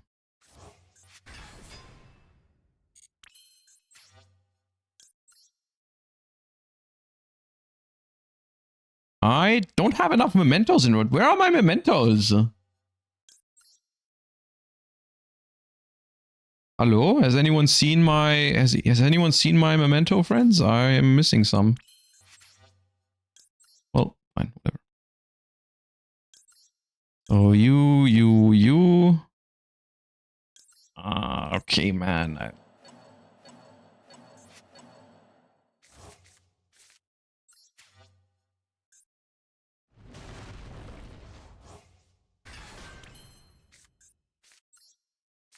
I guess we'll just take our free pop on this. Arthalion.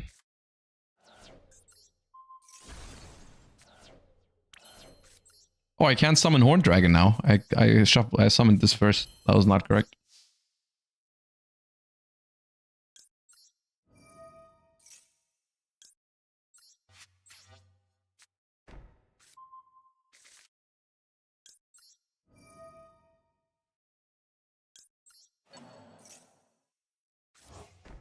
It's alright. Ecclesia back to hand is not bad for them. It's winnable. Oh, now I can summon it. Alright, thank you for correcting my mistake. Actually, maybe it was correct.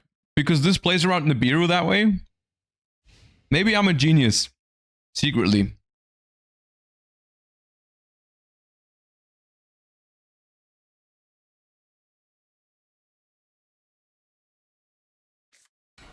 It's possible.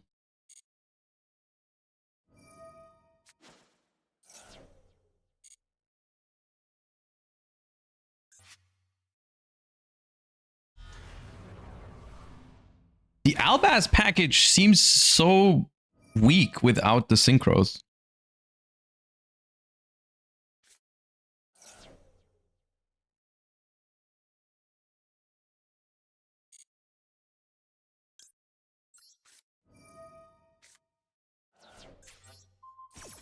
Super poly here is the only thing that would... Wait, this is... You do need...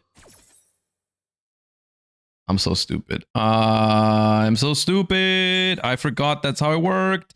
I remembered it as I clicked right click on no response. I forget that like they still get diffused now.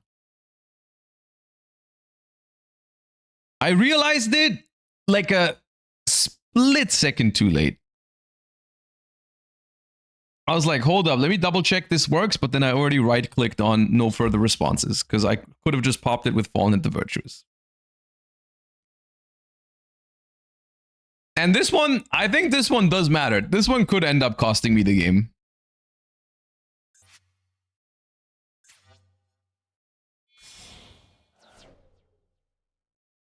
Okay, that is a pretty bad. Like you have to fuse with this. What?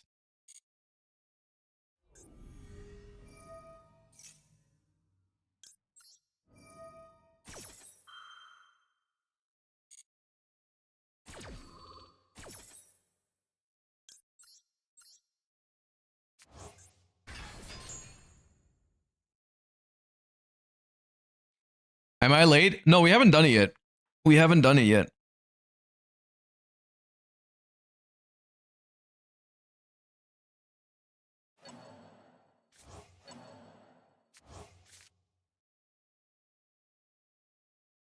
Why bring... I guess so. It's just more mementos I have, right? Why not?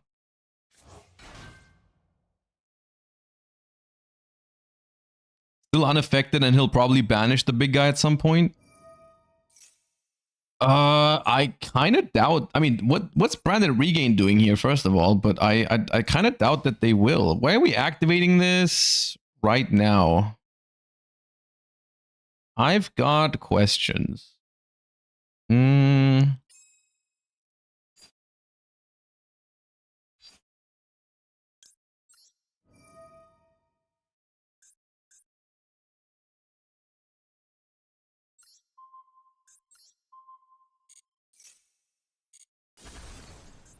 You can't have fun with that card. That's my card. Branded Regain.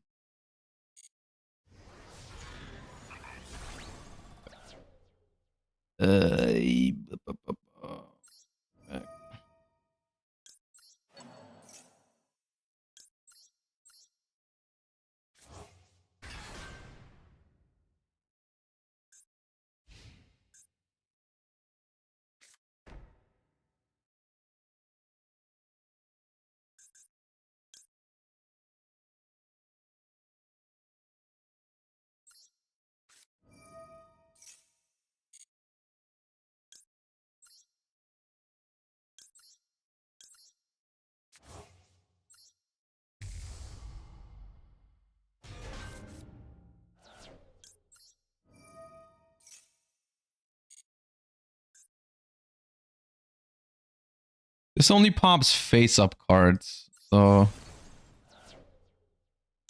it's kind of whatever.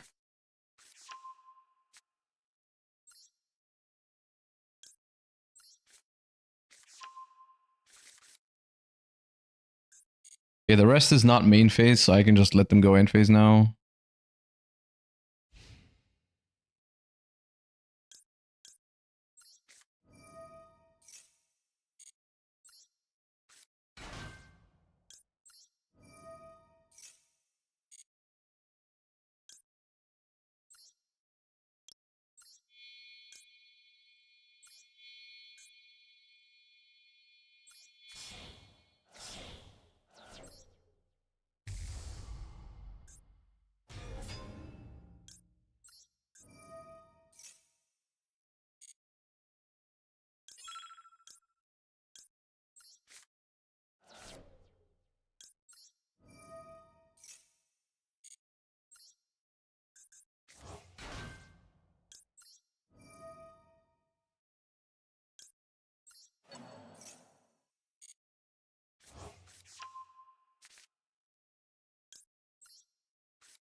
It's so many steps.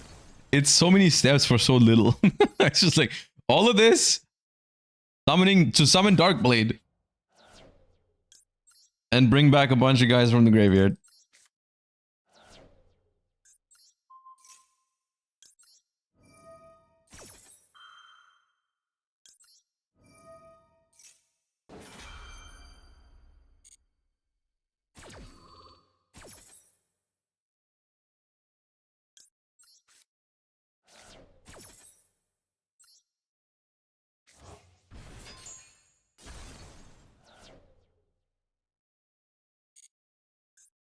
All right, that's enough.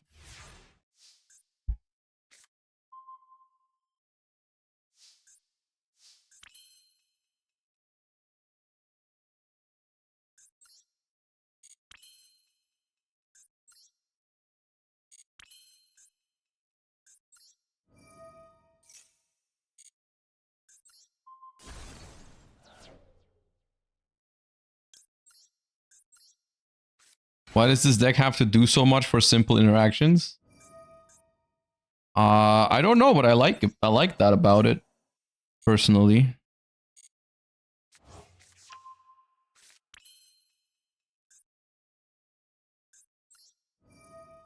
I think that's chill.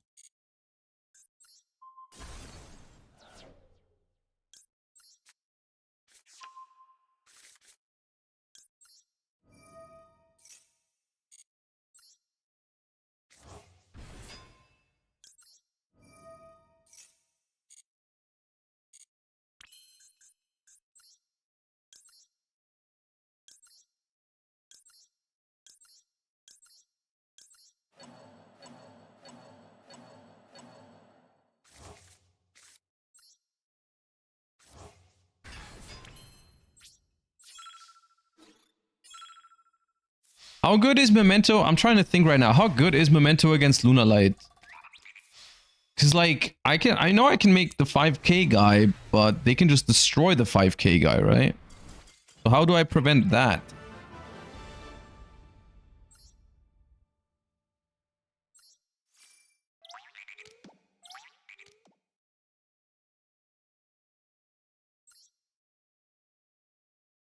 You outgrind the fusions? But how do you... I guess you just don't die because all of your stuff floats. But like, how do you win if they go battle phase? If they banish Kaleido Chick for something, and then you can't do anything in battle phase, they just go to battle phase and use the Liger wipe. You just die, right? How do you prevent that?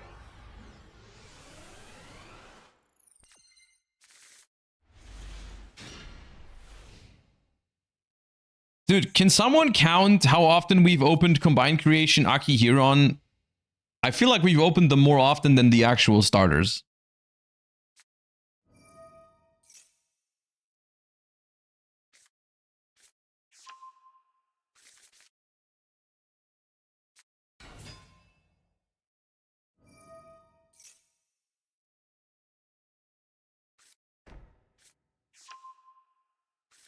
What Primate deck are people playing in the Cup? Fiendsmith? Primate Fiendsmith? Gen X Controller. What do you mean? Odeon. You're telling me this might be...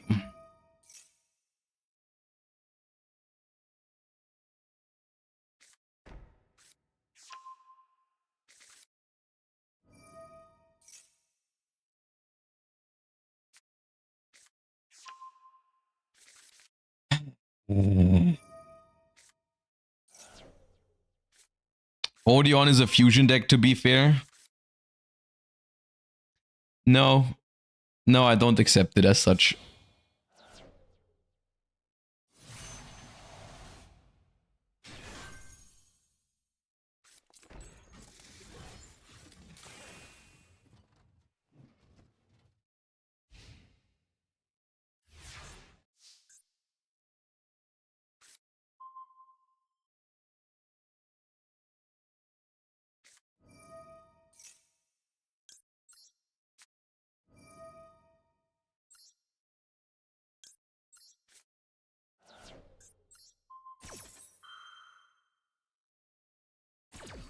Okay, I think that means they don't have a card to reveal for the Primate card. I think that's what it means.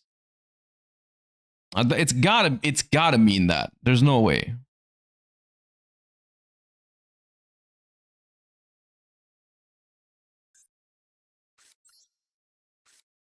This is a little risky into Droll, but I'm trying to bait stuff like Ash on not my normal summon if I can. Because I know they have Ash. They always have Ash. There's only 2 rules in the universe. When I play Master Duel, Odeon goes first against me, and they do draw Ash. So I would like to bait that out first if possible. Okay, no Droll. I mean, they typically don't play Droll in decks like this because it doesn't negate cards. And I don't know if they can't handle that.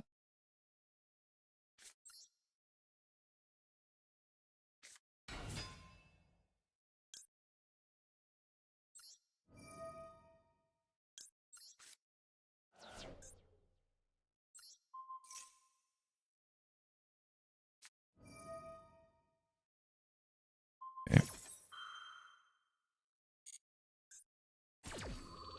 Yeah, we are passing to that Ash Blossom. I'm afraid to admit.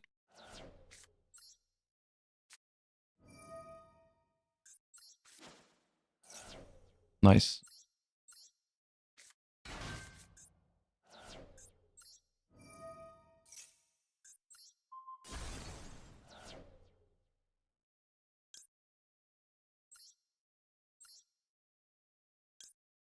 So this card is a dead Drill Beam.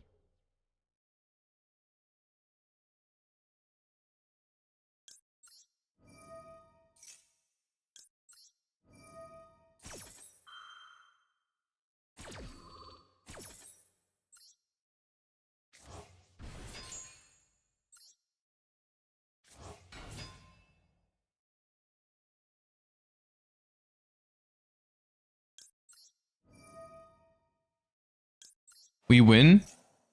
Probably? I'm chain blocking my Gaddick from Bell here, by the way. It does play into the Crystal Wing, but the Clear Wing, I don't care if they negate this, though. I do not care if they negate Akihiron. That's fine.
What effect goes off that lets the 5k beat stick attack twice?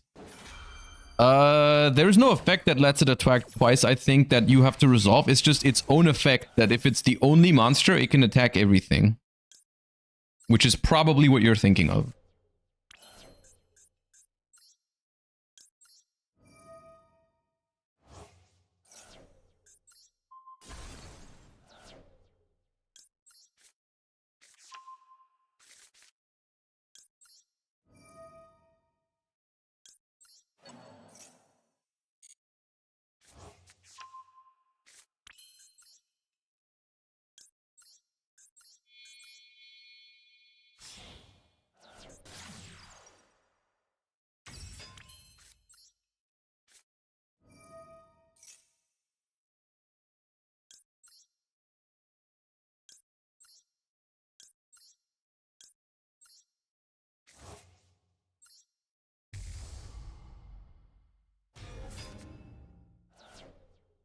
Does anything boost its attack? I'm not sure. There might be a way on one of the cards that you don't play that I don't remember right now, but usually you don't increase the attack of it, no. It doesn't mean you can't though. Maybe you can, I don't know. I don't know.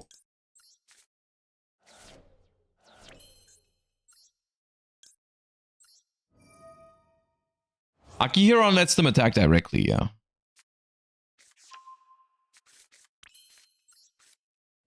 I mean, I think it would be kind of unnecessary to make a card that makes it stronger. It is 5k after all.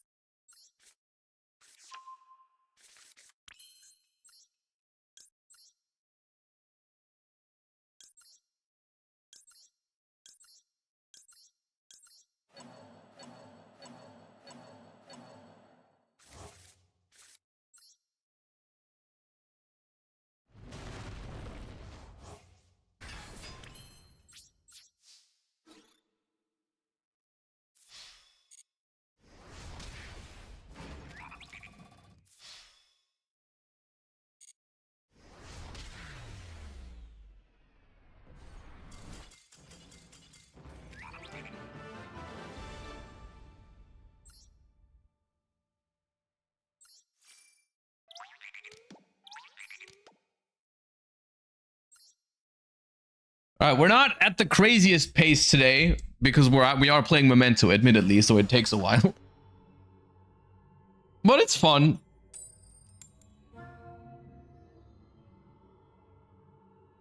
You think Memento would be fun with a turn 0 play? If so, what would it have to do?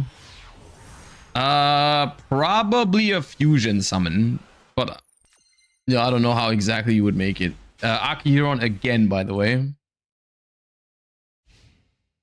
GG, sorry for playing man. It's alright. GG's. Sleepy turn 0. Like, Sleepy turn 0 would kind of go hard, but at the same time, like, you would need 3 cards for that.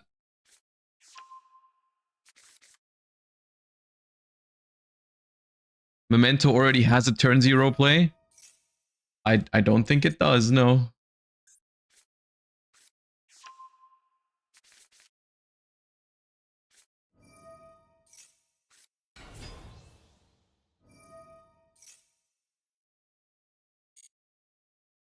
I have no idea where I'm supposed to ash this shit. Witchcrafter creation.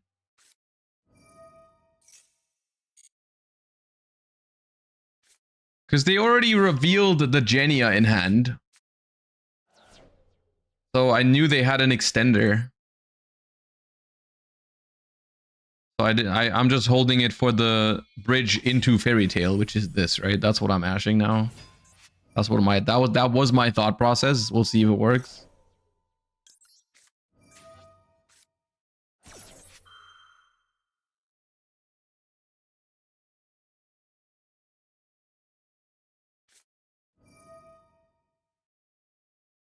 Okay, I think that is just this is like the in archetype called by the grave for them, right? Where it's just like if your opponent interacts with you, you get to like obliterate them.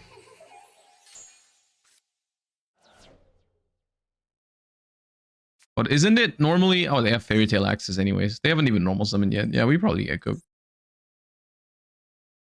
Not without Megistus. Yeah, they need like the level 1, the Jenny Megistus or whatever.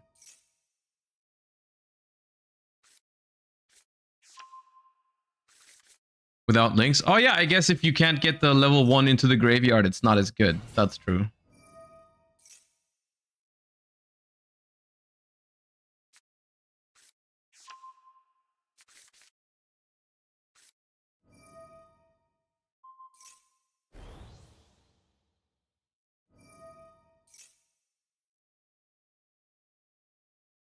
All Megistus extra deck is banned in this event. Even the fusions?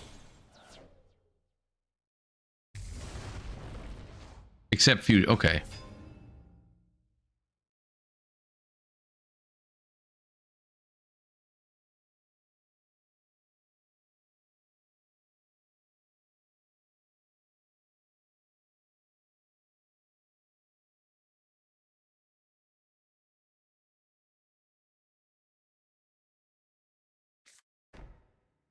Well, I mean, this is kind of manageable, right? They have snow, but it's in hand. Why did they not fuse snow into the graveyard?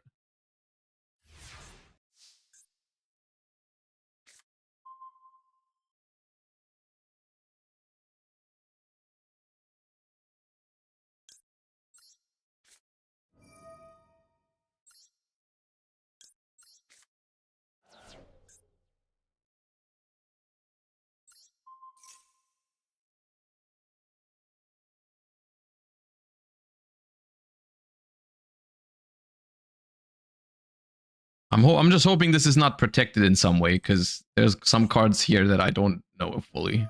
But I'm trying to bait the negate, and it seems like it worked, so...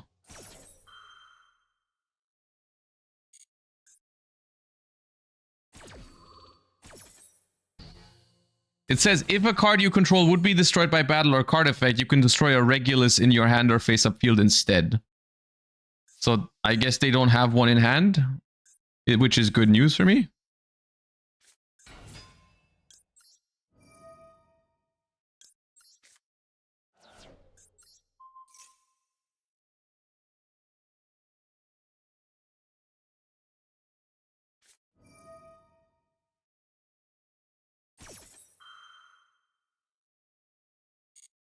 Sure.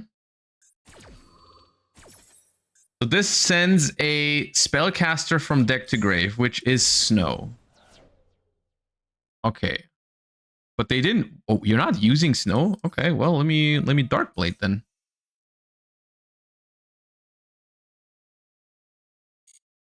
Okay, wait. If Dark Blade resolves here, I think I just win. I think the game is just over. Actually, this negates this.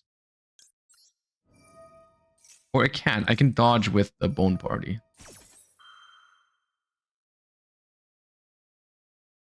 Yeah, the field spell is still here. Didn't they have snow in hand? I think so, yeah, but I think snow is not limited. Oh no, it is limited. Wait, didn't they add snow? Am I tripping? Did they return it or whatever? I forget. Maybe they didn't have it.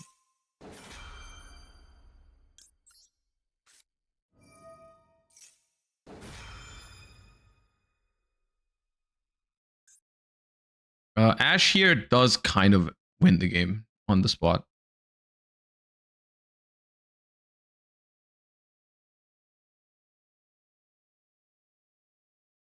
You can make Verte? I could make Verte, true. But then they would just bounce Verte with Luna, so... It wouldn't really work.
I do have to deal with the Fairy Tale Snow somehow, and the Luna Pop.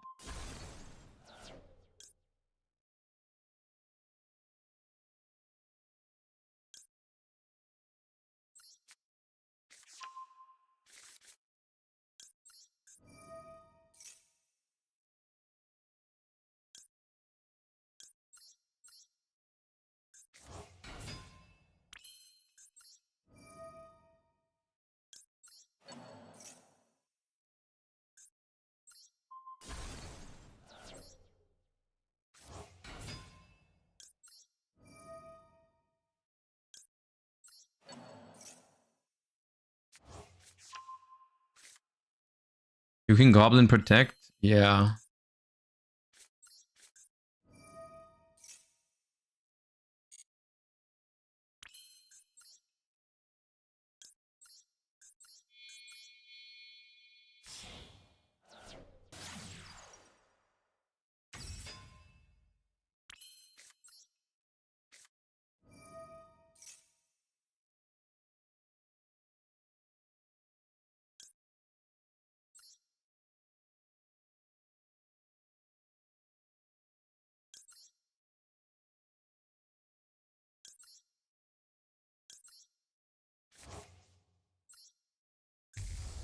But I needed to search Goblin earlier for this, I think.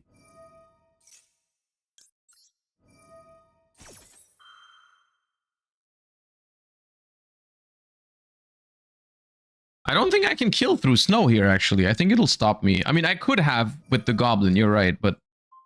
Yeah.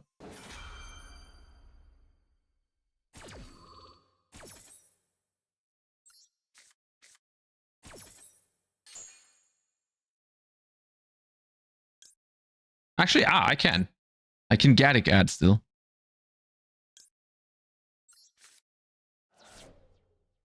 I haven't done Gaddick yet.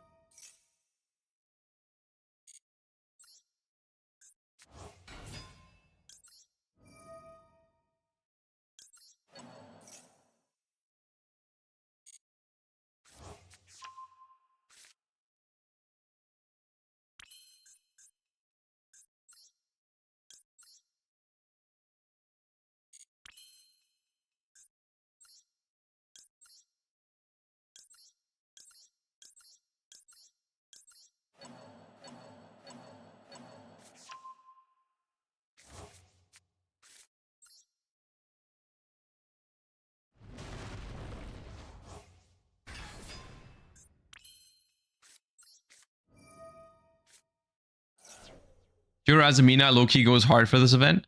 I could imagine that. Yeah, I do like Pure Azamina. I do feel bad for all the Pure Azamina fans that I'm currently asking for Ilya Sylvia to be banned. It is a very unfortunate casualty of that if they decide to do that. I don't know if they will. They probably won't, but... I do love Pure Azamina as well. I really do.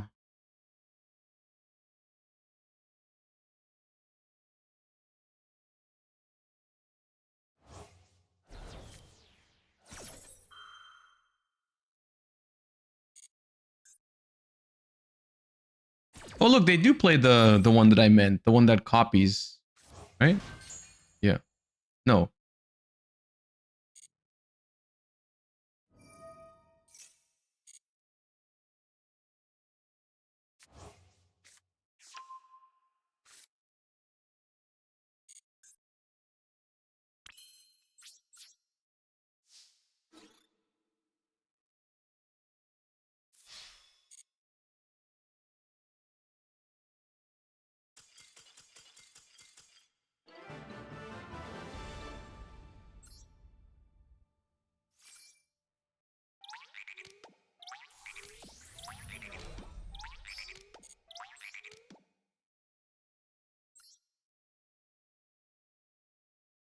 Okay.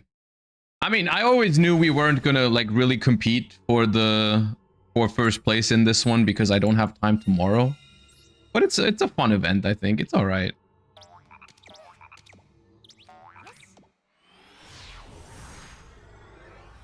Will you try Memento in a YCS or official event one day? I mean, I don't know exactly. It depends how the meta develops, but I literally brought it to Worlds last year, so...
Is it more or less complicated than DDD combos?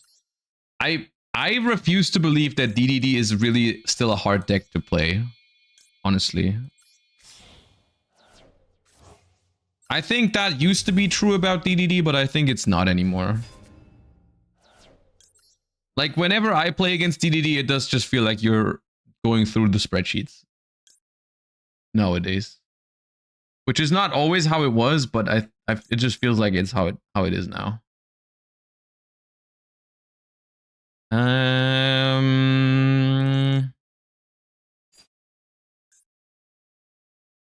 This I'm getting with this.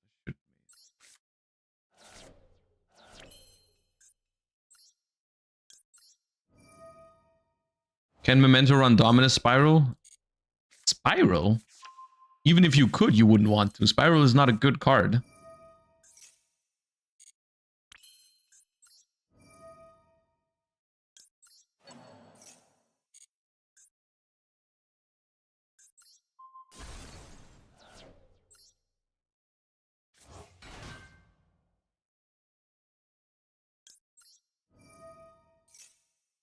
What the hell is that SpongeBob copy pasta?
Have you already discussed about game balance? No, we're about to do that in a moment. In a moment.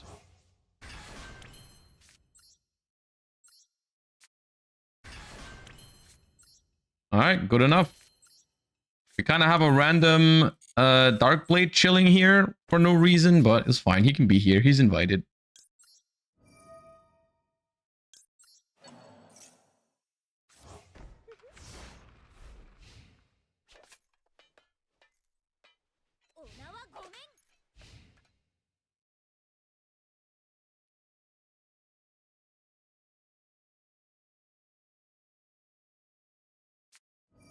Heroes! Oh my god.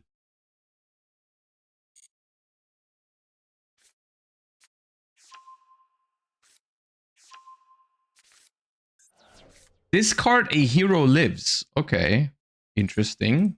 Interesting and scary at the same time. I guess you have two copies. I really want to ash it now. I really feel like ashing it now because they discarded the second copy, but so they added a regular poly. I really feel like I can save Ash for better choke points, to be fair. Like, what is this going to summon? Stratos into Ferris? Because Ferris hard loses to all my pops, right? The increase just doesn't do anything. I'll Ash it anyways to teach them a lesson. Because I feel like you should start with that. You should start with that before you discard your second copy of it. Unless they have 3, then I stand corrected, I guess. Okay, now that I've played into, what's it called? Balance, I might as well.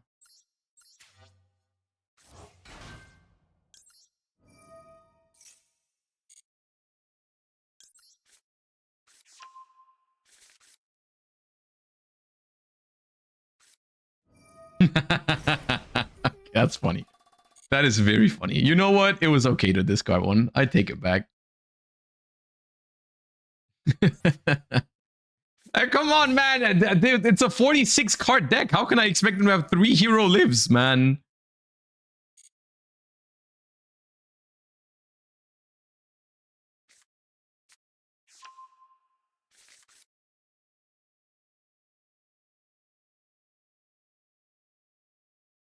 Did you like Xenovader or Gamba 777 deck more? I like Xenovaders more, which is surprising because the other one draws a bunch of cards. But I think the other one might be slightly better for now. Is how I feel about it. I think Xenovader looks more fun, but the other one looks a little bit stronger because it has that in-archetype hand trap, which I think is crazy.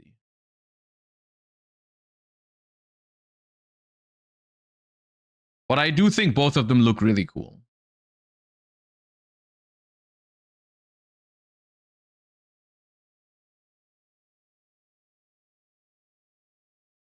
Did you reread No More Bets? Yeah, I'm aware. I saw the comments. I misread it initially. But I got it now. Shuffle one elemental hero or neo-Spatian monster you control into the deck, and if you do, special summon a elemental hero with a different name from your deck. Okay, what if you just didn't have any? Can I super poly these two? I don't think I can. But I can pop.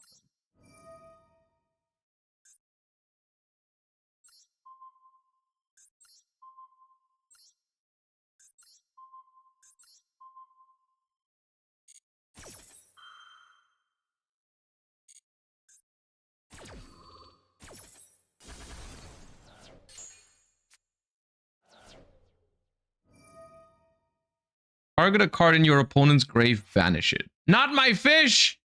Don't you dare touching my ugly fish!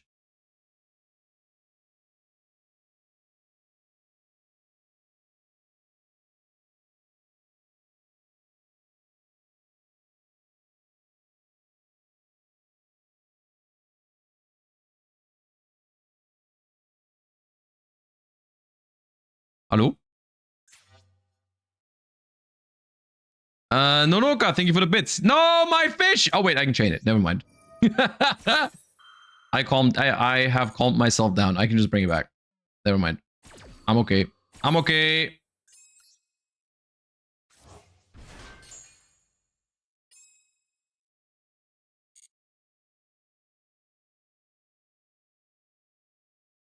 I think No More Bets effect is not toxic at all, by the way. I agree with you. I don't think it's a floodgate if your opponent gets to draw a card every time you do something.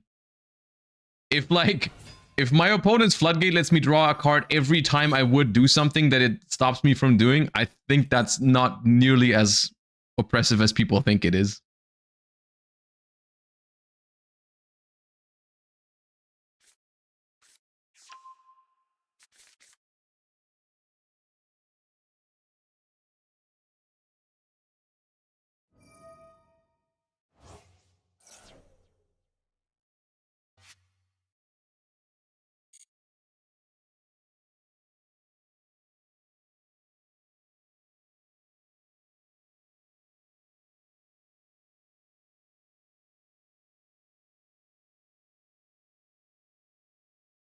Some cards discard one to add two, it becomes discard one to draw one. If it discards for cost, yeah. It is good against some effect. I'm not saying it's a bad effect. It is a good effect, but it's not a floodgate.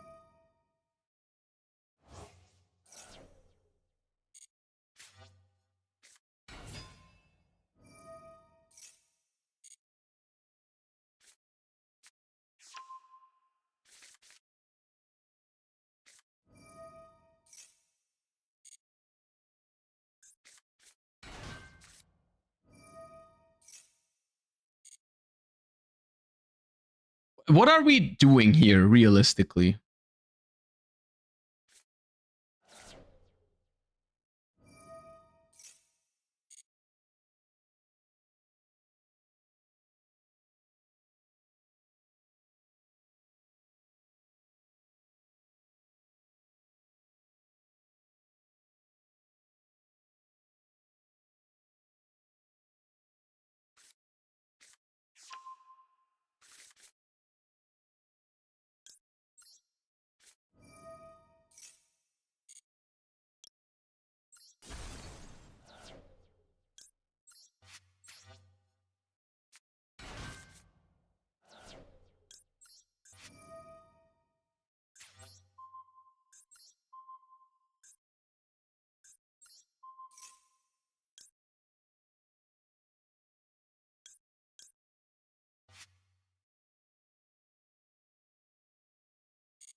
I did Anguish already. I forgot about that. That's fine.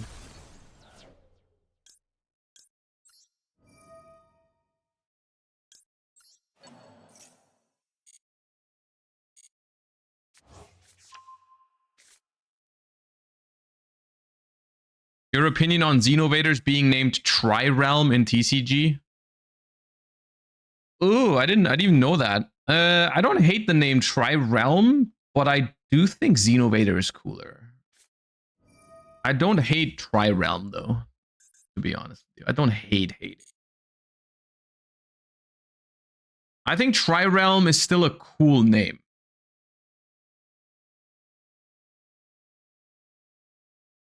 So I'm okay.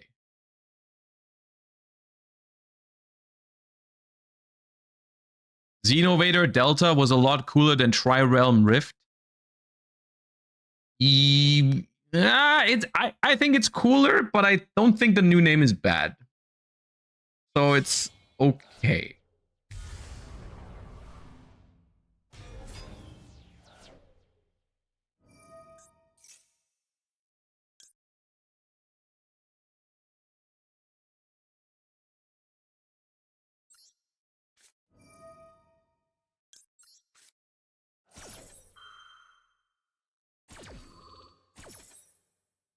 All right, I'm the hero player now.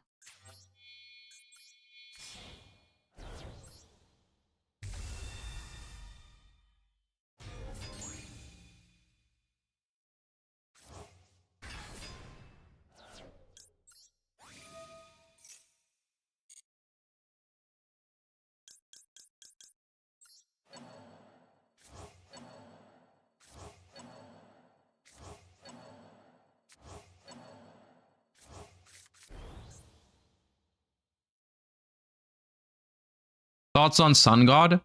It seemed okay. They have a lot of gas, by the way. I'm just saying.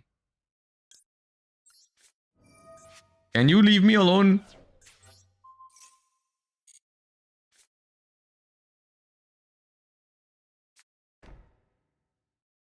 Finally.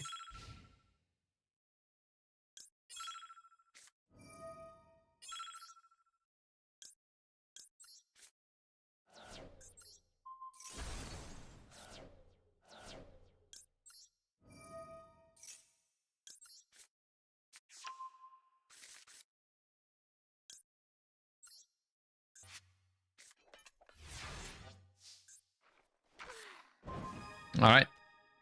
The hero did in fact not live.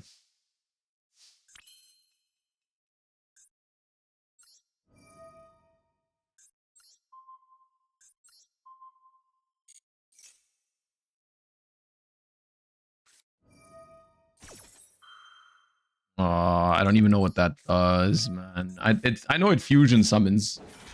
But just in case the guy targets, I'll do this, I guess.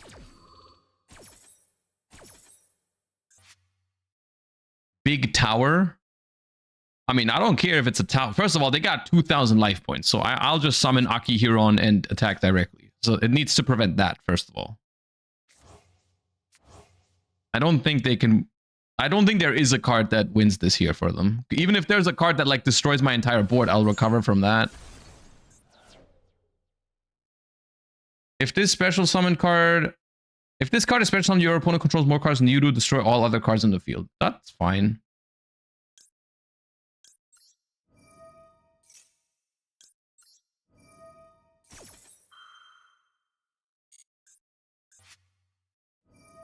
Okay. Sure.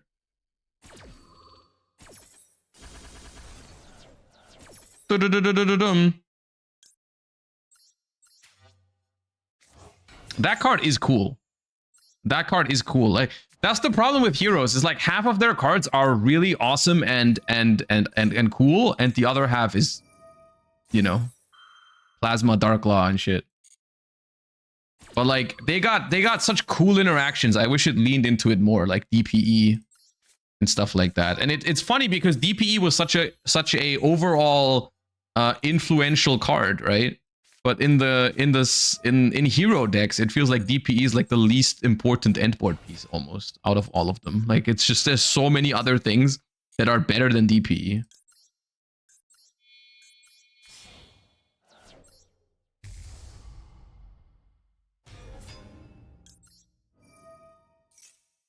Yeah, because it's the most fun, but also the fairest one, unfortunately.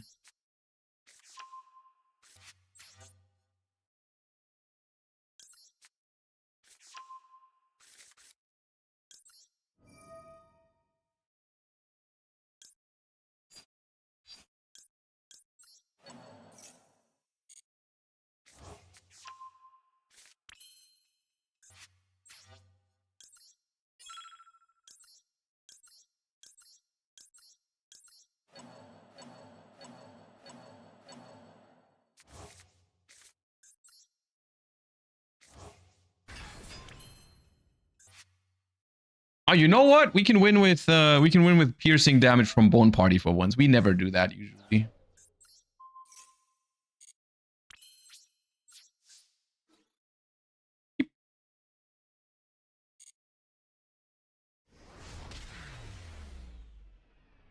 We never get to do that. Park champion. Okay.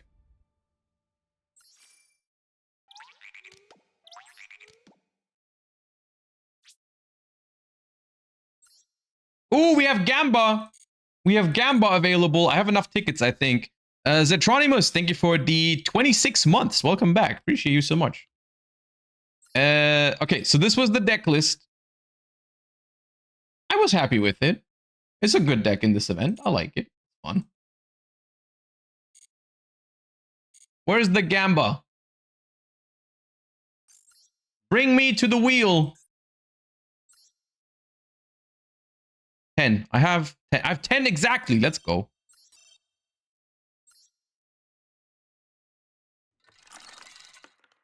Oh, it's always the friggin' white ball.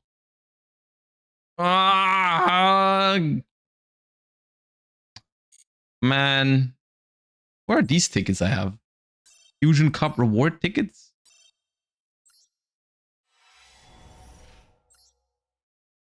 Okay, well. Well. Oh, we got dual pass rewards to get.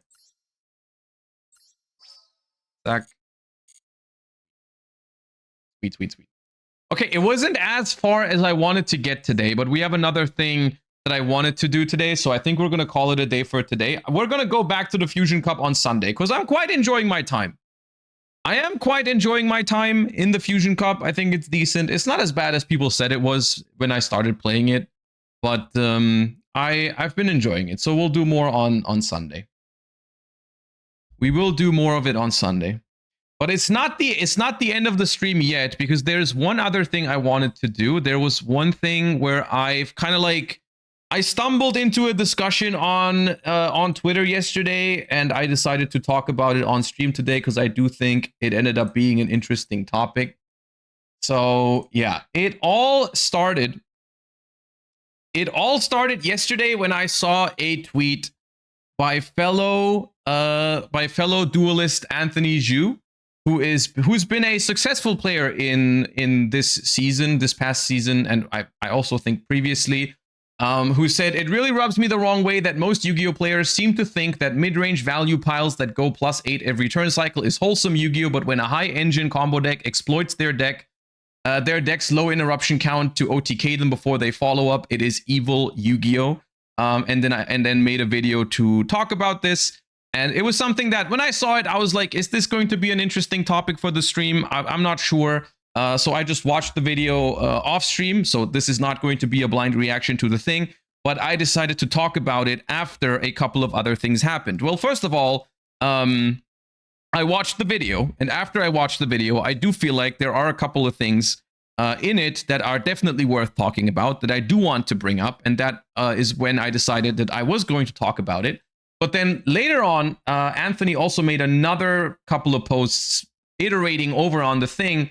and said stuff like, in most other card games, it's wide accepted that mid-range beats aggro and loses to combo, but in Yu-Gi-Oh, where archetypes are muddy, mid-range players get to think that their value deck should have 0 bad matchups. Combo is made to beat value. Why should it be any different? I responded to this, but I want to get into that later.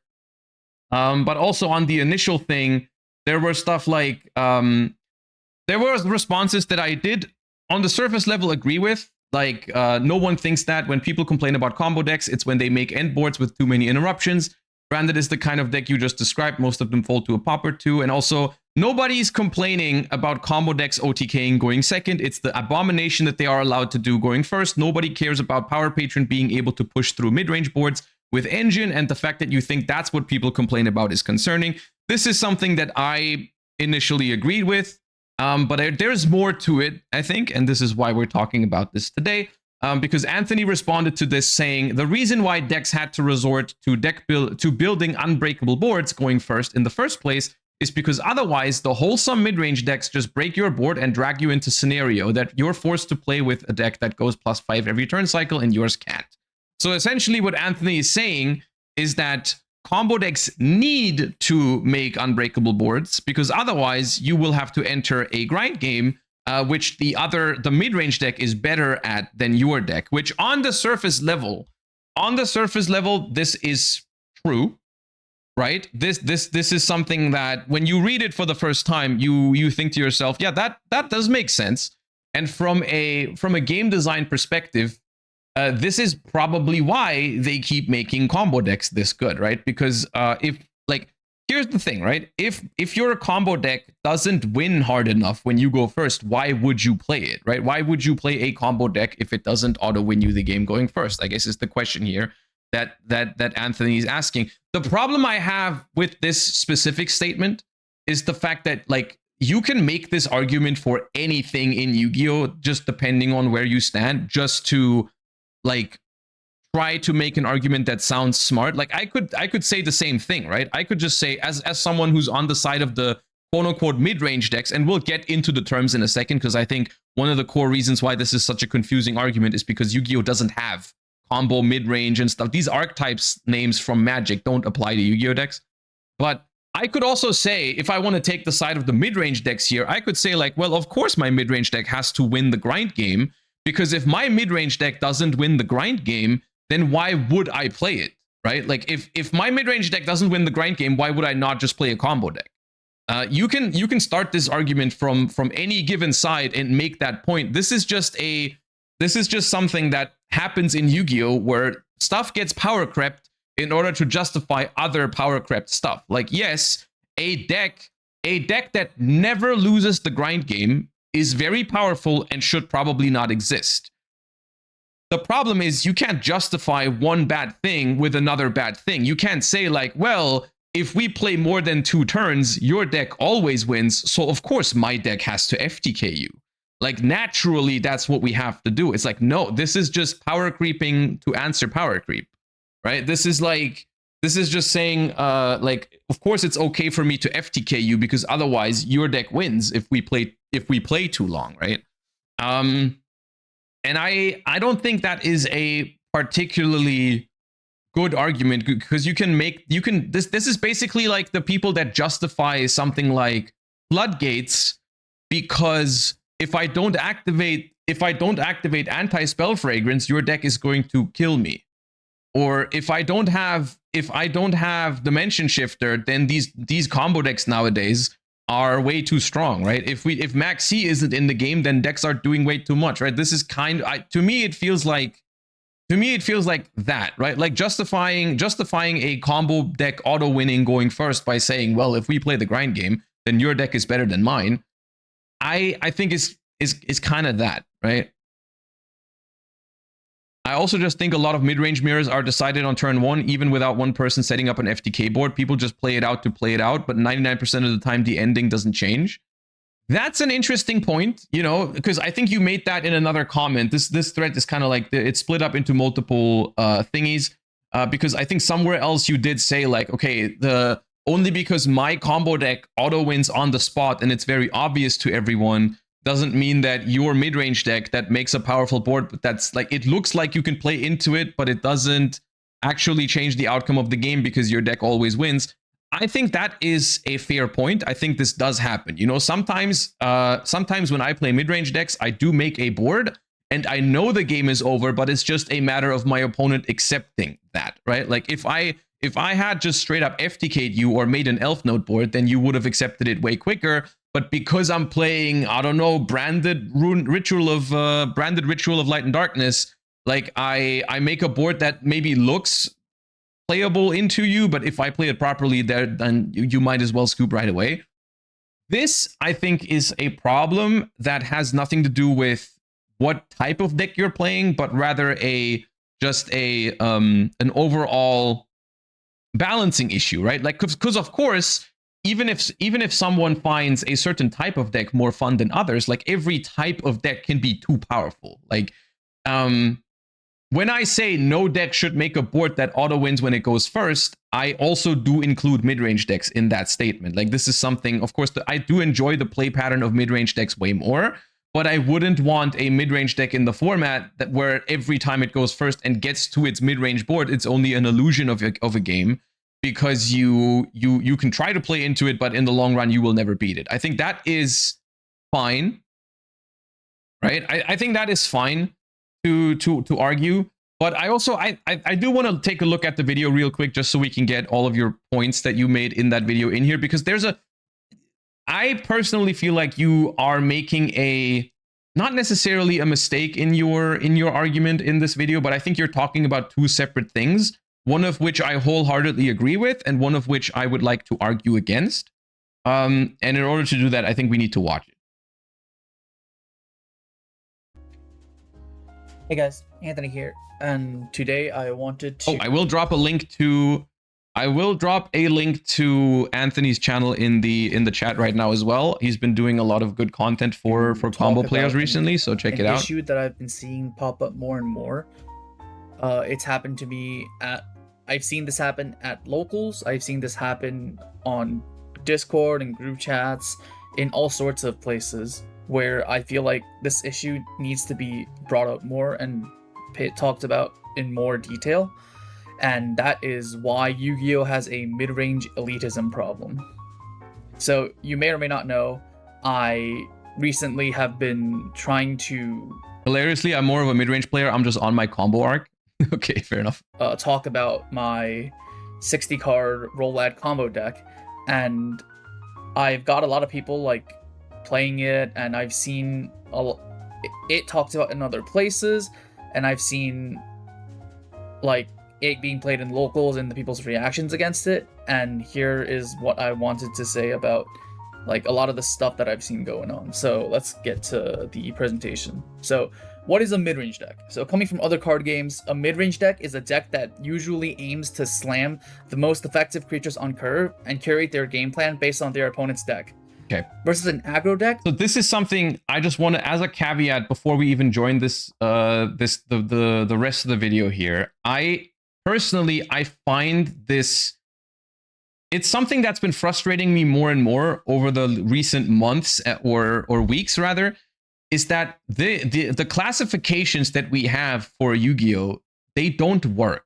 And I am guilty of this as well. I constantly use terms like mid-range, control, combo decks. I say it too because it's just engraved in everyone's like brains. The magic terms for describing what a deck does. This works in almost every card game I've played beforehand, but it doesn't work in Yu-Gi-Oh! Okay, like we do not have the same concept of mid-range, aggro, and whatever, because in all other card games, this is specifically tied to a mana curve, right? Like when you spend mana for cards, there's a very obvious question of, well, do I play a lot of small cards so I can start playing right from the beginning of the game when I have a low amount of mana available? As a result, however, I will run out of cards quicker because I play more cards over the course of the first couple of turns.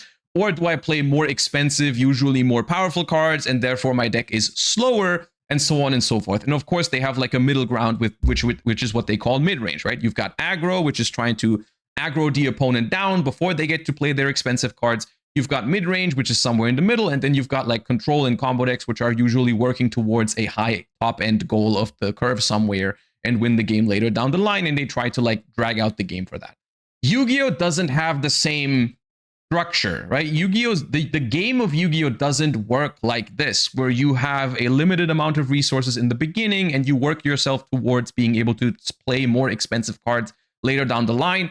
Yu-Gi-Oh is a game where essentially both players start with all their resources immediately in hand. Every card is theoretically playable from the get-go, and as a result, the game every game is forced to play quote unquote a fast game right from the start. Like there's no like, oh, I'm saving my biggest cards for turn 3 or 4 in Yu-Gi-Oh. Like, no, you play the card, you play the game right away, and you are forced to compete over the board immediately. There's no questions asked here. Like, of course, some decks feel more aggressive or some decks feel more controlly in Yu-Gi-Oh, but just every single Yu-Gi-Oh deck right now tries to take part in this. You fight over the board turn 1, essentially, right? Which is, once again, not a good or a bad thing per se. It's just one of the things that makes Yu-Gi-Oh the most different from all the other card games in the world, and I think is actually one of the reasons why it is still so successful, is because it gives you a meaningful change of pace compared to other card games. As a result, however, these kind of terms don't really mean anything in Yu-Gi-Oh words, right? Like Yu-Gi-Oh is a game. The way I liked describing it in recent months, and I think I'm going to make a video on this specifically soon, is that like Yu-Gi-Oh is not a turn-based game anymore. Yu-Gi-Oh is a game where if you go first or you go second, you have a different role in the game. If you go first, your job in Yu-Gi-Oh is to make a board. It's like to create a sort of puzzle for your opponent to solve, right? You present your opponent with some sort of puzzle at the end of your turn that they are then trying to solve on their turn when they're going second. And your job as the player going second is to solve the puzzle that your opponent makes for you, right? Your opponent sets up a board, you go second, you play into it, you try to outgrind it. And there's multiple ways to beat the board when you go second. You can prevent the board from happening. You can OTK over the board, you can clear the board and go for follow-up or whatever, but that's how the game of Yu-Gi-Oh works nowadays. There's almost no deck that does not participate in this way the game of Yu-Gi-Oh is being played. Like every deck that goes first wants to make a board, and every deck that goes second wants to either prevent that board or play into it. That is just how the game of Yu-Gi-Oh works. And within that framework, we do have decks that work a little bit differently. You know, some decks are better at making a board that is harder to break. Some decks are better at playing into boards than others. Some decks have a better going second because they have a better like way of answering the opponent's threats. Some decks are better at preventing a board. Some decks are better in the long game, so if their board gets broken, it's not as bad as if another deck's board gets broken, and so on and so forth, right? But everything falls into this kind of category of player 1 makes a board, player 2 plays into the board. Every Yu-Gi-Oh deck abides by those rules, even when they make more like outside of the box decks recently that don't even want to go first, like Tenpai in 2024. Tenpai still played within that framework, right? It was just Tenpai wanted to always go second and always OTK through the board, but it still was that kind of game, right? Where player 1 makes board, player 2 tries to break board. And I think that the terms of like combo, control, mid-range, aggro, they don't really work in this context, right? Because almost every Yu-Gi-Oh deck can be considered a combo deck. And in most cases these days, it's not even really combos anymore because it's just one card, which technically if you're using Magic terms, that is not a combo. Like Magic players probably look at you really weird when you explain to them that we have one card combos, which is kind of like a it's just, it doesn't make sense. The term one card combo in itself doesn't really even make sense. We just use it as a way to describe the fact that a lot of Yu-Gi-Oh turns these days, a lot of our combos are just sequences of plays that start from one singular card, right? It's not actually a combo. You're not combining two cards in your hand to do something, whatever, right? It's just a string of this card searches that card, that summons this card, we combine those to make that, and then that gets you that, and so on and so forth, right? That is just how that Yu-Gi-Oh works like this in a lot of ways, but it's not really a combo, right? Like Yu-Gi-Oh, you used to have this maybe where maybe you could call something like Wind-Ups in 2012 a combo deck because it's trying to combine Magician and Shark to do something crazy or whatever. But in modern Yu-Gi-Oh, we don't really have combo decks in the classic sense. or something like that, right?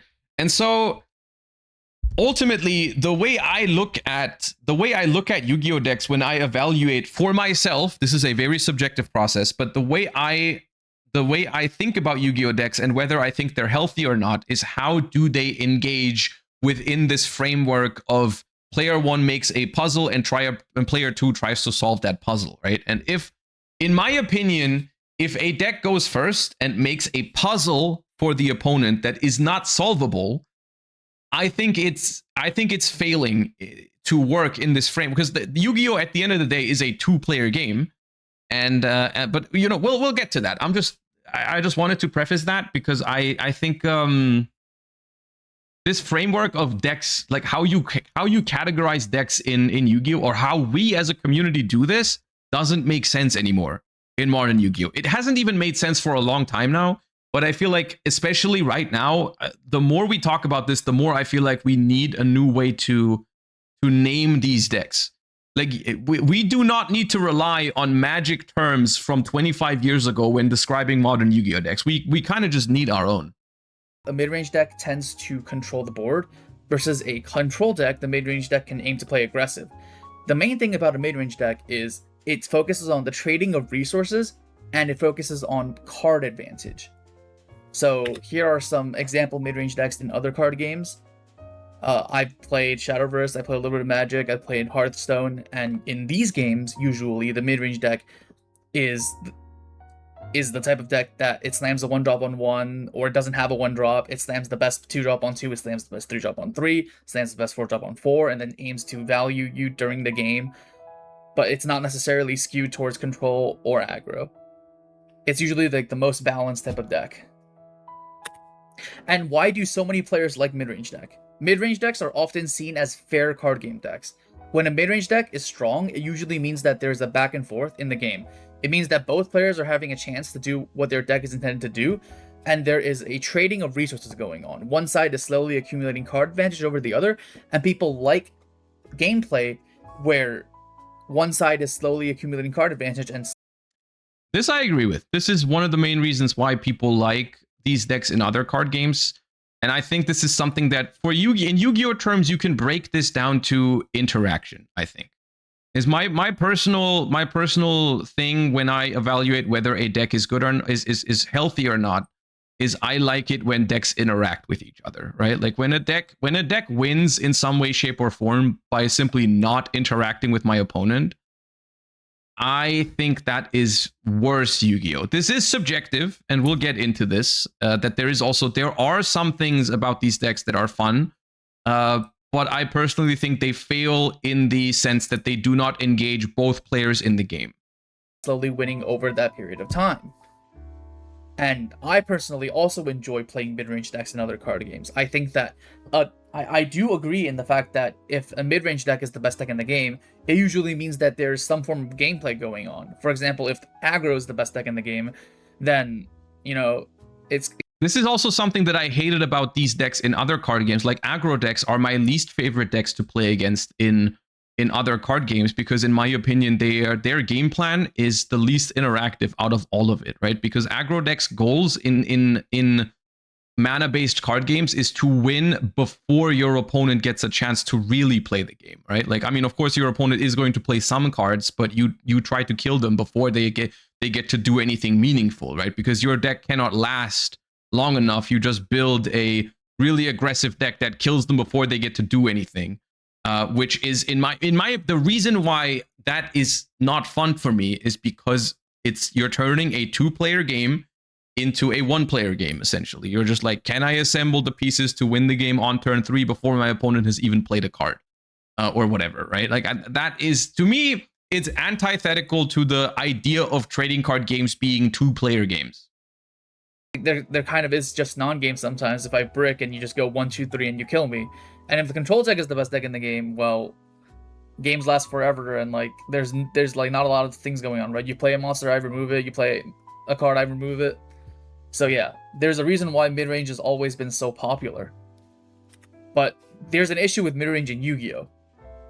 So what is mid-range in current Yu-Gi-Oh? There are some of the examples of the best mid-range decks in Yu-Gi-Oh right now are... Yeah, I mean, I agree that these are these are what you would consider mid-range in Yu-Gi-Oh if it was smart to use that term, but I don't think it is. Rolad mid-range piles, Branded, and Sky Striker. But yes, the issue is Rolad, Branded, and Sky Striker are like the examples of mid-range decks, even though, you know, you maybe even the term for something like Sky Striker, even the term like control is a more fitting term for it. Rolad mid-range aims to resolve Celtic Mystic on both players' turns. They do it on, if they go first, they do it on your turn. On their turn, they draw 3, discard 2. They discard cards with graveyard effects. Oh shoot, they just went up 5 cards on you. And then on your turn, they either add that Celtic Mystic back with the ritual spell, or they have a second one, and then they just go Mind Shuffle, bounce back their ritual, summon Celtic Mystic, draw 3 more cards. They have 15 hand traps in their deck. They have Harmonia. They summon the Harmonia on you. They bounce the Harmonia, and suddenly, like, they're up 20. They're up 10 cards on you. They resolve.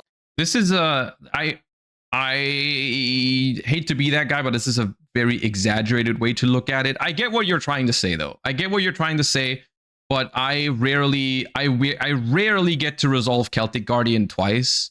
I've never played a version of Rolad that had 15 hand traps, and but your point is probably that these decks are still very powerful, which is I can agree with that, but the examples here are a little bit exaggerated. Skull Archfiend on your turn and my turn. They add 2 cards to the grave, 2 cards to their hand. Lightning Dark Ritual adds 2 cards back to their hand every rotation. Celtic Mystic draws them to 3 new cards. They ditch the 2 least popular cards in their hand. And then Branded typically adds the top 3 cards you see on the screen back to the hand every single turnaround. They aim to sit on this 3500 tower card that is marginally hard to out. And then they aim to, during both players' end phases, generate an entirely new hand out of thin air. And if you play against those decks, it's either you do the same thing, or you try to beat them. But if you let them get to turn 3, they just refresh their hand every turn, and you're a deck that can't refresh your hand every turn, and then you just lose. Okay, so I think that this is a reasonable statement. I think it's fair to say that these decks are significantly better at grinding than a lot of other decks in the game. So if you ever enter a grind game with these decks, you are not very likely to win. This is true. However, we also did kind of already mention, or it wasn't in the video, but it was in the tweet, that these decks do have a weak spot, right? You make a trade-off when you play a deck like this. You end on less interruption, right? The chance that these decks boards get broken and they get OTK'd is way higher than if you're resolving a combo decks combo, right? So that is the trade-off. Now, still, you can still make an argument that these decks are too powerful at what they do, which is okay. But that has nothing to do with, are these decks in general bad for the game of Yu-Gi-Oh, right? It's like, okay, Branded is too hard to kill. They got too many interruptions compared to the amount of grind game that they have. You're like, okay, this is a mid-range deck that is too strong. You know, only because I like the playstyle of mid-range decks, I'm not saying that they're untouchable, right? Like we had the banlist discussion like last week or 2 weeks ago, and I did put some pretty sizable Branded hits on there because I think the deck deserves to be hit. Like, yes, if Branded gets the full setup, you're probably not winning because you're not killing them and they win the grind game. But that's my point. I'm trying to abuse the fact that there is a trade-off to OTK them, but most mid-range mirrors don't have the ability to OTK through the mid-range players' disruptions. Only combo decks can consistently do that. And this, I'm glad you say this, Anthony, because, and I do want to make that clear, I can't speak for everybody, but at least I myself and most of the people who agree with me on this matter, we do not mind combo gameplay when the combo deck goes second at all. I find it very interesting, actually. And I talk about this very frequently.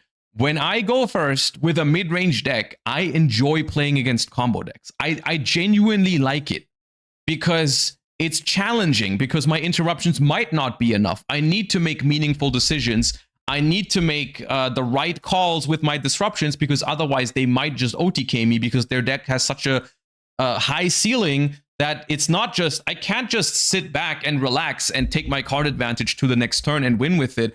There's some real danger when I go first with a mid-range deck into a combo deck because they might overwhelm me and kill me, right? I find that fun. I find that fun. My issue is what happens when the combo decks go first. But in order for the combo player to have enough pushes going second, they have to have the same pushes going first. In order for me to have a chance going second, I have to include more pushes, which happens to break the ceiling going first. See, this is where I think you're wrong.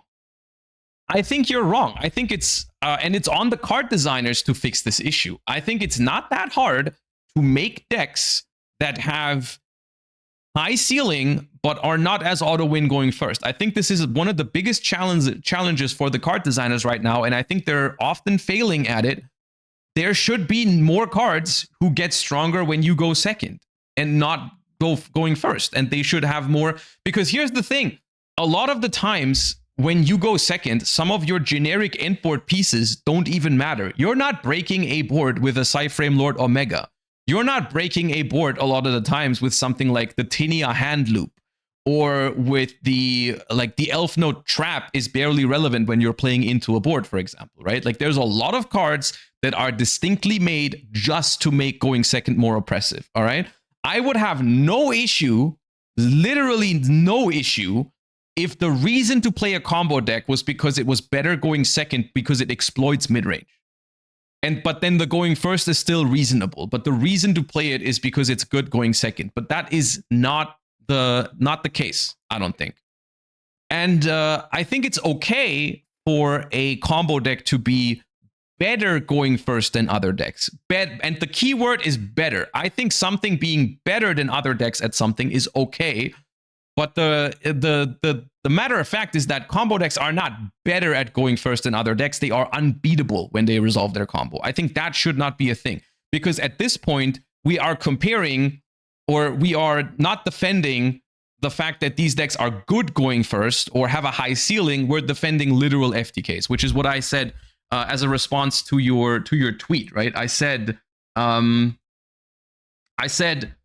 that that these decks, you're defending FTKs. You're not defending because yeah, I don't know. I'm getting ahead of myself, but I think there's a difference between what you think people have an issue with and what people actually have an issue with, or at least myself and what I'm saying is an issue. Also, I do agree that Fallen Virtuous is a good card. I don't think Fallen Virtuous there's any problem. I do think you're correct. Combo decks should not be unbeatable, but there has to be a solution to the grind game issue. That's fair enough, I think, and this is something that I would agree. Basically, essentially, in my mind, the best possible solution is to kind of like reduce the power level on both sides at the same time. I would take that trade 100%. I would immediately say, I will trade some of the grind game of these decks that I like so much. I will give it away if I don't get like pseudo FTK going second all the time. I would immediately trade for it, because I'm gonna be honest with you, a deck having too strong of a grind game also isn't fun to me, because at some point it doesn't even matter how you manage your resources anymore. Like at some point, like sometimes when you reach a certain point with a deck like Branded, you literally cannot throw the game anymore because of how much follow-up you have. Like it's literally impossible to run out of gas sometimes, right? And so I agree, there are aspects about these decks that are too strong, and I would be happy to play with lower power Branded, lower power Sky Striker or something if it meant that the lower power combo decks also existed, right? At the same time, I think this is this issue that you addressed earlier where you said like, well, my combo deck needs to be this strong, otherwise how am I going to win if I don't FTK you because I lose the grind game? From the designer's perspective, the same thing applies to mid-range decks, because here's the thing. If the mid-range deck doesn't have such a good grind game, what's the reason to play a mid-range deck now? What in this environment that they've created, the card designers have created this environment where combo decks are so incredibly powerful, why would I not play a deck like that if I don't even get better grind game? Like that's the one thing that mid-range decks get that is the reason to play them, is they get interactive gameplay and they are good at that, right? They are good at playing longer games. Because why else would I make a smaller board? Why else would I make a board that sets me up for the grind game if my grind game sucks? Because I can't expect to auto win the game off of a Sky Striker board, right? Like if I make a Sky Striker board, I expect it to get broken. I expect to be forced to play a grind game when I play Sky Striker because my board does not auto win enough, quote unquote. This is a trade-off that I take. If Sky Striker didn't have this grind game, then why would there's no reason to play it? Problems inherently with design. It's just the issue that it exacerbates the issue that every deck goes +5 during the end phase. It's like, now your Fallen Virtue is traded with one of my best starters, and then now you're also getting it back, which is kind of crazy, right? And if you're a type of player that doesn't want to play like these mid-range deck mirror matches, how do you exploit mid-range decks? So one of the biggest issues with mid-range decks is that they don't actually put up that many interruptions. If you think about Sky Striker, if you think about Rollad mid-range, like branded Rollad, if you think about pure branded, they actually don't have that many interruptions. Like compared to like Cool Tune can like interrupt you, like Vanquish Soul and Cool Tune, those decks can interrupt you like 7 or 8 times during your turn. They might be small interruptions, but they like pop a card here, pop a card there, banish a card here, right? Negate this one. But most mid-range decks only have 3 to 4 interruptions. Like for example, you take the mid-range Rollad deck. They have the Fallen Virtuous, they usually have the Banish off BLS, they usually have like one Harmonia in the hand or an Ash Blossom they drew into, and then they usually have their old Elbaz. That's it, right? And if you play against Sky Striker, if they full combo you, they usually have their set 5 and then a 0. And then if you play against Branded, it's more of the same thing. They have their old Elbaz fuse, they have their Fallen Virtuous, they may have a Jade Banish, they may have some loops with Quem, but it's nowhere near the amount of interruptions that an actual like combo deck would have. And if you put more engines and more gas into your deck, you have the ability to like pierce through the low amount of interruptions that the mid-range deck has, and you can counter their game plan by not letting them see the turn 3 that they get an entirely new hand on. Yes. Most mid-range decks also instinctively try to play for follow-up. Most of their cards and interruptions usually also generate follow-up. Yes. So one of the best ways to beat them is either you go first and you set up an unbeatable board of 7 negates. And, well, I'm not saying literally 7 negates, but like you set up like double-digit interruptions so that the mid-range deck, usually most of their cards aim to interrupt you somehow, not that much, and then they aim to get a bunch of follow-up back, right? But if you just don't let that happen, you have more interruptions than they have cards in their hand, usually they don't win. And then if you go second against them, if you have enough gas where you just gas through the 4 interruptions and then you kill them, they'll never live to see the follow-up, right? Okay, so this is true. This is why combo decks are good against mid-range decks. This is why combo decks are good against something like Sky Striker. And the issue here is that we are talking about 2 very different things, right? Number 1 is you exploit mid-range decks by having a high ceiling, so going second, you actually literally OTK them and they never get to realize their follow-up because they just die, right? And this, like I said earlier, is completely fine. This is a completely legitimate like design approach at handling a deck like Sky Striker or Branded or Ritual of Light and Darkness by giving players tools to get out of that grind game by OTKing them. I think this is a healthy interaction overall. The issue is with the other side of the thing, where you basically say like, well, I'm gonna counter the mid-range deck by making an unbreakable board going first. The problem I have with this is that first of all, you are essentially FTKing the opponent, is what you're saying, right? You're defending an FTK because you're saying, well, otherwise the mid-range deck is just going to outgrind me. The problem with this is that you are playing a one-player game at this point, and you are also not only able to do this against mid-range decks, you are doing this to every single deck in the format, right? You create miserable like environments for other combo decks as well, where like the combo deck mirror, if both decks are trying to do that, all of a sudden like every deck is decided by who goes first, and so on and so forth. And it's not like in Magic where you have like this sort of like balancing cycle where like, well, this strategy beats this deck and this strategy beats this deck, because there's like a cycle going on, because you could say like, well, aggro beats control, control beats mid-range, mid-range beats aggro, right?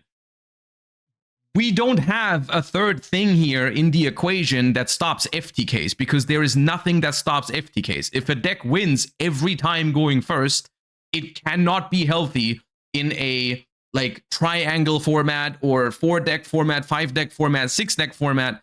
There is no way to balance that properly if the way to win going first is to literally put up more interruptions than your opponent has cards in hand, right? It's not like, well, at least the combo deck mirror match is interesting or something like that. There's nothing there. Like, there's no justification for that. So literally at that point, if you're saying like, well, the combo deck needs to exist so that the mid-range decks get checked when they go first. Literally all we need for this is for decks to get better at going second in general, right? Like decks what we need is decks that are able to OTK decks, mid-range decks going second without being auto-win going first. That I would 100% agree with. But I don't agree that we need a deck to auto-win going first by putting up more interruptions than our opponent has cards in hand. Like, that just cannot be a healthy healthy thing. I'm losing my mind. Combo decks have good grind game as well. This is a thing where this is just power creep, honestly. Like, this is true.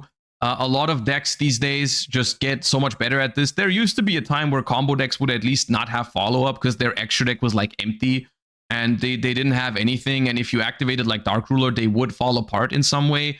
This is something that nowadays the lines get so blurry between different decks. Like, most decks these days just have insane follow-up. They just have insane follow-up. That's just the thing. If you Dark Ruler a deck nowadays, most of the time it means you lose because you can't kill them this turn, and they do it all again next turn, right? Like, this is just something that is not true, right? Like, yes, Branded has crazy follow-up, Sky Striker has crazy follow-up. They generate a lot of card advantage. But if a combo deck goes first, like, they also got crazy follow-up now. Like, they summon like 5 things back on your turn, search a couple of cards, and have like a bunch of graveyard effects as well. So that's like a really good method of counterplay. I would say that if you're not a mid-range player yourself and you want to beat mid-range, this is a very, very good way to beat mid-range. But the issue with that is most of the Yu-Gi-Oh community really hates it when their wholesome mid-range slop deck. You can see I'm biased, by the way, because that's fine. Well, like, I play both sides of the clock. Right? I also play mid-range decks. I love playing Draco Tail. I loved playing these like branded mid-range decks. But also, you have to realize that not everybody wants to keep playing this together like forever, right? There is time limits in the match. If you guys both know that if a branded player like puts a mirror match against each other, that stuff goes to time basically every single. So this is the start of the video where I decided that I was going to talk about this on stream, because from this point on, I actually think we are entering a different discussion that I wholeheartedly agree with, and that it's something that I do want to talk about. Because essentially, up until this point, we have talked about whether combo decks are healthy for the game, or we've tried to justify combo decks' existence in Yu-Gi-Oh!, which is something I disagree with. There's something that I fundamentally disagree with, that we need combo decks in order to beat the so powerful mid-range decks. I don't think it's something that, first of all, I don't think the classification works for Yu-Gi-Oh! And I also think if a deck's idea is to not interact with the opponent by just making an unbeatable board, I think it shouldn't be part of the game.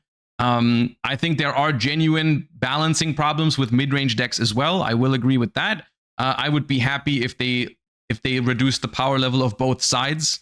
But I genuinely think that if a deck's goal is to not interact with the opponent by just winning so hard, I think there's no place in Yu-Gi-Oh! For it. But this is now where I think it shifts into a different discussion. Game. I don't want to be playing this type of game like every single time. And if I want to counter you with my combo deck and I win against you, the mid-range player gets super salty because in their eyes, their mid-range deck is super skillful. They have to like grind for multiple turns. They have to play everything correctly. They don't have that many interruptions, so they have to, quote unquote, tactically, skillfully use their interruptions to make sure they survive the turn in order to get their follow-up. And when they don't see their follow-up, they get super salty. They're saying that your Yu-Gi-Oh is wrong. They're saying that you're playing bad Yu-Gi-Oh. They're saying that you're like playing some sloppily stops the her. Yeah, exactly. and this is so, okay, this is something where I personally don't identify with this. Like I do get salty sometimes when I play Yu-Gi-Oh, just like how probably everyone gets salty every once in a while. First of all, like I said earlier, I don't really get mad if I get OTK'd by a combo deck when I went first. That's just not really something that happens to me, because I don't really mind that interaction. But I also think that what we're talking about here is like I direct most of my frustration at the card design, game design, deck design, whatever you want to call it. I don't really direct it at people, which is, I think, where this is coming from. Not just me, I literally witnessed this. A bunch of my friends at locals copied my deck, and when I see it played against other people, like their opponents, one opponent last week literally said, "Nobody likes you," in front of his face. Like after he lost, he was playing RB.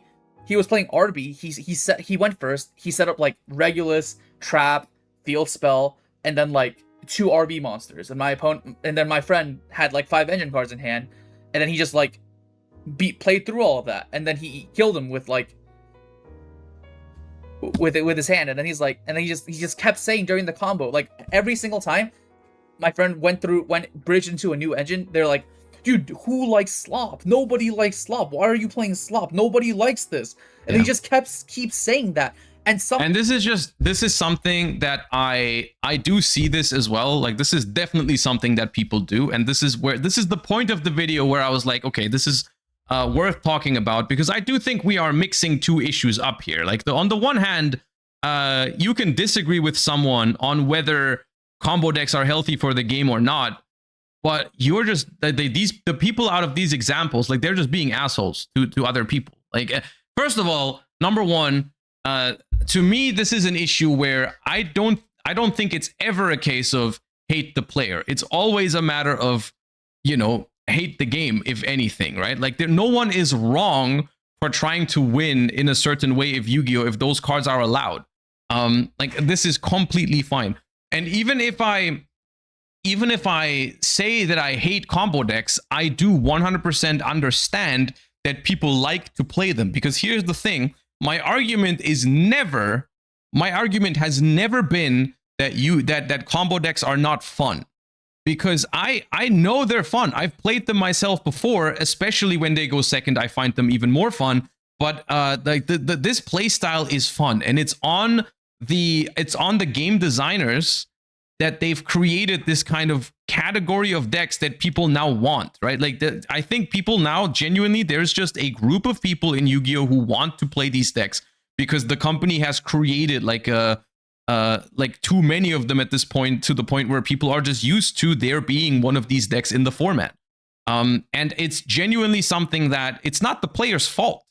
It's not the player's faults that these decks exist and that they enjoy them, because they are enjoyable to play. My argument, and I want to make this very clear, is first of all directed at the game designers, and my argument is that these decks are not healthy designed because they're only fun for one player. And I think that there is a middle ground in Yu-Gi-Oh! Where you can lose and still have fun. I experience this, at least. When I play against certain types of decks, even if I lose, I'm having a more enjoyable time. And to me, in a 2-player game, this is something that they should strive for. Once again, this is subjective, but I find this to be one of my most important criterias when I lose a game of Yu-Gi-Oh! Is like, how interactive was this game? And if I play against a deck where I feel like the goal is to not interact with the opponent at all, because they're trying to present them with a board that's not even worth playing into or whatever, I think that's bad design. But I wouldn't blame anyone for playing that. Like, okay, I have like fun banter with some of my local combo deck players where I do tell them, like, your deck is way too powerful or whatever. but not in like a way where I actually try to insult them as a person because they choose to play combo. Like, I get it. Like, these decks are good. These decks are fun. These decks are also challenging. In a lot of ways, they're not easier than other decks. They just have other skill sets, you know, attached to them. But the fact that I have a problem with the design of these decks does not mean I have a problem with them as a person. And this is something that I don't know if this is probably not a Yu-Gi-Oh! Exclusive issue, but the way people are treating other people, whether it's online or in person these days, like there's just a lot of, people just have very weird ways to talk to someone about stuff that they disagree about. Like I feel like we need to learn to agree to disagree more. Like if you think combo decks are fine for the game, I disagree with you, but I don't need to like treat you worse as a person because you disagree with me on this matter. Like, it's completely okay, because a lot of things in life are subjective, and you don't need to always agree on everything. And another person disagreeing with you on something also does not mean you need to feel attacked and immediately defend your point to them or insult them for thinking any different. Like, come on, man. Somehow the Yu-Gi-Oh community has conditioned people to think that this is okay. Like, shitting on other people's decks is okay. And that's not okay. Your deck does what your deck wants to do. My deck does what my deck wants to do. We're both playing decks that are legal for the format. What makes you think that your deck is better than my deck? Right?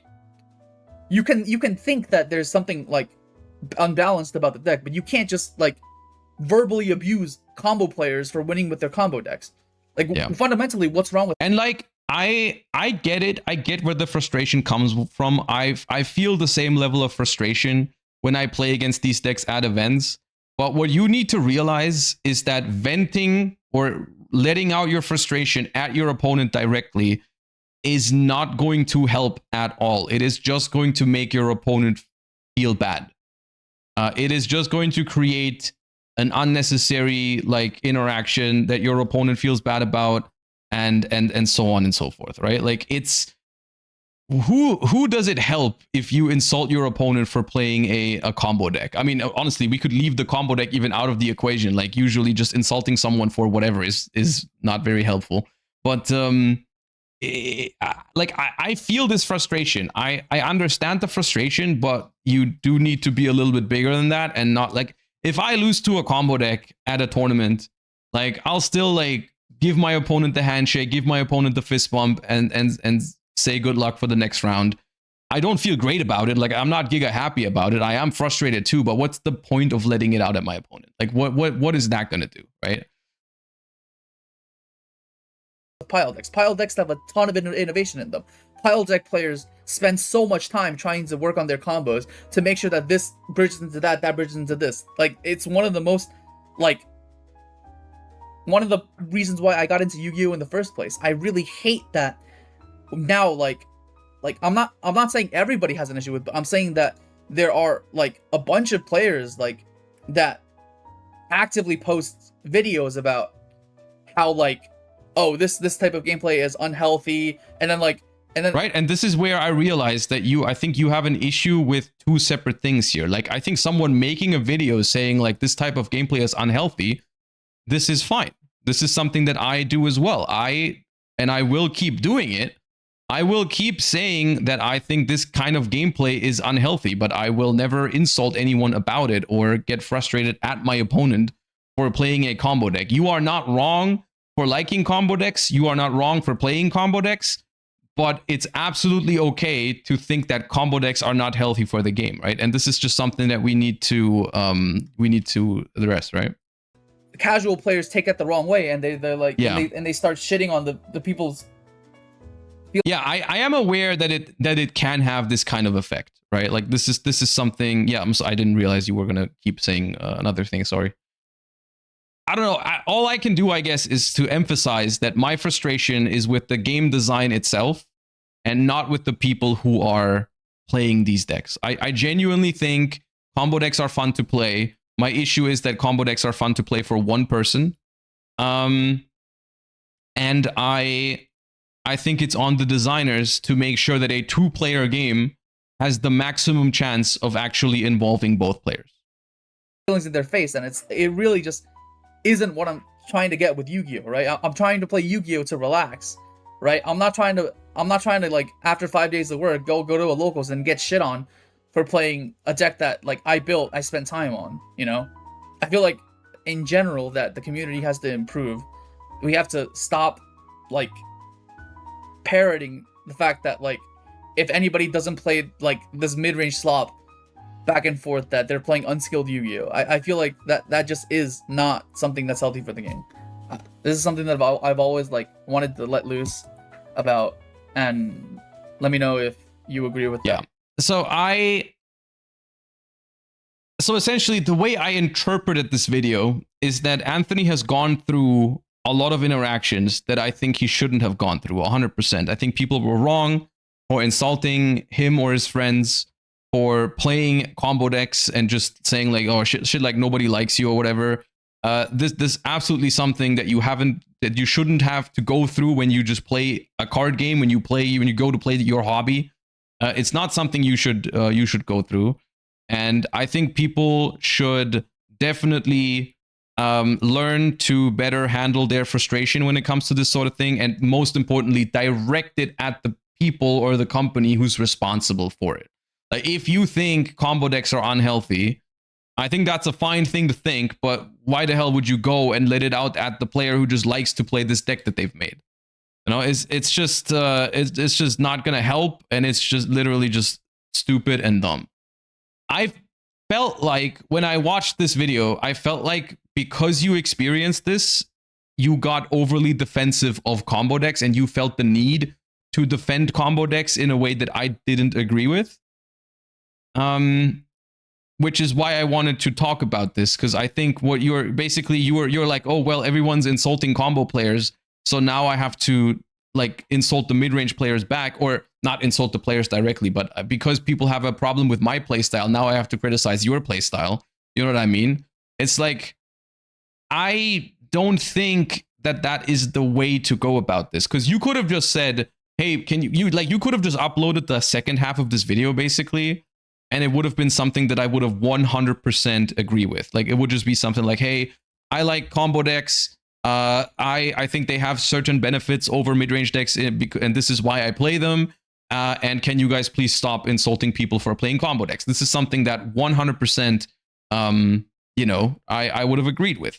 There was no need to like go and say like, oh, actually combo decks are healthy, or mid-range decks are unhealthy too, or whatever. Like the behavior is what's unhealthy here, not the decks themselves. Like mid-range, at least in my opinion, mid-range is still a healthier playstyle than combo. And once again, combo and mid-range, I hate that we're using these terms. I think I'll probably make a video talking about this, because I certainly agree with you that even the mid-range decks are not designed perfectly these days. You know, there is power creep happening on both sides of the equation here, right? And here's the thing. There is power creep happening on both sides of the equation because technically we're all on the same side of the equation. There is no two sides, because nothing is mid-range, nothing is combo in Yu-Gi-Oh! We just use those terms because we don't have better words for it. So I know what you mean by it, but every deck abides by the rules of Yu-Gi-Oh! Of like, you make a board when you go first and you try to break the board when you go second. Every deck tries to do that. Whether it's Sky Striker, whether it's Branded, whether it's Rolad, whether it's Elf Notes, whether it's Archmage, whether it's Doom Z or whatever. So there is only one type of Yu-Gi-Oh! Deck in that sense, right? There's only one type. And so what people have an issue with precisely is the decks that just don't intend to play Yu-Gi-Oh! With their opponent. They don't intend to interact. And so essentially the solution to this problem is, first of all, stop insulting people for liking a certain deck or playing a certain strategy because it's available to them. It's completely stupid. And second of all, people need to get better at articulating to Konami or give feedback on the internet of what they think is healthy and unhealthy in card design, right? There's no point in friggin' just insulting your opponent because they play something that you don't like. You need to direct your frustration at someone who's actually responsible for it. Like, it's you remind me of someone whose flight gets canceled and then they like freaking crash out at the lady at the counter who tells you that your flight got canceled when she got nothing to do with that. She didn't cancel the flight. She didn't make you like stuck in the airport for like 5 more hours. It's not her fault. What's the point of screaming at her? You know what I mean? And like, ultimately, at the end of the day, if there is a deck that just auto wins when it goes first, that is something that people should be able to call out as unhealthy without insulting their opponents for it. And if there's another deck that just has such good grind game that you cannot beat it if the game goes to turn 3, that should probably also be addressed, right? This is also why, for example, Branded, I have no issue with someone saying Branded is too strong and it should get hit. I enjoy Branded way more than I enjoy Elf Notes, but I do agree Branded deserves some hits. It definitely does, because my bias towards liking mid-range playstyles more does not mean that they are completely immune to being too strong. Like, something can be too strong at something that I like. Something can be too strong at grinding, even though I like grinding in Yu-Gi-Oh, but it can still be too powerful at it. So, yeah, that's how I felt about this when I said it. So essentially, what the conclusion I reached after watching the video and now also talking about it with you guys is I think we all agree that insulting your opponents is not helpful at all and a very stupid thing to do. So don't do that. Be nice to each other. Your opponent didn't design the combo deck that they're playing. They didn't make those cards. They're not responsible for those cards being legal. If anything, just be vocal about it online in a reasonable fashion, which is what I try to do. This is where I stand on this entire argument. This is why I leave my frustration when I stream or why I make videos about it, because I want this game to be better. I think it can be better, but I'm trying to direct it in the way where I think it makes sense, which is feedback online. As a big content creator, I feel some level of like, I don't know, responsibility for calling out the things that I feel like are going well and also the things that are going wrong in Yu-Gi-Oh. Of course, this is a subjective process, and this is where we all need to learn to disagree or to agree to disagree more. Like, if I post a take, I constantly get insulted when I post takes as well. This is not something that only the elitist mid-range players are at fault. This is something that happens every time when I try to defend mid-range decks or when I put hits on combo decks. Like, the kind of insults that people throw at me when I make a video saying that I think something like Azamina, Ilya, Sylvia should be banned, or Varudras or whatever, is crazy. People are unable to entertain the thought that people disagree on a subjective thing. Instead of saying like, hey Josh, here is why I think Varudras is a fair card, they go ahead and call me an idiot for wanting it banned. This is something, it happens all the time in the Yu-Gi-Oh community. It happens everywhere on the internet. It's just something that people in general need to get better at. Because it's so weird, because what do you expect to achieve with this, right? Like, do you think I read any of these comments? And like, if someone makes a good point in a comment, like, that could change my mind, right? But instead, they go ahead and call me an idiot for wanting Varudras banned. And what do they expect? Do they expect me to read that and be like, oh, right, I forgot that I'm an idiot. I must be wrong on this matter. I must be incorrect because I just forgot to factor in. When I made that banlist prediction. I completely forgot that I'm an idiot. That was not on my mind when I made that. But now that I see it here, like, that makes so much more sense now. Now I know better, and I will do better in the future. Like, that's not how this course works. So, and it goes both ways, right? It goes both ways. At the end of the day, Yu-Gi-Oh is a huge space. It's a huge hobby. People enjoy it in different ways. If you think that something is healthy or unhealthy for the game, you need to work on how to articulate it. It's something that I try to do as well. I'm not always perfect at it. So I'm sometimes more frustrated than other times. I try to get better at that. And I think if we all try to do that, then eventually this sort of criticism or feedback can reach Konami and can make an impact, right? Like if enough people in a normal manner voice their concerns with how strong certain strategies are, and this goes for both grindy decks as well as combo decks, right? Like, because I think that the concern that Anthony brought up in his video of like some of these mid-range decks are way too strong in the grind game if you don't immediately OTK them. I think that's a valid criticism. This is something I can get on board with. You know, like I said earlier, I'd be happy if they made both sides of the argument or both sides of the coin weaker. I'd be okay with that. No issues. Right? It's something it's a discussion that I can entertain. Right? It's a discussion that I can entertain. But people just fail to make those points. They don't do that. They just say stuff like, "Oh, I hate this deck," or if you play this deck, then you're stupid, or whatever. And it's just like, okay, well, great point, dude. Great point. That's certainly going to change everyone's mind. So I don't know, man. So yeah, it was something that I wanted to react to, even though like initially when I saw the topic of the video, I wasn't going to react to it. I was just going to watch it. But then I realized I think there is actually something very important to take away from this, which is that you know, just be nice to each other. Okay, just be nice to each other, and everything is going to be a lot better.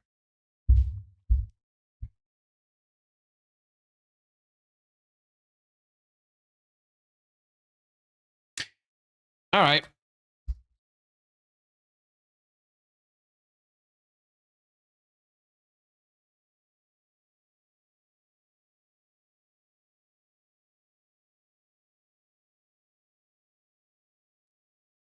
To be honest, wanting going second to be playable is not something subjective. I think it's an objective thing to say. Yes, but if you noticed earlier when we talked about this, and Anthony answered some of my points directly in chat, like it's not, he also said like he agrees that going first needs to be, or doesn't need to be, auto win. But he said like, oh, this is a natural thing that happens if you add more ceiling to a deck, that like going second becomes stronger, but going first becomes stronger as well.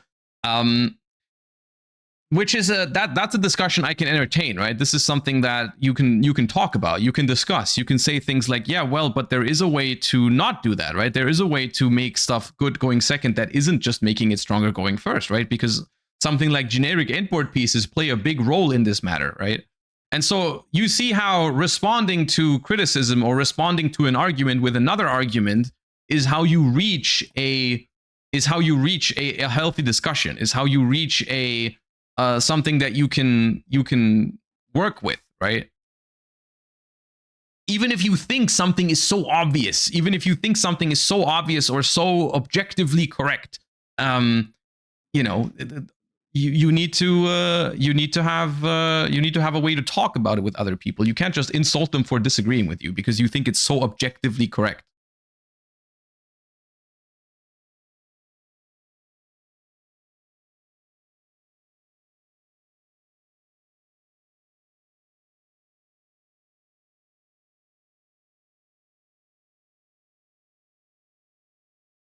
Oh yeah.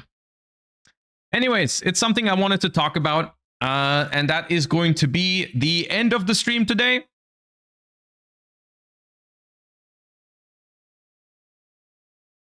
This is why I always stress that more tools...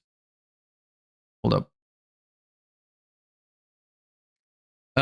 More tools which disproportionately benefit the going second player need to be made. Yeah, absolutely. And here's the thing. Here's another. Now that I see peeps in the chat, there's another thought I had on this topic of like, because it's a thought that I have sometimes, and I probably want to have a talk about this in a more structured fashion at some point soon. But I do sometimes ask myself, like, where do we go from here? And I know this is something that players have asked themselves like 10 years ago already. They were like, okay, how can it get even more powerful than Dragon Rulers? Or how can it get more powerful than friggin' spellbooks or whatever? They asked themselves that in 2013, which in hindsight, there was a very obvious way it could get better than that. But I genuinely, right now, when I look at modern Yu-Gi-Oh decks, like, I genuinely ask myself, like, how where do we go from here? Because everything does so much with just one card, and you literally cannot have less than one card. Like at this point, the only way that you can answer this sort of stuff that decks are doing right now is you just have to make another deck that just shits on it. Like, and that is mostly just non-engine related, right? Because, you know, engines are not beating anything that's happening right now. But you just have to make decks that just, I don't know, where every single card in the archetype is also Lava Golem or some shit, right? Because I don't know. Xenovaders and Raise Moon don't play with one card. Yes, which is also why, as much as I hate to say it, I don't know how good these decks can be if the game goes this direction. I mean, I love those decks designs. I think they are awesome. The problem is that, and this is why I keep pointing out these issues, right? This is one of my most important reasons why I keep calling out this kind of stuff is you can design 9 out of 10 decks incredibly well, but if you miss once, that is going to basically ruin everything, right? Like, because if one deck is way too powerful, way too broken going first, or whatever, way unbalanced, that one deck is just going to beat the other 9. It's just going to win over those other 9. So like on a competitive level, you can have like a 90% success rate at well designing archetypes, but it doesn't matter because the 10% that you design poorly, or even 5% or whatever, is going to take over. That is just what happens. It's just what happens. And so you can make incredibly cool Xenovaders, you can make incredibly cool Raise Moon, you can make Blitzclick, you can make all of that. The decks that people play are Toons. Toon is the deck that's winning everything. Elf Note is the deck that's winning everything in the OCG right now. They're not playing Blitzclick. Why would they? Why would they play Blitzclick? Genuinely. Because at the end of the day, people are trying to win. So you as the game designer, your job is to combine competitive gameplay with fun gameplay. You need to find the intersection that is good to see play, is competitive, but also is fun to players.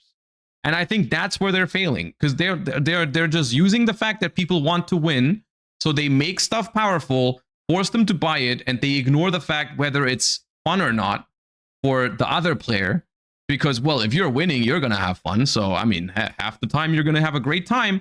So you're gonna buy these cards, and then they make sure that nothing is too broken or has too high of a win rate by just printing silver bullet non-engine cards like Drollin Lockbird or Max C or now the Gallant Thief or whatever, right? Also ignoring whether those cards provide fun gameplay or not. It's just, here's a silver bullet that you better try to draw. And that's the thing. Like they can say like, well, the win rate on Elf Notes is not 100%. The win rate on Elf Note is like 60%. It's fine. It doesn't have 100% win rate. The stats are okay. But they don't look at how it plays. They don't look at how that happens. How does it get to 60%? How does it feel for players? So, yeah. I don't know. Whenever I think about this, whenever I do think about this, where I feel like, of course, we have this sort of like power creep loophole in Yu-Gi-Oh! Where they make more powerful combo decks, then they make more powerful board breakers, then they make more powerful other non-engine, then they make more powerful mid-range decks. Like everything is just getting stronger and stronger and stronger and stronger. And I wonder, like, where do we go from here? But I do reach that conclusion that I feel like part of the reason why they introduced Genesis format is probably because they realized that it was going to be very hard to control this situation. And from my perspective, something that some of you guys are not going to like to hear, but I think Genesis does a much better job at like reducing the power level on everything at the same time, because they do put heavy points on decks that are really grindy. They do put points on the non-engine. They do put points on the combo decks. And it just does have overall, for me at the moment, I genuinely think if Genesis develops into a real format, because right now it's just something that they are trying to push, right? They're trying to promote it. I personally can see myself playing Genesis more than Advanced Constructed at some point in the future. if this is what keeps happening, because whenever I play Genesis, I feel like it's closer to I think it's closer to my idea of good Yu-Gi-Oh! And I know my idea is subjective, but I think that's why it would be so important to have 2 ways to play or more. Right? This is why maybe Genesis is such a good idea, because not everyone agrees with me that that's good Yu-Gi-Oh! So they can still play Advanced Constructed if that's what they want to do. And I can play Genesis if that's what I want to do. It's not at that point yet. Like I'm still at a point where I do enjoy Advanced Constructed, but I don't enjoy 100% of games in Advanced Constructed. I understand. I enjoy maybe 60% of games in Advanced Constructed, or 65, and I just think that number could and should be higher. And in Genesis, it's also not 100%, but in Genesis, the number is definitely higher. In Genesis, the number is more like 80% or 90%. So it's not a perfect format. It's not a perfect format, but it's closer to my idea of what good Yu-Gi-Oh! Is, modern Yu-Gi-Oh! Because Genesis is nothing like old school Yu-Gi-Oh! And that was probably one of the mistakes that they made, like announcing it as such. But it's nothing like, it's not yesterday's gameplay. It's just modern gameplay, but better balanced. Simple as that. What's up, Bronas? Thank you for the raid. Welcome, Raiders. This is also the end of the stream, so goodbye, Raiders. I hope you enjoyed the stream. I gotta get going now. Appreciate you all for watching today. I hope you enjoyed the discussions. Hope you all have a wonderful rest of your day. I'll see you all on Sunday. And I'm uploading a video that I recorded together with Elsie.